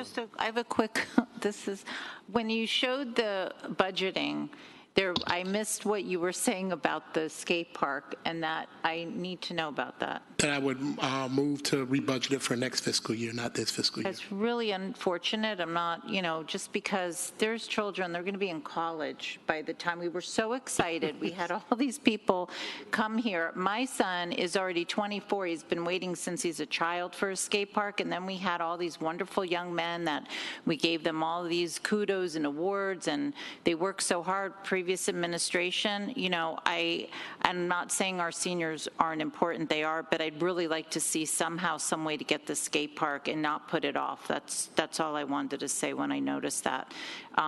We could really use it here, and it's a really, really great sport, and it's really good for our youth. So I would appreciate it if we get back into that loop. Okay. As far as, I'll just say my 2 cents. I did speak to 2 realtors in regards to this because I was a little concerned about the appraised value and what we were paying for it. And one of the realtors I spoke to is a pretty prominent commercial realtor in this area, in and around, and we may be paying a little more than, I don't know if even the word is should, because first of all, if we don't do this, it's going to get bought.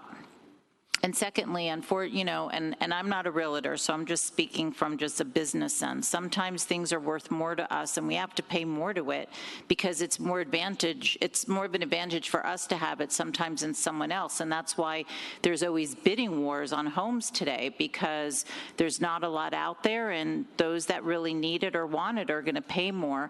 And while I don't know about the properties that the mayor mentioned, which I think at another time we need to look at those and see why they're vacant and we're not doing anything with that, being that this is right by our park and being where it is and doing my due diligence and speaking to people that I completely trust, I do have to say it's something that I don't think we can let go of. So, thank you. Thank you. Mr. Floro? Thank you so much, Mr. Mayor. I'm listening to you and Commissioner Joseph, and I think Commissioner Kramer took the words right out of my mouth. Sometimes things are just worth more to us than having them go back into the mainstream, because, now that we're having this discussion, that's a whole nother ballgame now. We've just opened it up. So, us not doing this puts us in a position where if we do want this property moving forward, we're probably looking at much more of a premium. Having said that, I do remember a couple of years ago that, the mayor had mentioned that this property was something that we should look into to kind of corner off Mishcon Field and make sure that we have continuity and everything. And so I'm excited to see what we have before us tonight, and I'd be comfortable with making this decision. What I will say, though, is that we're not approving the budget. We're approving the execution of a sale. A letter of intent, yes. Letter of intent, okay. So, but moving forward, and I have the picture on my phone of three boys who I don't know how old they are now. They're probably they're 2 years older than they were last time they came here, that came to almost every single meeting asking for the skate park. So we approved it. It was a great feeling for the entire commission, and I think that we should definitely, Mr. Manager, deliver on that as soon as possible. And for that happening under your watch, I think would say a lot about, your continued ability to deliver, because as soon as we approved it, it almost kind of disappeared into thin air, and it never got done. So you doing that as soon as possible, and we're literally talking, if you go to Hollover, it's, I'm not a general contractor, but I think it's mounds of dirt followed by mounds of cement and, some things to protect people from injury and stuff like that, and some aesthetics, and you got yourself a skate park. So I don't see why that's something that we can't do now. And if you need to pull more money from the American Rescue Plan, I'm sure we'll be at least I will be ready to support it to get this other project completed. What else was I going to say? So yeah, that was it. So for the record, Commissioner, I just want you to know, and again, I'm not against the project. No, I know you're talking about the appraisal value versus. I'm against the amount of money, and because of that, unless we can work out a better deal, then I would vote. But I can see that the votes are already here for this. So you were also mentioning, Mr. Mayor, sorry to cut you off. That the property was, a trash property. Or that it wasn't a great property, 40-something years old. I think that's relatively young for a property, period. But you're in the business, I'm not. But what I will say is, even with Jefferson Plaza, there were some properties that were supposed to be delivered prior to July that took an extra couple of months because of steel and other things that people need to build. And, there are articles that have been written about developers that are giving people back their deposits because they can't afford to build at the prices that they originally inked a deal on with people who are purchasing these homes. So they're literally giving back deposits because the numbers don't make sense because the price of construction is increasing. So I think if we're able to get a shell that we can work with. Back to what I was saying, because you interrupted me again with your comment, but what I was clarifying again is that I am for having a senior center. And again, I wouldn't mind seeing it at this particular location. My apprehension is the amount of money that we're paying for it. And because of that amount of money that we're overpaying for this property, is why I probably can't vote for this. And it's not because I don't want the project, it's because fiscally holding the ropes of the purses of this city, I can't see throwing out that kind of money when that property is not worth that amount of money. It's just simple economics. You want to pay more because of the location. That property will sit there, and it's sat there for all these years because it's a small amount of space and nobody can do anything with it. So you know what? Eventually, if you play your poker cards right, eventually the owner will lower his price. But you want the red carpet deal, you can have it. The votes are already there. I don't need to say any more. Thank you. Go ahead. You want to call the question? Yes, Mr. Mayor. I thought so. Okay, we have a question. We have a first, seconded by Commissioner Joseph. Madam Clerk, you want to go ahead and call the roll? The resolution, you can do a voice vote if you like. Voice vote. All in favor? Aye. Aye. Any opposed? I'm going to be opposed because I'm not spending that amount of money. 6-1. Okay, item 11.9. Yes, Mr. Mayor, 11.9 is a resolution of the Mayor and City Commission of the City of North Miami Beach approving a letter of intent to provide city manager with authority to negotiate and execute a purchase sale agreement for the properties located at 1509 Northeast 153rd Terrace, 1519 Northeast 153rd Terrace again, and 14999 Northeast 153rd Terrace, basically located in Washington Park area, in amount not to exceed $800,000. Thank you, Mr. Mayor. Thank you. I was, many years ago, I was the proponent that brought the first, I think it was $8 million to the account to fund this Washington Park. I was the maker of the motion, and I brought it forth, and I was all for this project. I would like to see the renderings with and without this particular lot. I believe that the city is being strong-armed into paying $800,000 for a lot that is not worth that amount of money, not here, not now, not in 20 years. I don't think that this is a lot that's going to make or break this project. And I really want everybody to consider what we're doing here today, because the owner of this lot is not even a resident, while he might be an acquaintance that I know, and I would love to do great things, but I will never waver for him or anybody else. This property has close to $1 million in fines and liens, and I cannot see this city throwing away money on this particular piece of property. I would love to see us purchase it. I would love to see us purchase it at the right price.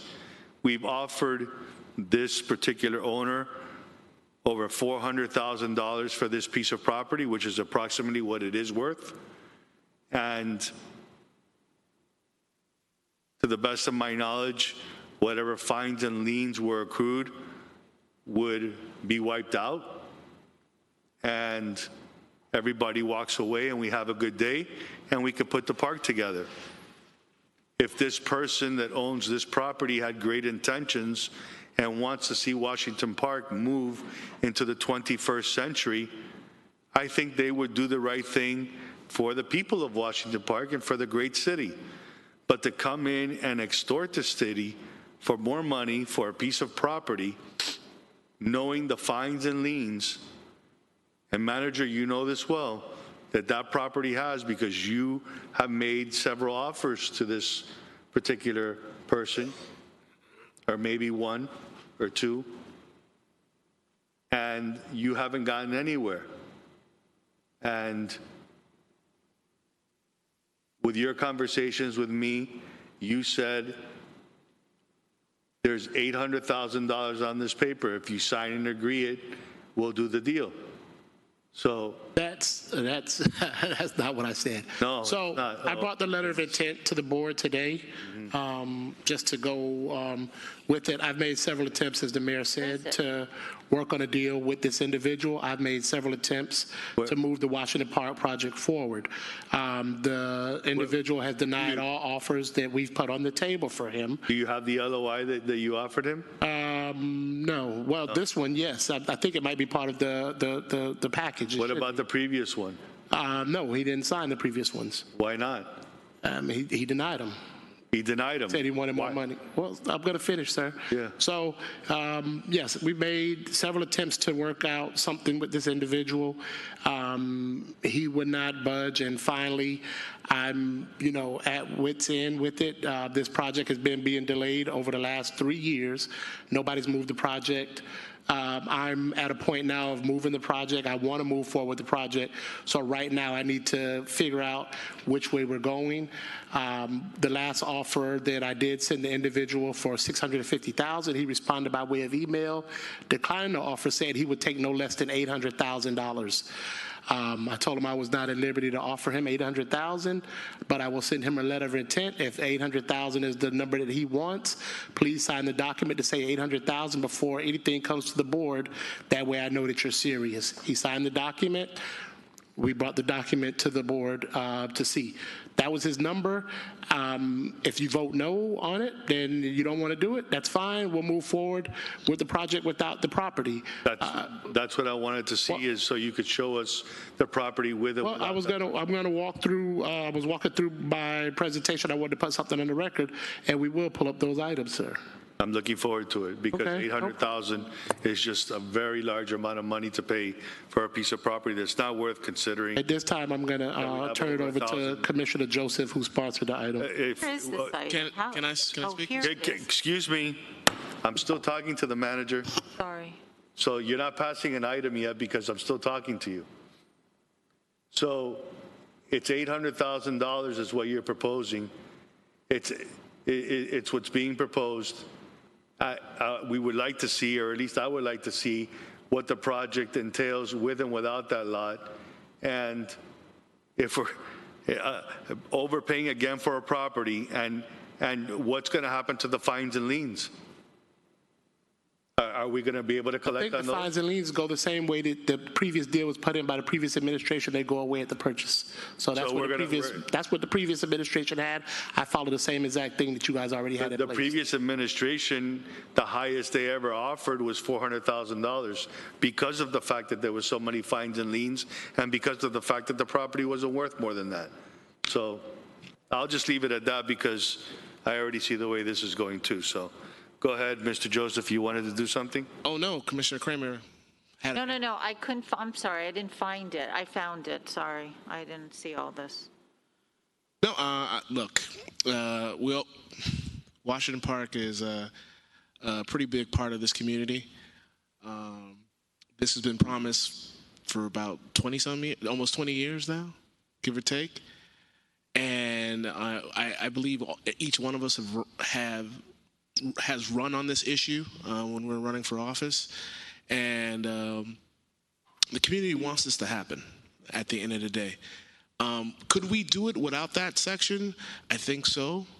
But would it be the maximum use of that property? I don't think so. I think that for us to do the best effort for a community that's been wanting this particular location to be redeveloped for such a long time, we got to do the best we can.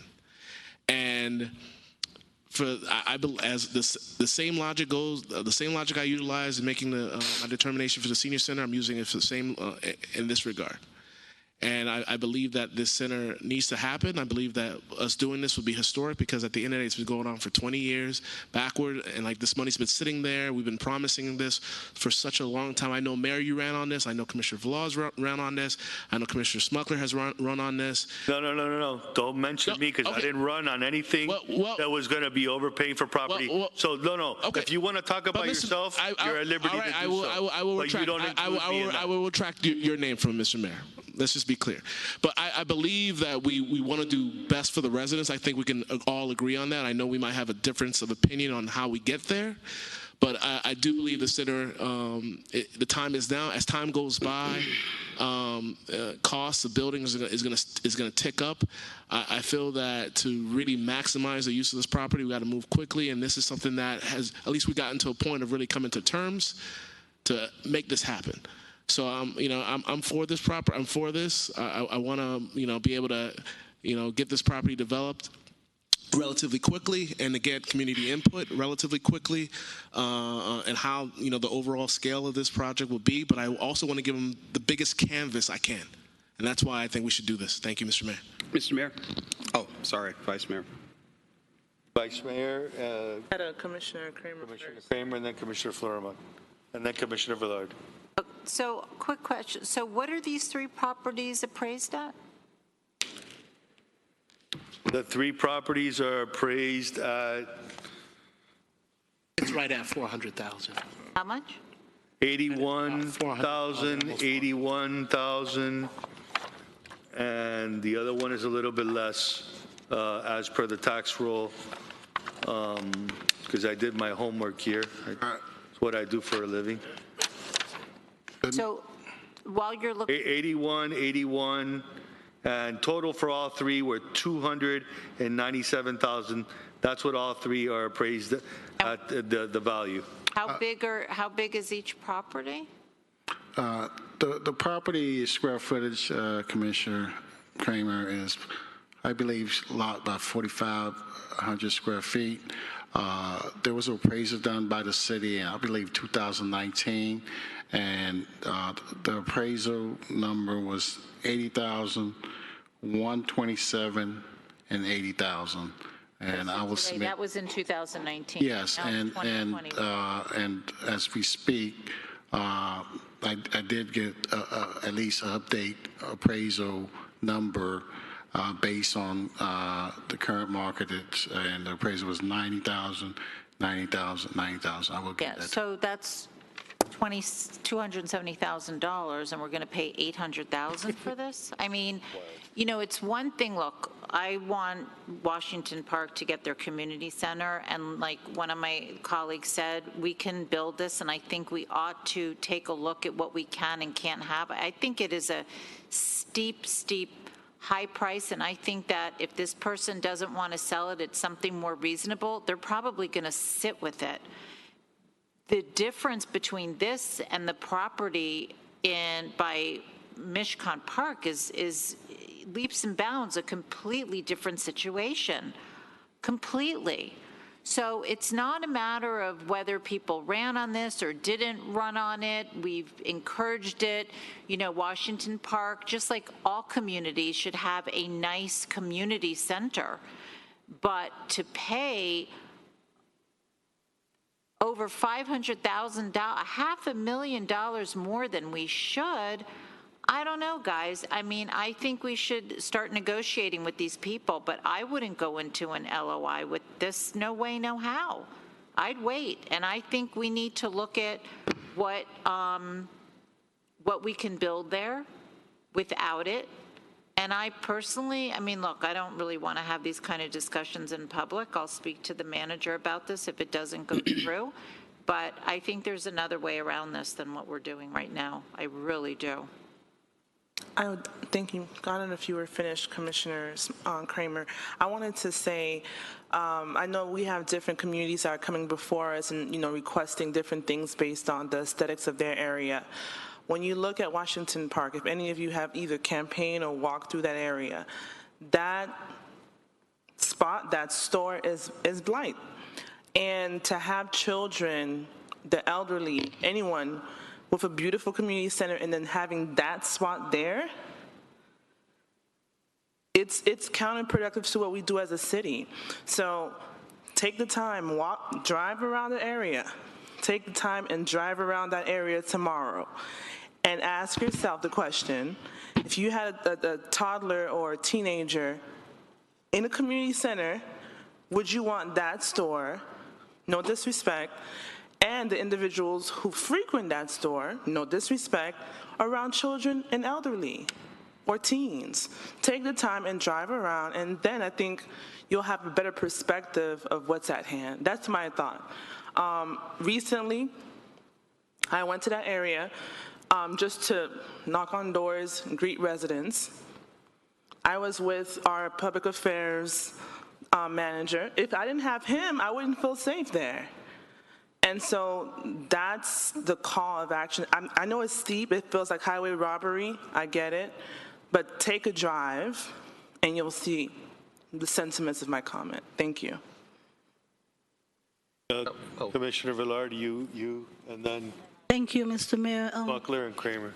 I really wanted to just echo what Vice Mayor Daniela Jean said, because that's really what I wanted to say, because sometimes, you know, the price, when you spend money, sometimes it's not the amount of money that you spend, it's really what is the place worth. Just like she said, I feel like the police department, I'm not putting you on the spot, Chief, I feel like the police department will be happy not to have this building there, because it will be less crime or less things that they have to do. Because truly, when you go around there, you know, no disrespect, when the people who are sitting there, what's going on around there, you really want, if you're going to put a nice building there, it doesn't matter how much that person asks for, you really have to see the totality of the project that you're doing. Because if you're looking at money and you're going to look at a nice building and you don't want to buy this building because of the amount of money, are we caring for our community or for the amount of money that we're looking at to spend? So I really truly think that $800,000 is not really the amount that we need to spend. It's just like deterrence, removing this building there to incorporate it in our new building and to make our city the greatest city, the safest city. I think it's worthless. You know, $800,000 becomes like no money. And that's the way I see it. And I think we really need to move on that Washington Park, because this park has been there for almost 20 years. So, Mr. Manager, if you take that project and you make it happen under your watch, I think that will be a great thing, not only for the city of North Miami Beach, but for the residents, the people who live in Washington Park. Thank you. Well, for the record, it's not under his watch. The project already got funded. It still needs a little bit more. It's just the fact if under his watch we're going to overpay for a building or we're not. My turn. Commissioner Smuckler? Thank you. Okay, so the appraisal of that $297,000, that's on the property tax records, Assessed value. but in reality, that's just the assessed value when you buy. Dade County property appraiser. Yeah, but it's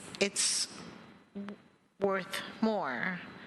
Like, for example, when I look at my assessed value, it's much lower than if I wanted to sell my house. So the assessed value is less than what would happen if you go sell your house. Any of us that have a house, the assessed value is not what we would sell our house for. The market value is less. You're saying the market value is less than the assessed value? Look it up. Don't take my word. Yeah, but I'm saying what appears on the tax records is not what you sell it for. I mean, when you, This is already a sold deal, so don't ask me anything else. okay, so, I have a comment, Mr. Mayor. I don't know if Commissioner Smuckler, when she's done, I can speak. all right, I'm finished. Go ahead, Commissioner. Thank you. Indulge us. You know, I mean, coming up with a value for this property is kind of interesting, because the reality is, how many corner stores do you have in the middle of a neighborhood, isolated completely like what we have in Washington Park? So when it comes to values, you know, that's a very tricky appraisal to come up with. That's number one, because your comps are not readily available in the immediate area. And this is just general knowledge. You don't have to be a realtor or you know, an appraiser to know that. You know, someone would have to reach really far to find something that is similar in a similar situation. Because I know I don't see too many corner stores in the middle of a neighborhood. Having said that, this is not only an eyesore, it attracts crime, loitering, and all of the above. In addition to that, I think one of the things we need to look at is opportunity cost, as well as cost benefit. We have been going back and forth with this store for eons. And I think over the last 2 years, for delaying of getting this project on the road, and I don't know the exact number, I know that our public services director is here, but our construction costs, and I know Mr. Manager is here, our construction costs have gone up significantly as a result of this back and forth. And I don't know, would that number be 2 million, Mr. Manager or Public Services Director? Well, I know for the plans, we're somewhere at around $200,000 because we keep wavering back and forth. No, but I'm saying the overall construction cost. Will it change? The blueprint might change to somewhere around an extra $1 million. Okay. Because we're trying to squeeze more stuff into a smaller space. And then we do suffer the lack of more basketball courts. Okay. If we shrink But the cost of construction hasn't. It will go up. It's going to go up. Okay. So for me, that's one of the things that I have to consider is the cost of construction and the cost of delivering the project. The longer we take, the more expensive it's going to get. So I don't know how much, you can put a dollar amount on safety. That community is changing every single day. People are coming in there and they are investing money in those properties. They are remodeling those properties, rehabbing those properties, and they need a community center. So it's not only the fact that we've been talking about this for over a decade, it's the fact that we need to deliver something for the community at large, including those residents who've been in Washington Park for a while and those residents who are moving into our city, to show them that this is a place that we want them to move. And also property values will reflect the changes in the community, and that's going to, increase our receipts when it comes to taxes. So I think it's a win-win for the community, although it is overpriced. I think it's a benefit for the community. Commissioner, at the end of the day, to add on what you were saying respectfully, the majority of this, if not all of this property, is going to be a parking lot at the end of the day in this design. So what we're paying for is for a parking lot, and that's why I would like the manager to show us the presentation with and without this, because at the end of the day, if this might be written in stone already, for all I know it is, but at the end of the day, if we don't accept the LOI for 800 and we can negotiate with this property owner, eventually we're going to have a better opportunity, and he's going to have to come down because the only other people that can buy it is somebody that's going to build houses there and make it look nice anyways. But give us the opportunity to negotiate and get the right deal. Why should we fall into paying such a steep price for something that is going to be a parking lot? We haven't even seen the presentation yet, but that's what it's slated to be. Commissioner Kramer? Thank you. So first of all, I don't know why we would overpay by this amount. And you're right. If somebody, an investor, comes and buys this property and turns them into houses, well, guess what? That's revenue coming into the city, so we don't lose. We haven't seen this presentation yet. I want to see it. I think nobody else is coming in there and buying those properties for almost $1 million. Okay, I mean, give me a break. And secondly, and I lost my train of thought. And, oh, I know.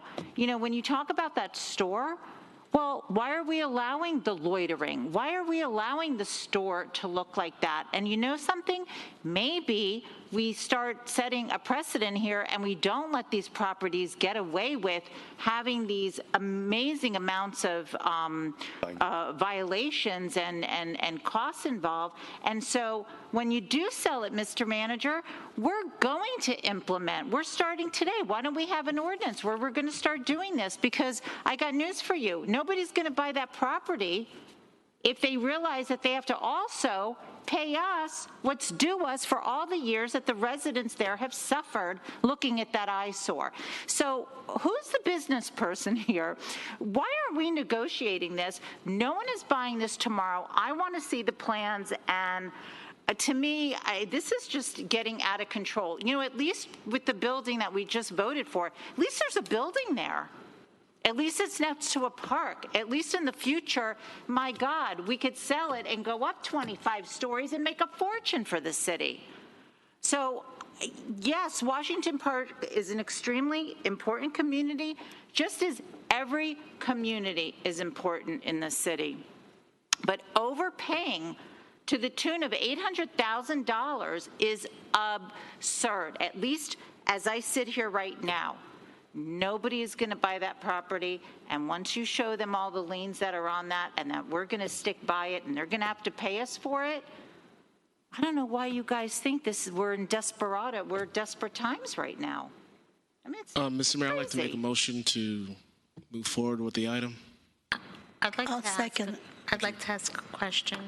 I don't believe this. For I have a the motion and a manager. second. Go ahead, Commissioner. Manager. You had a question?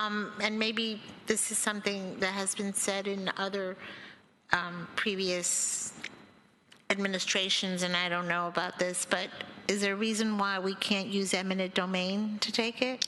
Well, you get to, that's going to cost you $1 million in legal fees also, I mean. Oh, well. be done? I'll defer to the attorney. Yes, I've been involved in 5 or 6 eminent domain case where the city acquired property through eminent domain process. That is an expensive process where the city not only have to pay somewhat of steep price, then also have to pay attorney's fees and costs for the property owner. So there's no incentive for the property owner to settle with the city if you use eminent domain. I generally recommend negotiation prior to eminent domain. And if you're able to obtain the property through negotiation, I will tell you, run with it, don't look back. Okay, it's been first and seconded. I'd like to call the question. This is a voice vote. So, all in favor, signify by saying aye. Aye. Any opposed? Opposed. Opposed? 5-2.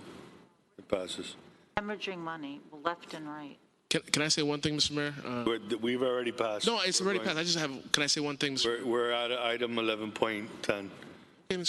Resolution 2021-19, Sister Cities. Let me read the item for you, Mr. Mayor. Mr. Attorney, if you can elaborate, we had this on the agenda. Yes, this item was deferred from a previous agenda. Awaiting us to become Sister Cities. Correct. International members, which I believe we are right now. And I'll just read the title and you guys discuss it. Get out the way, Mayor. A resolution establishing sister city relationship between the city of North Miami Beach and 11 municipalities, also known as cantons, I hope I'm pronouncing it right, in the country of Ecuador, providing for effective date. Okay. Public comment is open at this time if anybody wishes to speak. Seeing none, public comment is closed. If there's any additional further discussion, anybody can bring it up. If not, we can get moving with our evening. I just wanted to, it says 11 cities at one time that we do sister cities. Is that feasible? 11 cities? We did it. Wait a minute, if each of us come to this table, to this dais and take 11 cities, We did 3, and we have 3 done in Haiti. We have when? Madam Clerk has all of the dates and the different provinces and cities that we've done it in. It was in the past when Commissioner Pierre was with us. He established those ties with Haiti. We have with the Dominican Republic. We have one that was done many years ago with Italy. And I think Israel, and there's several others that are in the pike. I met today with a state representative from Brazil, who's very interested in doing a sister cities with us and bringing culture over here. Dominican Republic, and all the different nationalities that we have and the culture that we have in our city. So No, I don't have a problem with, but that's me on my seat. I'm in one city, but not 11 cities, but that's personally me.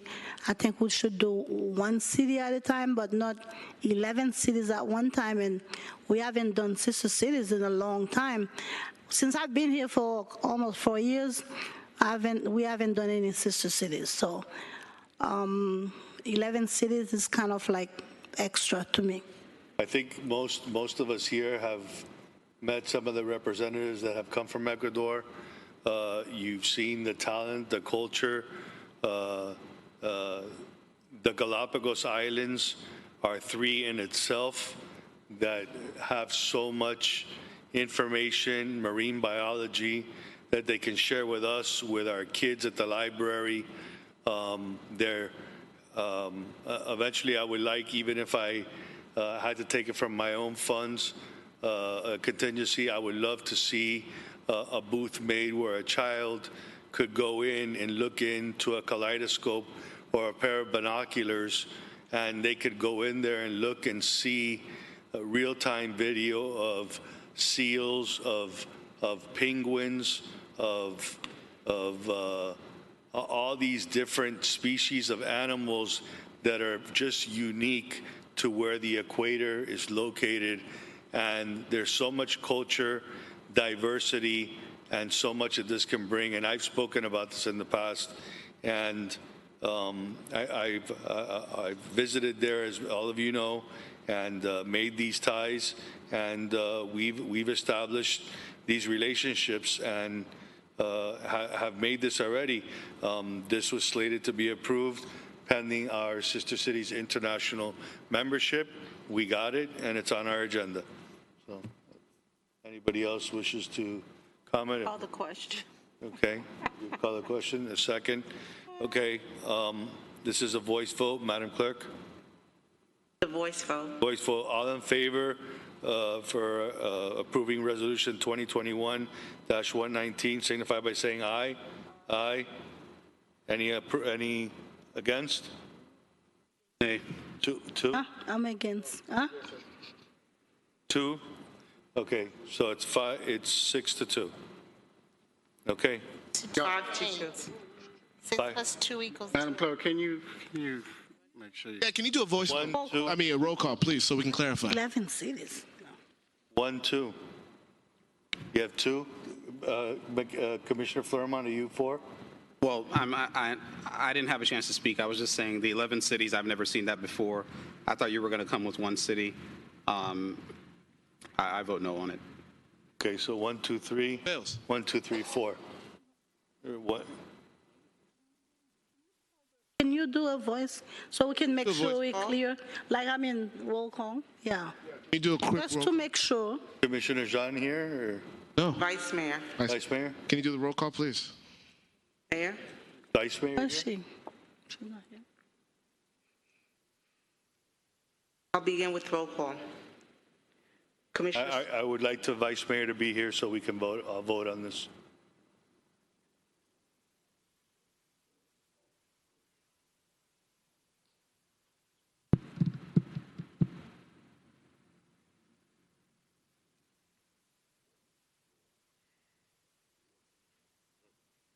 What are the 11 cities? I mean, do you have them? Madam Clerk, can you put the 11 cities? You have them in front of you? It's in the resolution. You read the resolution, you would know what cities they are. Yeah, it's too many cities, Mr. Mayor. I mean, But if you can come with one city, yeah, but In the middle of a 11 vote, so cities. you just have to just call, wait for. Can I ask a question? Yes. So, wasn't there something about we could only do a certain amount of cities in between us? Or was it a certain amount of money in between us? You want to do one city, do one city. Do Guayaquil, Ecuador. That's the main one. If you want to do one, and be done with it. We sent out the policy. I don't have the policy. We can amend it. I'm sorry. If you want, I'll amend it to 1. Is that what you like? Okay. Would you like the Galapagos Islands or would you like Guayaquil, Ecuador? I think everybody, we can go to like social media now. You go to Wikipedia, Google, you see all those cities or the countries. But whichever you want, Mr. Mayor, but let's go one at a time. But 11 is extra. I have a question too, Mr. Mayor. Can I ask a question? Because you allowed Commissioner. I'll amend it to Guayaquil, Ecuador. I'd like to ask a question, Mr. Mayor. Go ahead. This is not retroactive, is it? To anything? This is just moving forward? If, like, let's say we were to decide to go, it's not retroactive in that sense? We've already made... No, I just want to make sure that, because this is us making a determination now that we're going to add... If we want to add it, we've already done the legwork. If you don't... No, I'm just saying just one. We're just moving on one right now. Correct. It's not going to be retroactive for anything that happens. We can move on others as time goes by. But we've already done the legwork. The mayor has agreed to amend the resolution to have one city, and he selected. We just need a vote on that. Which city? Okay. And Mr. Mayor, may I make a quick comment? Thank you. Thank you for making for amending or offering to amend to one city. It states in the whereas that we are seeking to establish a sister city relationship. Oh. So it has not been established yet. So we're seeking to make that. We've established it respectfully. What we're trying to do is codify it and put it on the record because it was said before that we wanted to be part of Sister Cities International before we made any resolution. Now the manager made us Sister Cities International. Now we're moving forward with the resolution of the work that was done. Mr. Manager, I don't retroactively, no. I'm thinking there's a process that you go through to establish the relationship through Sister Cities International for Canton, Mr. Mayor, I don't know how to pronounce it, I apologize, Guayaquil. So I'm for seeking to establish it through the Sister Cities International because we don't have a relationship with them. You know, I know the mayor has probably gone there and seen some great things and brought back report, and you know, that's a great motivation to seek the relationship officially. But the official relationship is going to be sought as a result of what I see here on this resolution. So I don't know who made the motion, but if they agreed to an amendment, I'd support it with that one city. With Guayaquil, that's what I did. I amended it, so it's just. Right, but I don't know if you made the motion. That's why I was saying. Did you make the motion to approve? No, I didn't make the motion. Who made the motion? Me? I called the question. I don't know. You called the question. She called the motion to vote, and I seconded it. Okay, so can we, if it's okay, Mr. Mayor, with all due respect to you, so we can do it correctly, are we able to kind of reel it back and make an amendment before All we have to do is send the documents that we created to Sister Cities International. No, I know that. I'm saying as far as to make sure that we're just making the right motion. Procedurally, if the mayor would, because I think the initial motion was to approve all the cities, if the mayor rescind his second, then Commissioner Kramer could basically make a motion to approve that the city that the mayor selected. Correct. This is not retroactive, right? I just want to make that clear. The one thing I think we still have to, we're saying that we want to establish a relationship.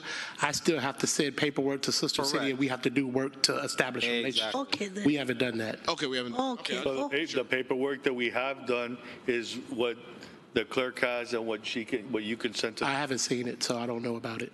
Yeah, so you did the Sister City stuff, Madam Clerk? Yes, we did. Excuse me? You did the Sister City stuff? Personally, no. I just did the research what was done prior.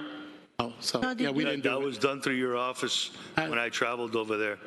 That all those documents were prepared through your office, Madam Clerk. I'll look into it. You know it was. We did it together. Those are the documents that Those are all the the documents that public you affairs prepared. lady, I think it was public affairs. I'll look into it. I think it was public affairs with the attorney. I'll look into it. Hey, public affairs, and that was with you. You're the clerk. All of that went through your office. Jeanette, sorry, I couldn't think of her name. I'll look into it. I believe I did, but I just want to be certain. That was done through your office. Okay. I don't think If it the was, clerk's I'll forward office it. could do that. I think it needs to be done through the manager's office. Sorry, sir. I'll look into it if I was done. I do recall something like that. Was with Jeanette. I think I'll go back and look at it, and I'll come back with something, but I don't believe so. You should table it? I have a question. Okay, so we should table it for now? I mean, if we're saying that you're asking me to do the work, then I'll do the work, and then I'll bring it back. Okay. If that's what this is saying. Haters will be haters, so go ahead and do what you want. I'm trying to do something good for the city, but if you guys didn't do it, it's not good enough. I know in my heart of hearts I did the right thing. Go ahead and table, do whatever you want. Who wants to do it? There was a motion and a seconded. If you want to, I already made a motion to amend it to one city, which is what you guys asked for. So then, okay, so are you, Mr. Mayor, and so we can, move forward. Are you rescinding your second so that you can agree to an amendment to one city? Yes. That's a yes. Okay. I'm sorry. I don't mean to. That's a yes. Okay. I'm So if you asking said that, for the Mr. support Mayor, from my fellow colleagues. as amended. Commissioner Kramer made the motion as initial motion, so she needs to. Correct. She can make a motion for that one city to seek a relationship based on this resolution. Okay. Ever. I'm All right. sending it back. I didn't do anything. So it's been rescinded as to do it one city, Guayaquil. She says she agreed first. I'm seconding. So we have a voice vote, so we can move forward. Can I ask a question? Favor? Can I ask a question, Mr. Mayor? We're done. We're moving forward, guys. No, but You're really. do we need the Sister City International paperwork before we vote on that? No, we just. Mr. Manager? I know we're supposed to fill out paperwork to send to them for them to establish the guidelines and the ways we go through to do it. We haven't done any of that, so. What we doing? So we can't really vote on it today. I think Of course we can vote I on didn't it. put the 'cause item on the agenda, so I'm not prepared for it. when we because I send didn't it put to the item on sister cities, it's because we've already codified it. Well, We don't need their approval. We just need to send it to them and show them that we've created the document and we've established a relationship. Mr. Mayor, the manager already clarified that. We have It's to go through his office. Excuse me, we have a first and a second. You guys can either vote it down or up. It's something good for our community. If you want to do it, great. Most of you have seen people come through our office, and all of them have done great things for our community. You want to be part of it, great. If you don't, you don't. That's the vote. Here we go. Roll call. All in favor, say aye. Aye. Nays? Unfortunately, it's a no for me. Sorry. I just said it. It's only for one. It's only for one. Right. Guayaquil, Mr. Mayor, I Ecuador. really, honestly. I Okay. doing. Aye.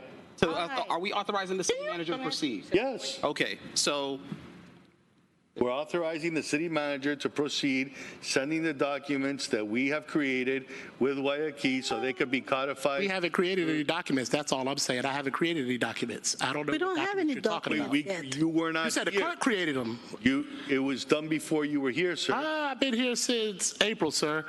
I think when you went to Okay, then Ecuador, it was after April. Yeah, it was. Okay.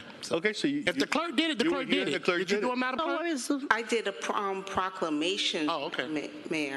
And you did the Sister City? the sister cities. You have the documents. I turned them all And have over. Sister Cities, so did you do Sister Cities prior to Every you being copy. here?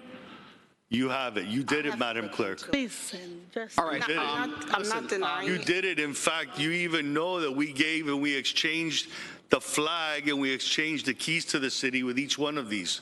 The flag in the city, that wasn't done to the office. No keys or anything like Okay. that, Mr. Mayor. All right, no problem. But the I really want to move this forward, and I just want to add one thing before we move it forward. Whatever the process is that you're referencing, if it's not the process of sister cities, then the manager should move forward with whatever that process that's required by sister cities, because that's what we agreed to last time you brought it up. So having said that, What we motion- agreed to was once we we were establish going the to table relationship this with sister to cities, become a member of Sister Cities, To move and forward. then we would come back and codify this resolution. Now you guys have watered it down, you've broken it down, you don't want 11, you want 1, you want it to the right, you want it to the left, and because the mayor's proposing it, it's something you don't want. Listen, I'm ready to No, support this. I thought the manager had the ready to support paperwork. it, Mr. Okay, Mayor. I get it. But- I'm trying. I'll work with the mayor to get it done. All right, so I'm ready to vote on this. Okay, so it's a voice vote. But I'd like All to in- see whatever you were referencing from the clerk's office as well, in that package that you're going to prepare, Mr. Manager. so- Yes, I'll put First the and paperwork second. together for us to move forward. Thank you. I'm a yay vote for And that. I'll bring it back once I get it signed. Canton, Guayaquil. Thank you, Commissioner. Voice vote, all in favor? Aye. Nays? Nay. 1, 2, 5 to 2. Motion passes. Thank you very much, fellow commissioners. I appreciate your support. Item number 12, business tax receipts, we have none. Appointments, we have none. Miscellaneous items, we have none. Discussion items, we have one, 15.1. Commissioner Kramer. Thank you. Hopefully, we can do this really fast because I think we have some compelling evidence from our commission meeting of September 21st. We had residents come before us, at least 9 of them, from Eastern Shores, where Canal Park West affects them and their neighbors. We had a meeting on September 21st, which was really September 22nd, because it went past midnight. And I asked all of you to just take a brief 6 minutes to look at the dialogue, and also we received transcripts, at least I did, from former Commissioner Templer, as to what was said here at that meeting. So at that meeting, we were told, and we all agreed, that the Canal Park West, the concerns that the residents had with the garage the retaining wall and some landscape was to be, go back to the drawing board, redo it, come to some hybrid, this word wasn't used, but a hybrid at least, and bring it back to commission or any of us individually, and perhaps let the residents see it so we could move forward. The next thing I know, I received an email with what was decided on, and it was a done deal done by staff. And that is not what was discussed up here. And we gave direction. We seem to all have agreed, and I think we all need to agree tonight that this needs to be undone. That garage is not at all what the residents were planning on getting. It's certainly not something I think they should have received.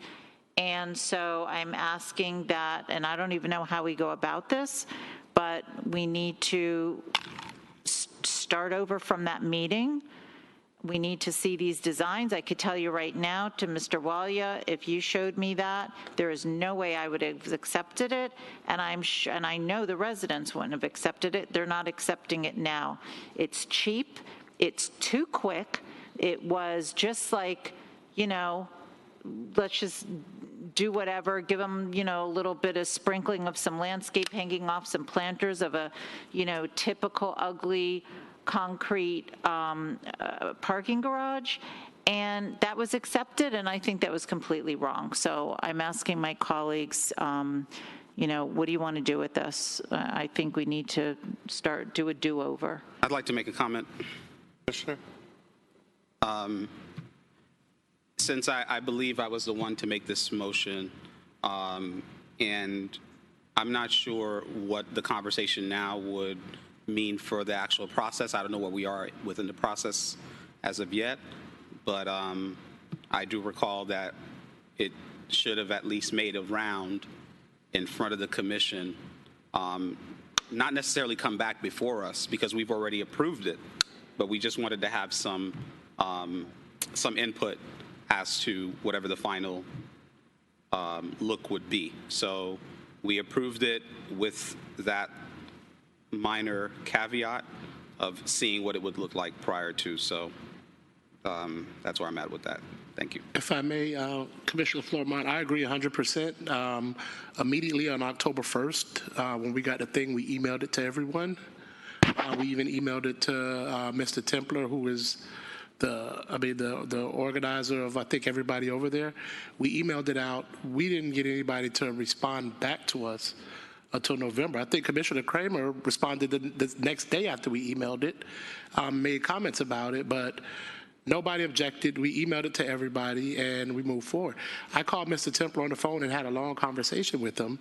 I did speak to Mr. Geller. Mr. Geller said they had no problem, you know, changing the wall. They did submit new plans yesterday to address the wall and address the garage, turn it into a living garage, you know, with plants. So I definitely I agree with what everyone's saying, and I agree with Mr. Templer. And I said, hey, Mr. Templer, we emailed you right away what it was going to look like immediately. Sorry to interrupt you, Mr. Manager. And I just want to be clear that my statements is not a slight on on administration, I understand. because you're right, there was an email sent out, and I think that former Councilman Templer responded, great, but we're not there yet, something to that effect, that he responded. And it was almost leaning to, it's not ready for approval, but we had already approved moving forward, so the words were a little, you know, minced there. And you're right, I didn't respond to it. But if there is something new, I'd like to see it moving. I'd like to see it moving forward. And I agree 100%. And the one thing that I'm going to say that, especially that I tell the staff, you know, great, we're not there yet. What does that say? You know, we definitely, you know, was sent, you know, but that came back 30 days later. Right. 30 days later, we were moving forward with the stuff. I'm getting yelled at by all 7 of you about moving projects. So when we send something out and we responded immediately, we're doing our part. When we left here, Kent, get it done, send it out immediately. He did that. So to come back because all of a sudden everybody gets time, 40 days later, is unfortunate. But I agree 100%. The verbiage in there said approved. It shouldn't have said approved because we were sending it out for people to look at. So I agree. Kent made a mistake by saying approved. It shouldn't have said approved, but it was sent out for the attention of everybody to look at, just like we said we were going to do. When Templar had a problem with it, I called him. I had a 2-hour conversation with them on it. We went over it. I immediately called the person, Mr. Geller, told them what the issues were, and they addressed it. We got the plans in yesterday that address it. But we're playing with a slippery slope as we try to approve development to get here and we approve something, and now you're going to come back and, oh, no, put a tree here, put a tree here, put a tree there. Now, what does that say to the rest of the development community that's coming here trying to develop? Oh, they're going to approve it, but they might come back and go against it. So I have no problem whatever this board wants to do. I apologize for the mistake with the verbiage. The verbiage, said approved. I definitely apologize for that. It should have said that, but again, we did our part, and I want just to stand up for my staff. He did what he was supposed to do immediately, and 40 days later, by the way, I missed his email. Okay, now whatever. I mean, I'm sorry. I have to jump in here. We're going to jump in real quick. Everybody's got their hand up. Without taking a deep dive and getting into the dirt, the only thing that we're asking, Mr. Manager, respectfully, and I hope that everybody agrees with this, and if you don't, you don't. I'm speaking for myself. The only thing that I hope is that this comes back before this commission the way we agreed on prior to the acceptance. We agreed that this would come before us, again, for us to be able to look at what was the final proposal and be able to make sure the community was appeased with what was being proposed. Without getting into the weeds, that's all we're asking for. And I agree with Commissioner Florimon that that's what we should do. Well, Mr. Mayor, with all due respect, I believe if I was the maker of the motion, and it wasn't that it come back to a that's session. What it said. That's what we agreed on. No, that wasn't what I. That wasn't. Can I just say something? Because this was my discussion item, and I'm looking at these emails. So on October 1st, David did say, "Good morning, Kent. This is a step in the right direction. However, it's not ready for approval. I'm getting on an airplane, blah, blah, blah." And he would be back on the 11th. And I chime in and said, "I see you took away the modern metal and replaced it with a concrete facade with planters. Please send the original garage design so the residents can compare the two. I was hoping for a hybrid design."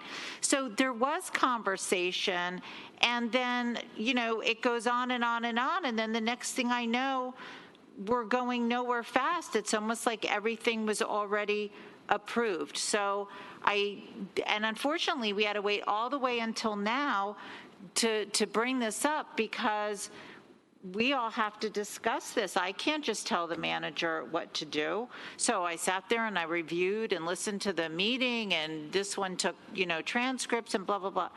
So now that you're saying they did something to change it, or you got something which hasn't gotten to us, so why don't we take a look at it or send it to me?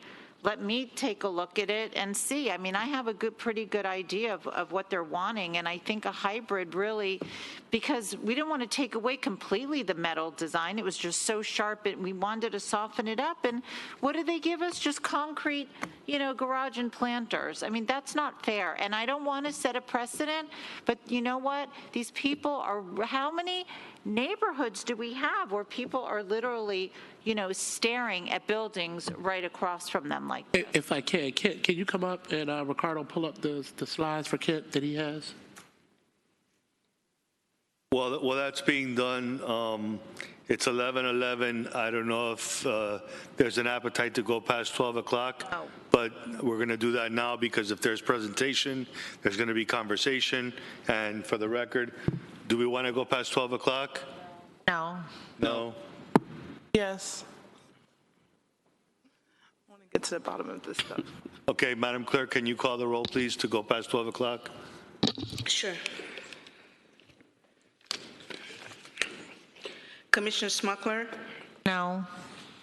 Commissioner Valori? Yes. Yes. Commissioner Florimon? I mean, I think we can get done before 12, but I guess we can go past 12. Commissioner Joseph? Yes. Commissioner Kramer? No. Vice Mayor Jean? Yes. Mayor DiFilippo? No. So we're here past 12. Yes. Oh, it's so wonderful. All right, go ahead, Commissioner, continue. Kent? Evening again, Mayor and Commission. Kent Walia, Community Development Director. So what you see before you is a modification of what was sent to you guys on October 1st. What the applicant has done here is add more landscaping to the front of that perimeter wall. They switched out the landscaping. If you look at the garage wall, you'll start seeing bougainvillea that's growing down. They have an irrigation system as well. It's kind of what the applicant indicated, that they're going to make sure that they maintain the landscaping that's installed. So what you're seeing here in the rendering is just what's the planted size. It's going to grow down and cascade down. Now, the reason the applicant took away the metal work is because at the meeting, the hybrid wasn't specifically identified. It was told to soften up this with landscaping elements. So as part of the motion, what the applicant did was the three things that were mentioned. It was getting rid of the boat dock, adding that perimeter wall, and then adding landscape elements to that garage wall, and they've addressed those. The one thing I want to add, like as Kent said, they did add live plants. I just, want to go on record. Live plants die sometimes. So they are putting it there. They are doing expensive irrigation. This amendment to their plan was a six-figure amendment. I know it's over $100,000, the amendment they made after I called them and told them the questions that came up. So they worked on it immediately after we did get those questions from David Templer and everything. They worked on it immediately and moved forward. Also, I don't know if we have a picture of the wall that they are going to plant in front of the wall as well. Do you have that slide? This one. Go ahead, Kent. You talking about the front of the building or still? No, just the back, the wall. There's the privacy wall that was going to be there. So as you see, the hedges are there. Over the privacy wall, they're going to do the hedges as well. So the two requests that were made by Mr. Templer were addressed in this. And like I said, the wall is living wall, irrigation system put in, and now they actually also changed the hedge, that it would be a hedge that covers the privacy wall. So those were the things immediately upon the questions that came up. I called Mr. Geller, and they began working on. We did receive them yesterday. When did you speak to him? Whatever day that everybody was texting, I think that had to be maybe the beginning, the end of October. And this is what he did since then? Yeah. When was that day? I think it was like 2 weeks ago or something like that, that the email was sent over to him. And that was during the FRA conference. So the FRA conference was what, the beginning of October? No, end of October. End of October. End of October. So that's what I spoke to him. I know I was at the FRA conference. So that's where they took this. So yeah, about 3 weeks.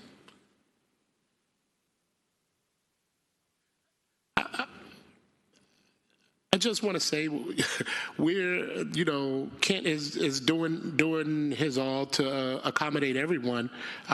Immediately when we did get those emails, it was an issue. And we never denied that it was an issue, that the email said approved. And once we got it, we moved forward with looking to see how we could remedy this issue with Mr. Geller.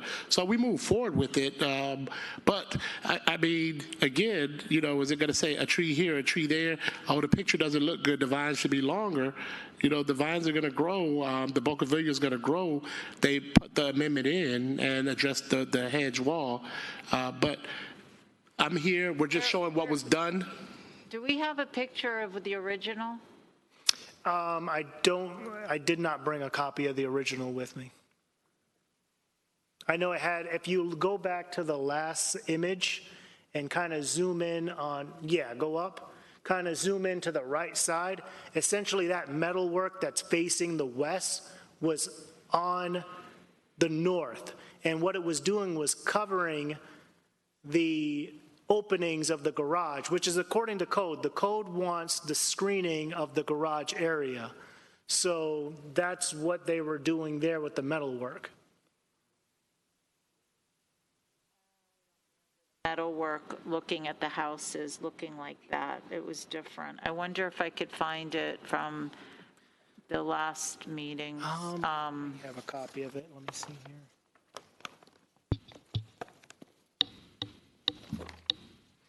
But it wasn't the last meeting, it was September. Well, that's, yeah.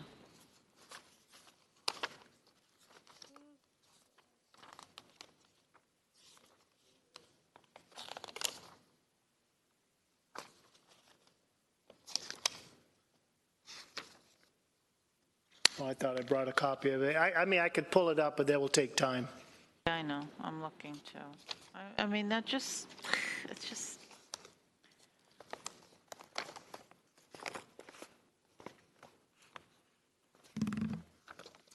I mean, we have a developer that wants to work with the community. You know, that's it. They want to work with the community from the very beginning. They've made several alterations to this facility. They continue to make the changes. I know, but I just feel like because we said something about the garage and then they went to this, and it's like the difference in, you know, and they're actually making money by turning it into this. So it's like we're sort of now getting the short end of the stick because we opened up our mouth in the first. And I agree with you 100%, Commissioner Kramer, and that's what I'm saying. It doesn't stop. So now we're going to say, no, let's go back and put the metal part up. We're going to keep going in this same circle of changing it to we're never going to get where all 7 of us and all 44,000 people are going to agree. We're not going to get there. So are we going to keep pushing this guy back? We took away the boat dock. We said to do the living wall. We said to fix the hedge. Everything was done. So I think part of the problem with the metal structure is that when people were looking at it, people like Mr. Templer, dead on, he could still see the cars. The louvers weren't shaped in a way that the way he looked at it, you saw everything. And that was the problem. But that, you know. It's rectified. Huh? I said, I think they rectified what his issues were. Oh, yeah, they rectified it all right. That's really ugly. I'm just saying. There's just nothing original about that at all. And if I may, in abundance of caution, you know, the applicant does have due process. So when they had the motion, that was for their development, and they were addressing the comments as mentioned.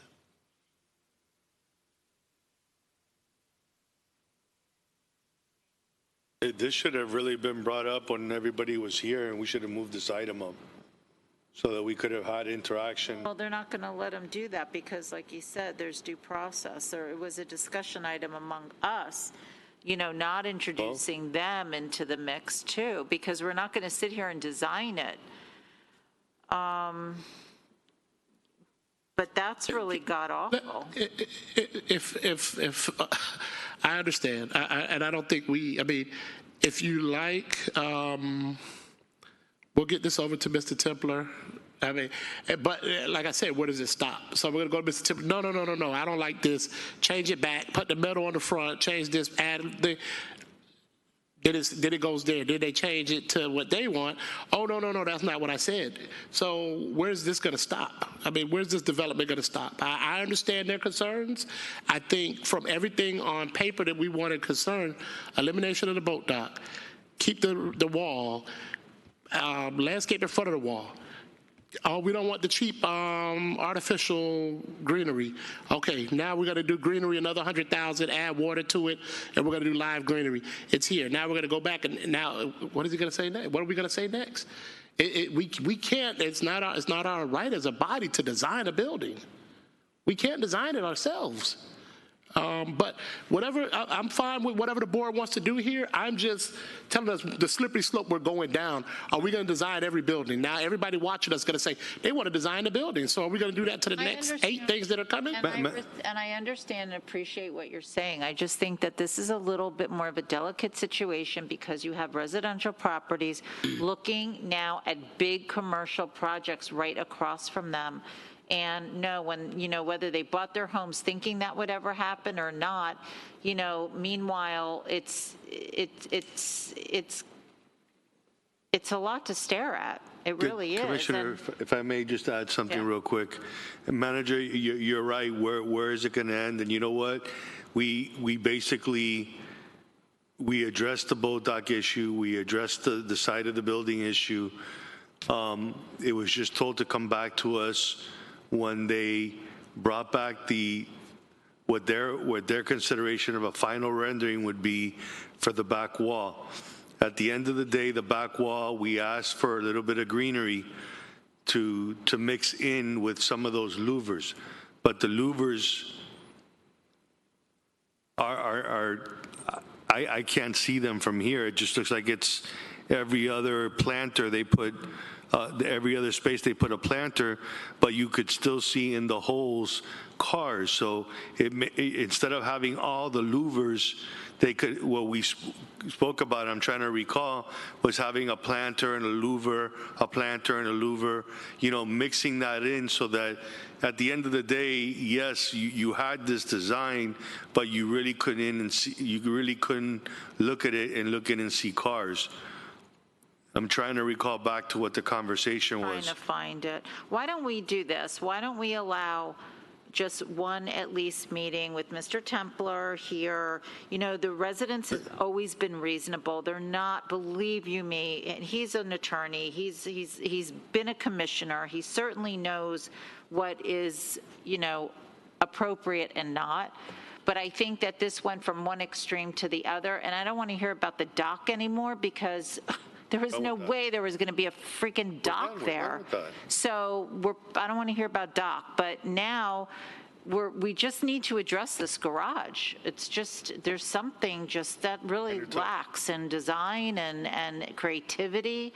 And the manager agrees, they're saving a fortune by doing this. There's got to be something in the middle. Commissioner Smucker? All right, thank you, Mayor. So I'm very proud that I always replied to all my emails, and obviously I did not to this one, and I looked back at the date and what I was doing at that time, and I was in a meeting, and I remembered I saw the email and said I'll look at it later.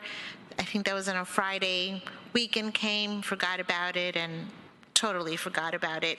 So I think one of the faults that happened is that nobody reached out to us to say, hey, did you look at it? What do you think?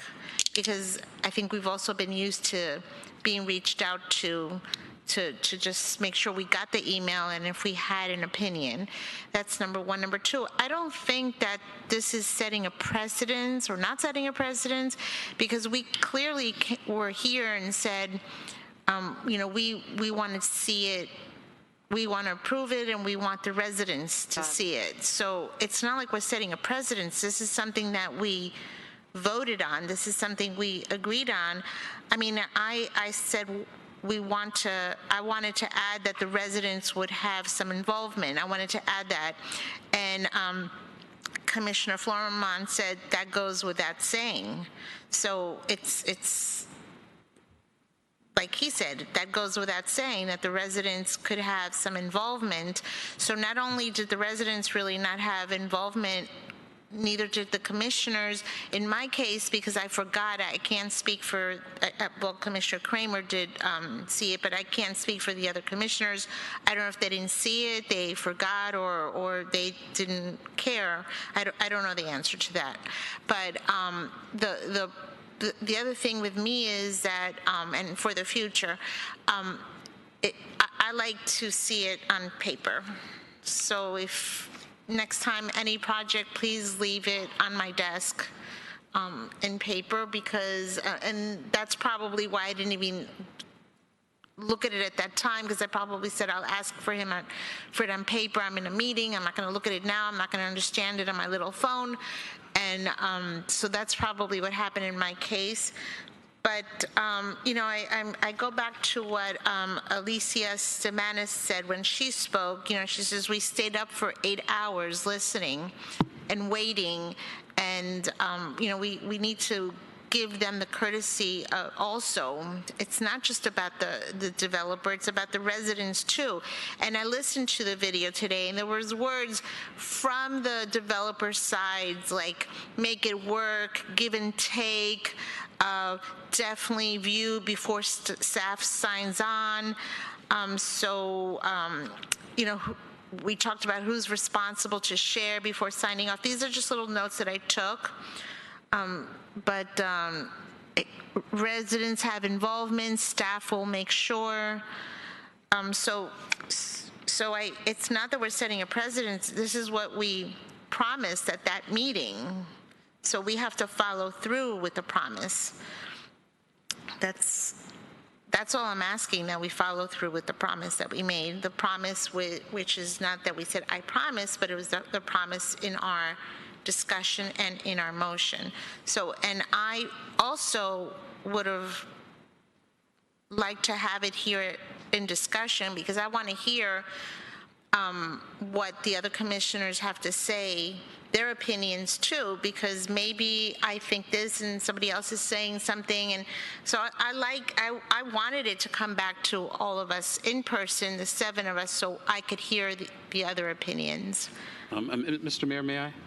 Commissioner? I think, you know, being that this is a discussion item, with all due respect to Commissioner Kramer, I mean, I think it's clear that the manager understands what he needs to do moving forward with some of the stakeholders as well as the commission to get to a point where we can move this forward. We've already approved this as a commission.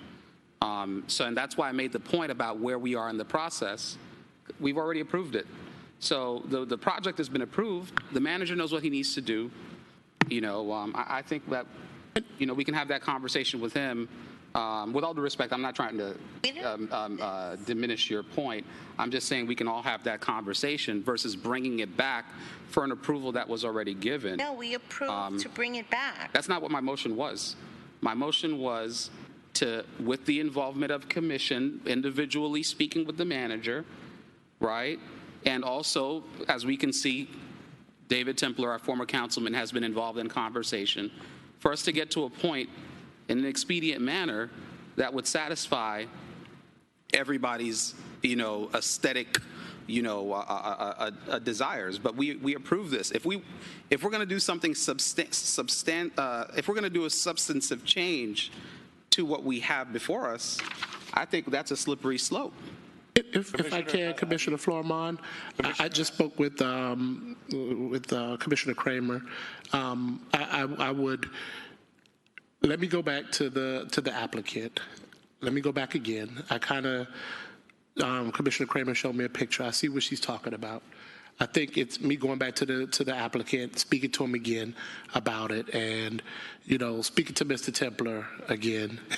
And, you know, we go one more round. You know, I think this was an improvement. You know, of course, it's not as beautiful as it was, but they did what was asked. Oh, make it a green wall. They made it a green wall, but they took away the metal. You know, so. The metal was pretty nice. The metal was pretty. So let me go back again. Again, I think I'm going to apologize, you know, just for the one word that shouldn't have been there, that kind of kicked the hornet's nest, that it was approved.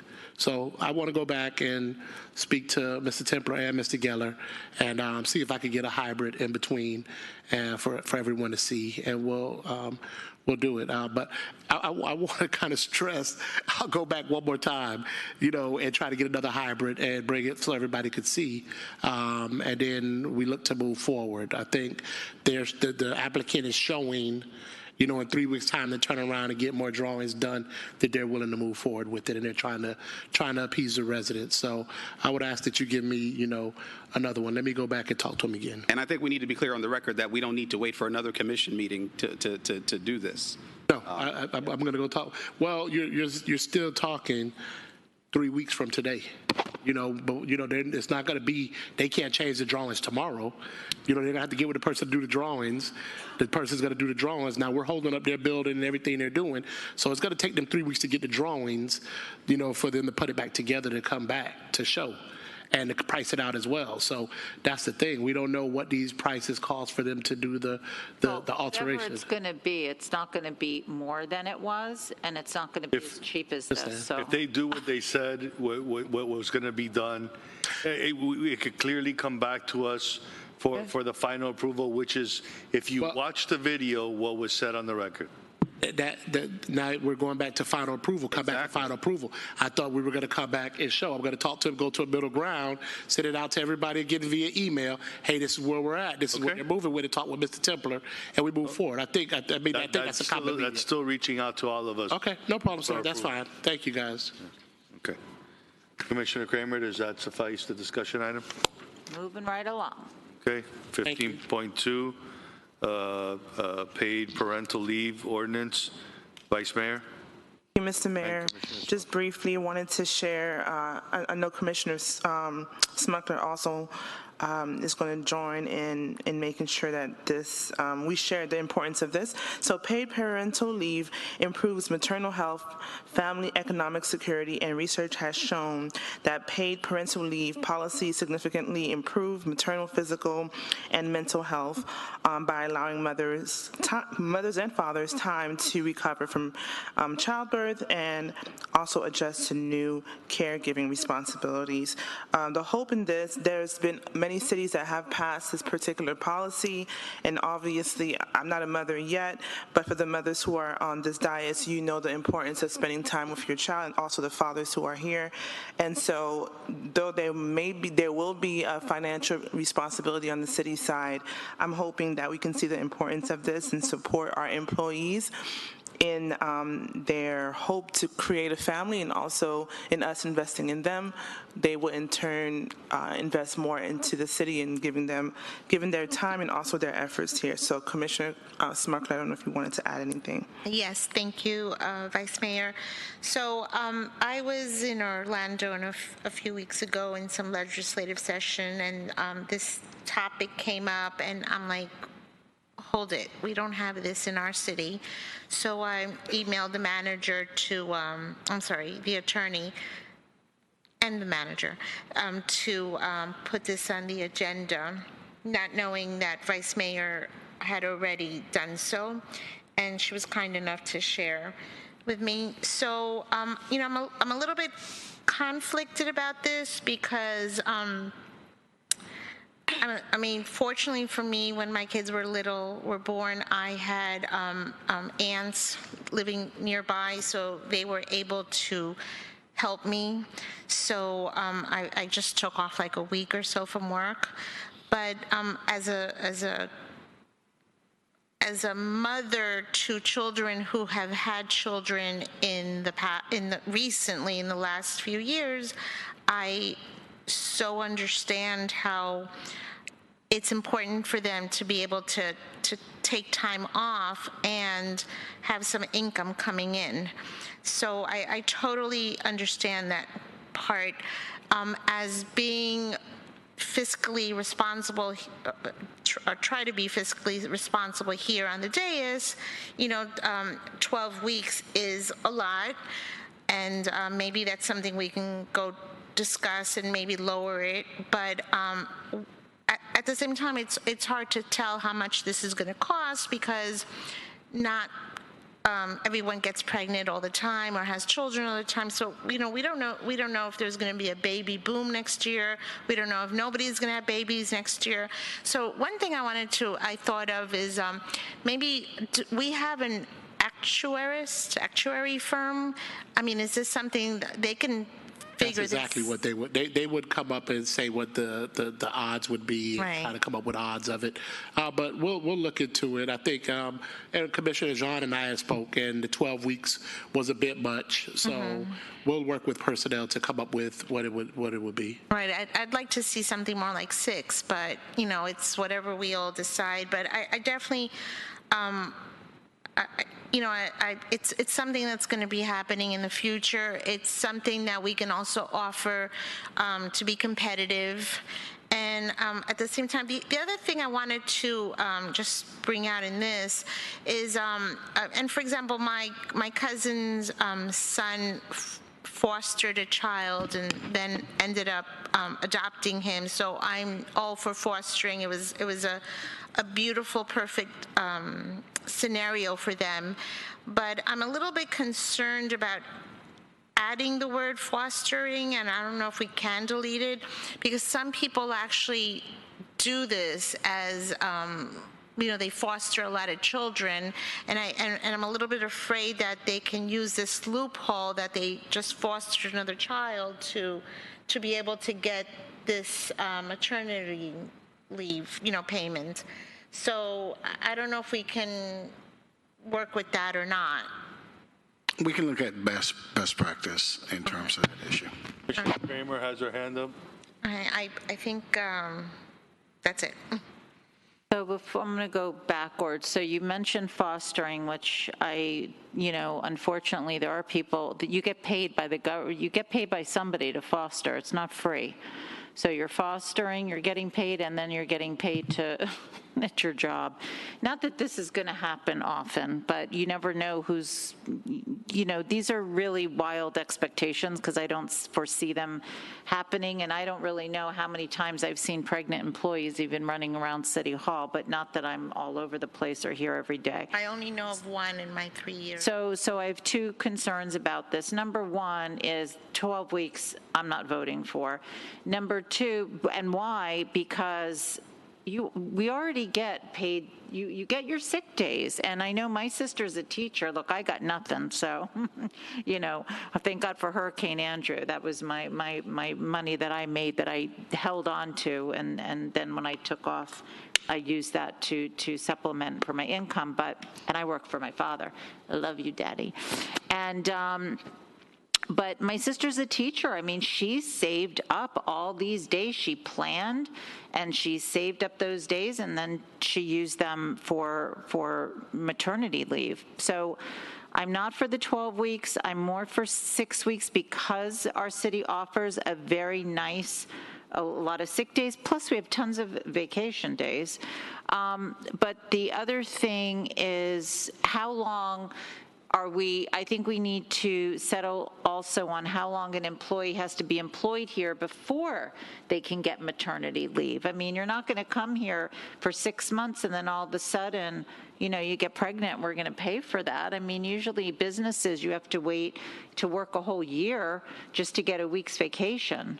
So I know this isn't, private corporation here, but these are things that we need to see about. So I'm interested, I don't want to pay a fortune for an actuary to spend all this money on, this is not something that's very usual. I don't think we'll have to spend money on it. We can ask, our third party benefits consultant, Brown & Brown. I'm sure they have numbers on that. It could probably say by the number of employees we have, what we should anticipate. I think, if we do something like 6 weeks, look, I'll work with Commissioner Smuckler, Commissioner John. I mean, I'm not even so sure I'm for this, but if this is some growing trend and we have to be competitive, but, maybe the 6 weeks, but also how long do you first have to work there to even be entitled to having maternity leave? And if I may interrupt, somebody can come pregnant to work, be 6 months pregnant, and then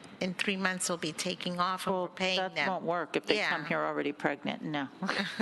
Well, that's why I'm saying we have to, you're saying, we have to. So there's a lot to discuss. Senator Joseph, do you want to say something? No, I'll just say this. I know Commissioner Kramer mentioned the vacation days. As all the parents on here would know, having a newborn is no vacation. I'll just say that. I just wanted to say that joke. I just thought it was kind of funny. But I'm all for this. I think it's something that we need to be competitive and really attracting the best and brightest. And if it's not 12, the most we can afford. And thank you, Commissioner, Vice Mayor Daniela Jean, as well as Commissioner Smucker for bringing it forward. Thank you. Okay. Any further discussion on this item? Yeah, I definitely would like to see, our manager, along with Commissioner Smuckler as well as Vice Mayor, come up with some of the responses to the questions that were posed. And I also know that our health insurance advisors can talk to us a little bit about short-term disability plans and certain other things that can be paired with whatever we decide to offer to allow for a little bit more of an extended time period. So I'd like to see what we have as far as the short-term disability and how that speaks to what Commissioner and Vice Mayor have brought to the table. But my other question is, are we bringing this up now for a vote, or are we? No, they just discuss it, and we'll go and tighten it up and bring So it I look forward to seeing those questions answered. Thank you so much. Right.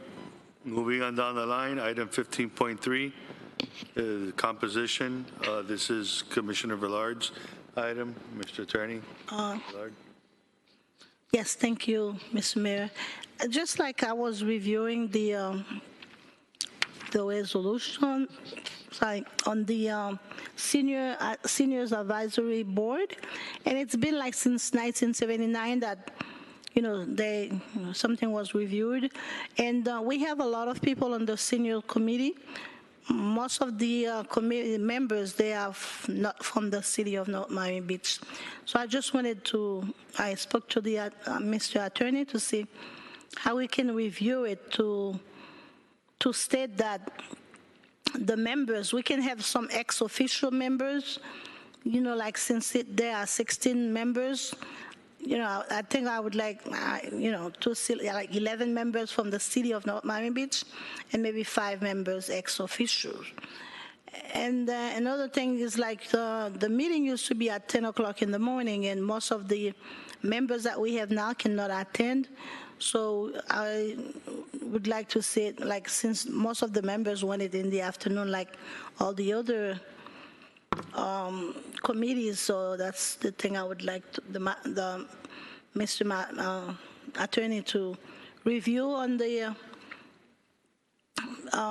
resolution to show afternoon for the meeting, and 16 members, 11 from North Miami Beach and 5 ex-official members. Basically, that's really what I wanted to went to the dais, because I was one was 1967, one was 1979, and I just wanted to bring those changes to that's all. I don't know if you guys have any When questions. Commissioner Smith was running this Senior Citizens Advisory Board, the best time had always been in the morning, because elderly have time in the morning. They're usually eating at 6 o'clock and getting ready for bed after, because they don't stay up late. And this is why the meetings were always held, and her field trips and the stuff that she did with them were always in the morning, mid-afternoon at the latest. I remember very clearly when she used to talk about it, so that's why I'm bringing it up. Everything else I see is fine, but moving the time on it, I don't really feel is going to be effective to seniors, as seniors normally get out early in the morning, midday, to do their stuff and whatever they're involved with. So that's Mr. Mayor, the members do not have to be seniors. I mean, the members have to make decision on, what's going on in the seniors committee, but the members do not have. It doesn't say anywhere that the members have to be seniors. So that's what most of the members that we have now, they are not seniors. They're like 30, 40, 50. So we used to have 85-year-old, like 79-year-old. Yeah, those that can't come in the afternoon, but the new members that we have, they are like kind of like younger. We don't have, maybe 167, 73, but most of them are 30 and 40. So, and most of them work. the members that we have, most of them now live in the city of North Miami Beach, and they asked to have the meeting. We can still have the food for the seniors in the morning. We can have the field trips in the morning, but I'm talking about the meeting, like the committee, when the committee meets, just like any other committee, all of the committees, they meet in the afternoon. And, you know, and Commissioner Smith, maybe she does it because that was the time that was feasible for her. And then she had more seniors, but now the new members are not seniors. I have a question. Oh. Commissioner Smucker and then Commissioner Florima. Yes. So obviously you know what's best for the committee because you're the chair, but this is like stuff, like that's why I want to hold a workshop, because this is all stuff that, you know, we should be just talking about at the workshop. But why does she have to come to us to change a time? Can't that be the committee that makes that decision? That's you know, the committee, I believe, past practice, obviously depends on availability of board members, may have made the time. I don't have the history. I don't know if it was determined by the commission liaison. I don't know. I think the Commissioner Villard wanted to bring this in open in terms of at least let the members of the commission know. No, it's great, but like I'm trying to push, which God willing we'll have it in January, but that's why I want to have the workshop, because we need to clear, just like, you know, what Commissioner Villard is talking about, we need to clear up all these things about the different committees. So that's why I'm pushing the workshop. It's already been like twice that I've said today on different occasions that that's why we need the workshop. Yeah, and we're working on it in January. Right. All right, thank you. Okay, city manager's report. Yes. The one thing I just wanted to, I'll come back and I'll touch base with everybody on the legislative items, but we did send out an email on what some of our past priorities were and what we had and some of the priorities that the staff identified. We did send the list to our state lobbyist, Mr. Ron Book, and they did make a recommendation for a couple, but I'll circle back with everyone to go over that also. Additionally, there's when we did the budget, there was a amendment made by Commissioner Florimon in an amount of $13,000 to everybody's what I thought was discretionary, but discretionary contingency. I'm getting a couple different answers. I just want to be clear of what everyone thought they were voting on. That I don't know. I've got a few different things. I don't know what everybody thought they were voting on for the extra $13,000. If it was, you know, because it was like, oh, it's, you know, goes to each commissioner to do what they want to do. I thought it was for the expense. I thought that's where it was going to go. And that's my point. I bringing it up, and I'm going to step away from the microphone for the board to discuss it. I'm not sure what it was for, but. A couple people had different opinions of what it was for, so I'll stop and I'll give it to you, Commissioner Joseph, and you can start the conversation. I have nothing to say with this conversation. Manager, this is your item, so why don't... Oh, it was not my item. No, but I mean, it's under your report, so why don't you tell us what you proposed it for?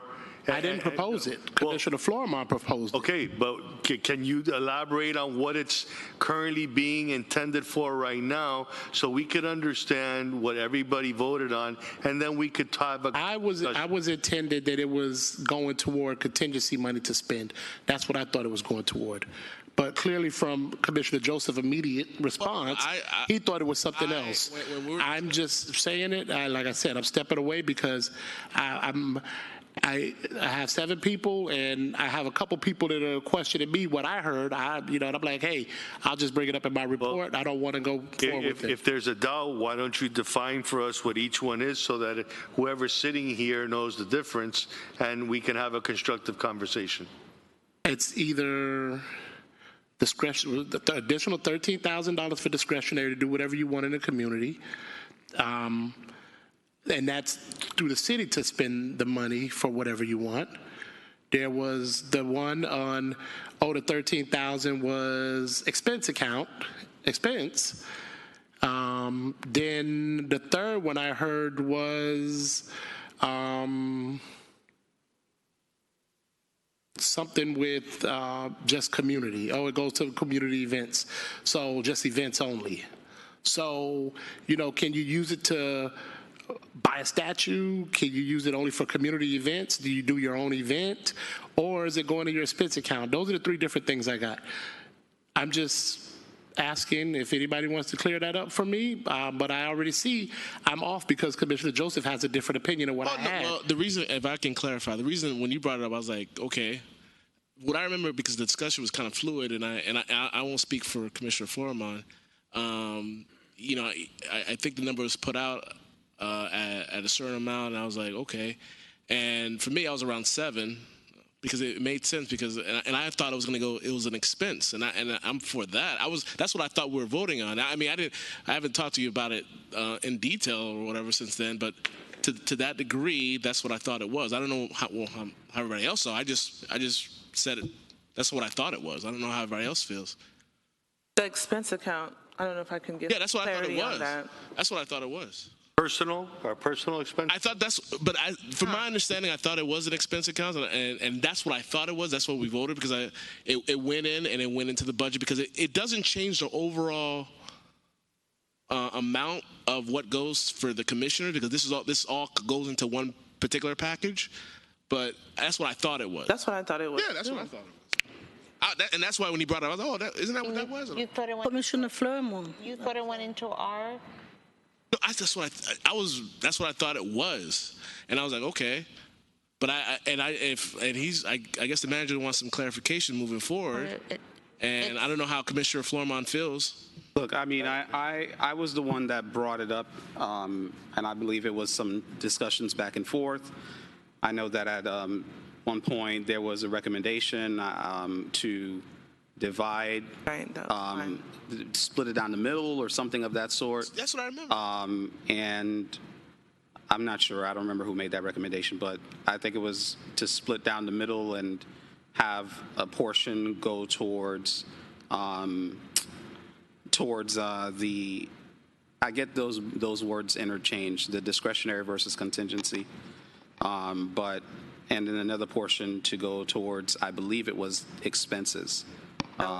So there was that conversation. So, if other people have a difference of understanding of what was voted on, maybe we need to clarify that. But I do remember there was that conversation. Mayor? Commissioner, and then Millard. Okay, so what I thought it was, we used to have the 7,000 before. I thought that 7,000 became the 13,000, and then we had 7,000 to give to charity.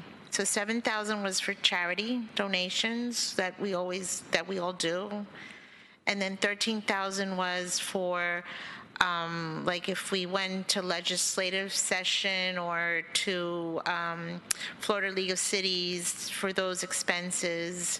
For example, I give at the mammogram mobile, there's 3 or 4 volunteers. I buy them lunch, so it comes out of that expense account. That's what I thought it was for.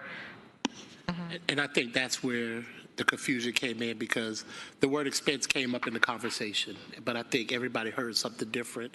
Kind of blaming myself for not clarifying because I'm here now. But, and a couple people told me different things, but I wanted to bring it to the board and we get it finalized here. And which way have you been doing it up to now? Well, I didn't let anybody spend any money now. So when I heard the questions, I'm like, okay, hold on. No, we're not spending anything. So nothing's happened to the date. Everybody's 13,000 is sitting in the same place. But when I asked for an account, a statement of what I've spent in October, and it had the 13,000 minus like what I gave the volunteers and stuff like that. So it was coming out of there. I remember it being expensive. I think that was my comment that I made. Yeah. All right. Can we clarify this? And yeah, it's going on 12 o'clock. I know Isn't we the voted to- didn't we say the 7,000, the 13 would be just the extension of the 7,000 we were getting, and then in addition, the 7,000 to give as donations? That's what we said. I think Commissioner Flournoy was giving examples at the time because the reason why when he brought it up, because I'm just rehashing, he was bringing up the fact of donating and having more ability to be to interact. That's what I remember. And I know that we're going back and forth on an expense, and I know Commissioner there was one about splitting it or whatever, but Commissioner Flournoy stuck to the 13, and then that's what I remember. All right, so Commissioner Velarde is next, but real quick, it would be great that either we review this video or the clerk provides us with the minutes of what was said so that each one of us don't sit here all night and think of what we interpreted. Let's look at the minutes or look at the video and then come back and have a constructive conversation, because if not, this is going to go back and forth all night long. And I know you guys want to stay here after 12, but I would like to keep it as close and get home already. Well, Commissioner Velarde, you're next, and Commissioner Kramer. That's what I was going to say. I remember some type of discussion. We was talking about splitting it in half. I know we had that discussion, but I don't remember exactly. Nobody's going to say that. We said until we review the video or the minutes and do this properly, guys. Okay, so, and once we do that, and so everything's about donations and donations. First of all, this is public money, and donations can't be pet projects that go to just any, I think it should be something that helps our community. I don't think it should go to religious places. I think we need to have some criteria of if this is money we're donating, then there needs to be a criteria for who we can donate to. Can I say one thing? Are you finished? Yeah. Yeah. Well, because the thing is this, right? And I just want to clarify, because at the end of the day is I remembered it one way, and what I'm gonna do is, because I hate the going back and forth or whatever. I'm just gonna make a motion to make a determination that it was either I thought it was expense for that amount, and I don't know if there's a second. That's what I thought it was too. Yeah. Like to go. Yeah, that's what I thought it was. I really thought it was expenses. That's what I thought we voted on. I'm making a motion to consider to be expenses. That was not what we said, because I remember the manager even saying, now each one of you have the extra money to do. It doesn't change your projects and what you want to do. And it was never for us to go on trips or expenses in any place like that. I don't recall that to be that. But we're all speculating on something at midnight when we can easily go back and know the facts. And guys, we're working with taxpayers' dollars. Transparency and clarity is the best way to go, instead of calling a motion or pulling something right now when we're not sure even of what we're voting for, at least the majority of us here. Move to adjourn. Second at all? Second. No, do I have a motion? He has a motion. Commissioner Joseph have a motion. Yeah. What? What was the motion? I thought to consider it expense. No. That's what I thought too. That's what and she is Vice Mayor seconding it. That was my argument then. But shouldn't we wait to see what we voted Okay, last we have a motion. Do we a second from who? Vice Mayor? Second. Okay, so to basically didn't even know direct the manager to transfer. Consider that to be the expense, because that's what I thought. Okay, the amount that was. No. Mr. Manager, can you clarify? Why don't we first clarify it? Yes, Why don't we go back to the meeting and bring back, the minutes or whatever it is, let the clerk do a transcribe it, and then once we know what it is, if y'all want to change it at that point because maybe it wasn't interpreted the way you thought it was, then we go back. But I'm not going to sit here and vote now at this hour because you guys want an expense account now. My God, is anything ever enough? You're making your salaries are like $50,000, and then you want an extra $12,000 for expenses so you can go on trips on top of the money that the public already pays you? I mean, it's ridiculous already. And then vote on it with nobody here to even do public comment. 12 midnight. Come on. Not right. God. This should be tabled, and we got to go. We have a motion, a second, and the amount is how much, Mr. Manager? It was $13,000. That will be transferred to the It expense. was supposed to be split. Okay. That's what I remember. Yeah, I thought it was split. So is it split or is it? Yeah, never said. So, You thought. Why don't So the we number- figure it out? what is- Not The now. number's going to be 6,500 split between expense account and the contingency account. Okay. So the motion made. I will amend it to the vice mayor because I guess I said full amount, but I'll amend it to what 6,500 vice mayor. That's what I remember. That's what the city manager- saying it was split. That's what I remember. Okay. All right. We have a second.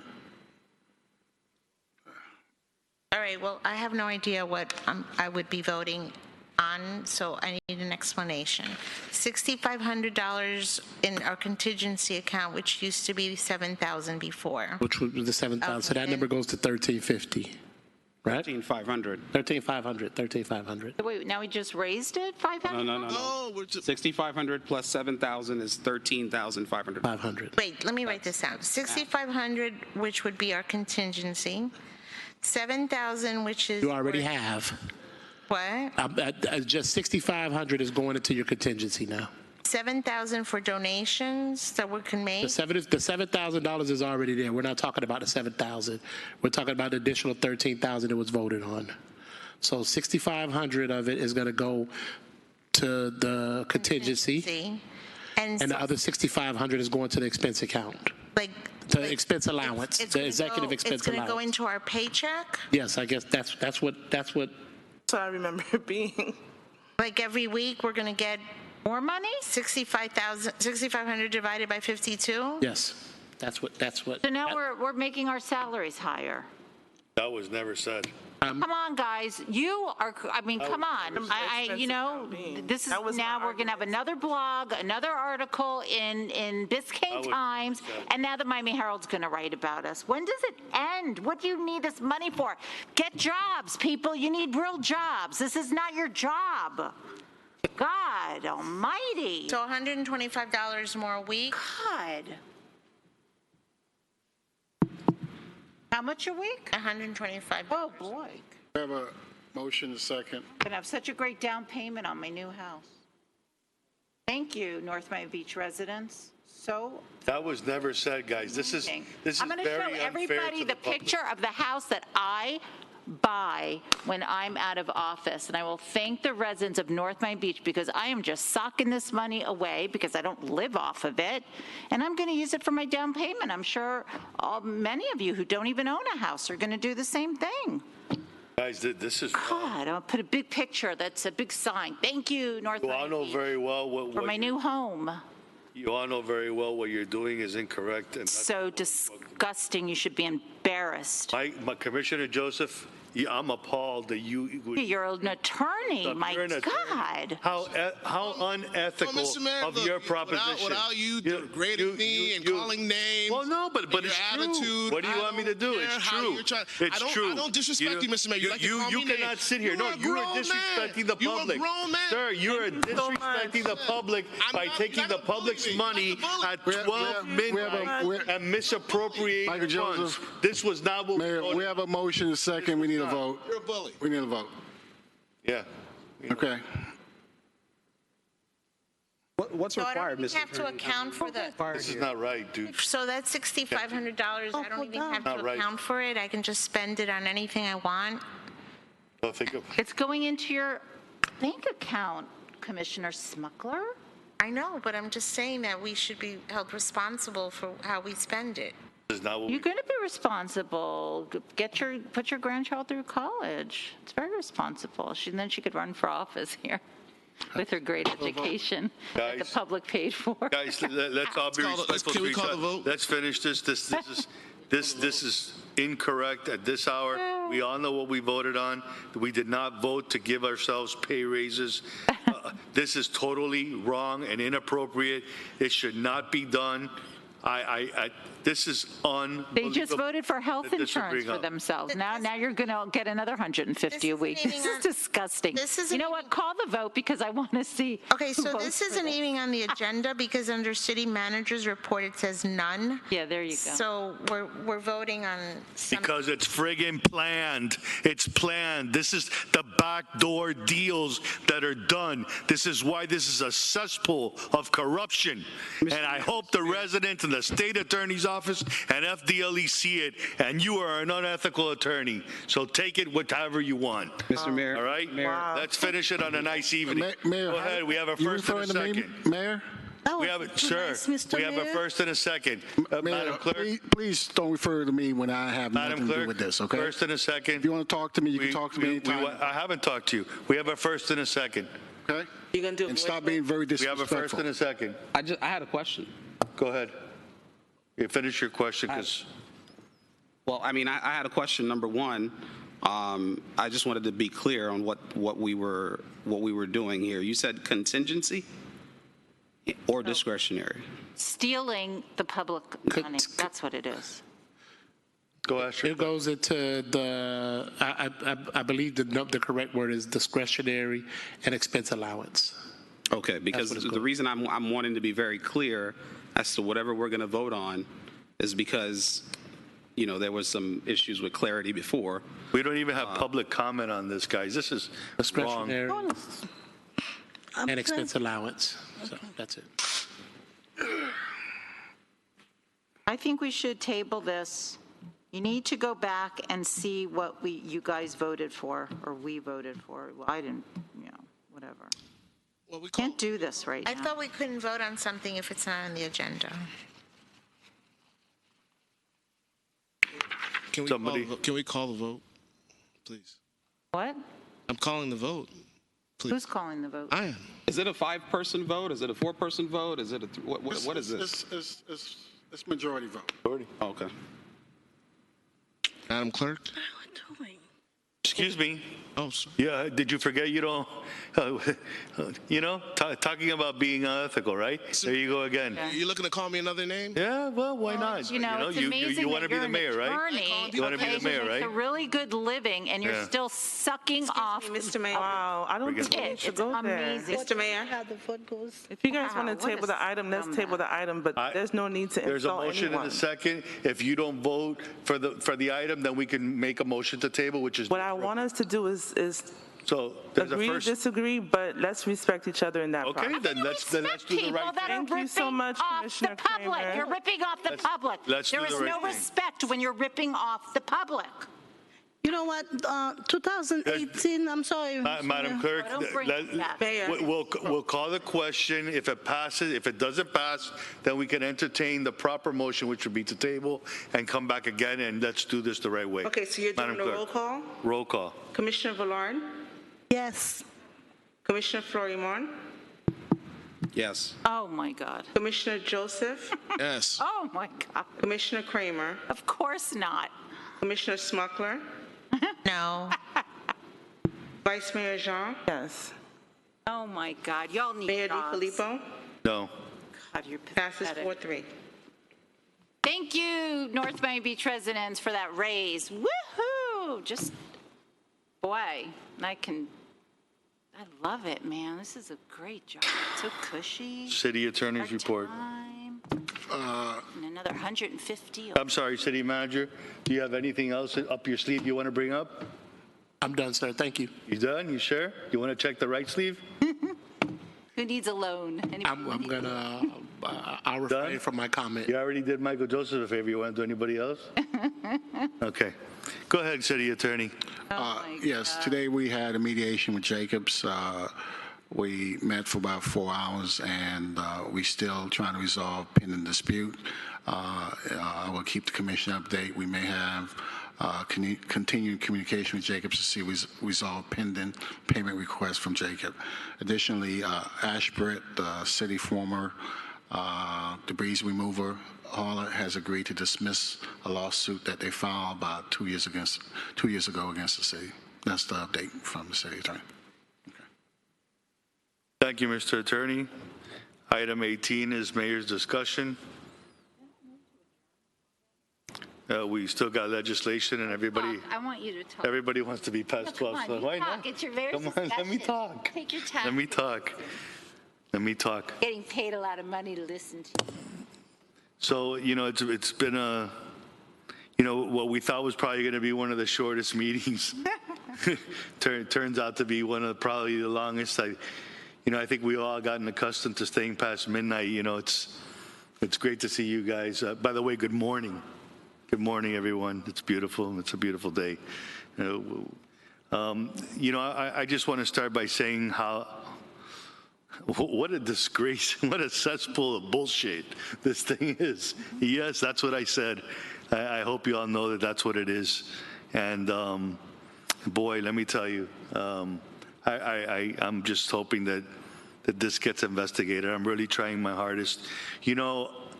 I'm going to take it a step further and really tell you that I pat Mayor Pagel from Opalaca on the back for walking into FDLE, and quite frankly, I'm going to be preparing my statement and I'm going to be taking that walk down that plank because this city is atrocious and requires nothing more but a tremendous investigation on what's been going on here. So I just want to let you all know what's coming down the pike. People say, you know what, keep your mouth shut, don't say anything, do what you're going to do. But you know what? I'm going to give you a brief warning what's coming off the bow. I also want to go ahead and say how disgusting it was to make a decision on our trolleys that for 10 months, before we gave it to this new company, everything was running smoothly. Number one trolley service in Dade County. We had all the awards, acclamations, beautiful, colorful trolleys coming up and down our cities. And for 10 months, we've had to look at plain two, number 720 and 721, plain white trolleys driving up and down our city, sometimes with magnets that said our name, sometimes with not. I'm not making it up. Ask for a public record. I'll show you the pictures of what I have because I take pictures of them every day. And you know what? They really did a disservice to this city. They can't even get the parts. Mr. Manager, I have asked you for over 4 months to send me what part we were missing for this trolley to get in service. You never bothered once to call me or send me an email address. So I'm going to put it on the record how reckless and irresponsible you are in never returning any emails and never being communicative, at least with me. I don't know how you are with the rest. I'm sure with your 4 votes, you communicate every day because you got to make sure you could secure your job. But I'll be damned if I'm going to sit here and lie and let this community know what's really going on. I'm going to tell them what's really going on because I see it. I see it. And we were taken for a ride. And you're telling me that they're coming on the streets and they're going to be here already? Last week, they weren't even on the streets. We're looking at generic trolleys. They can't provide the service. They can't even get friggin' parts that cost $200 that you said in my office the other day. And I still don't believe you. I don't believe anything you say. Everything is a crock of baloney. Folks, there's some serious stuff going on in this city, and in due time, the truth is going to come out, and I guarantee you, because I'm working on it, and I'm going to make sure I'm gathering all my notes, and I'm going to make sure this is not going to go down like this, and in 2022, there's going to be a major change in this city, folks, because it's not just this commission, or at least some of us up here, they're a little disgusted at what we're seeing and the actions that are taken, and now everybody wanted to give themselves a raise and say that they thought it was something else. This is the most irresponsible, most unjust form of governing that I have ever seen in the history of my life. And I can't tell you the amount of residents that have had it with the BS that goes on up here. And so all I could say is, man, enjoy this next year, because I'm telling you, I will walk, and you guys know how much I will, because I've done it before, door to door till 11 at night, whatever I have to do. But this is going to change in 2022 over my dead body. May it be God's will. We sit here and pray before every meeting to do the right thing, and you have the audacity to sit here and try and pull this off. Let me tell you, it takes some big you-know-whats, and this is disgusting. I'm done. I refuse to talk anymore because there's really nothing good to talk about. Happy holidays. A second. Doing our commission reports. Yeah, what for? Report that you're taking more money? I just want to say congratulations to Mayor Dana Goldman. Oh, I want to say, Oh, that's good. congratulations to Vice Mayor Daniel Agent for her first year anniversary, for your first year of becoming an elected official. We have a cake for you back there, so you can either take it home or give us a piece of it. And thank you so much. 2018, I think before we came on board, City of North Miami Beach in Miami Herald was the worst city in the state of Florida before our term. So God bless you guys. Second worst? Okay, second worst, okay. But we're working hard, and only the voters vote. And we say the voters, open your eyes and open your ears and see what's going on in the city of North Miami Beach. Make sure you vote. I'll just say one thing. I'm very proud of what happened with getting the senior center passed, as well as Washington Park. Yes. That was a major accomplishment. Like I said, this is right now we have the majority of this new commission that actually made that happen. So I'm very proud that we're able to do that. Washington Park thanks us. I believe they will, and but I think they're gonna be a lot happier when they see a shovel on the ground and they see the actual work. It's one thing doing is another thing actually doing it. So I'm looking forward to seeing this facility completed. I'm looking forward to the senior center being completed, and I think we're moving in the right direction. I believe in the city. I'll never talk down about the city. I'll never call it names. I never have.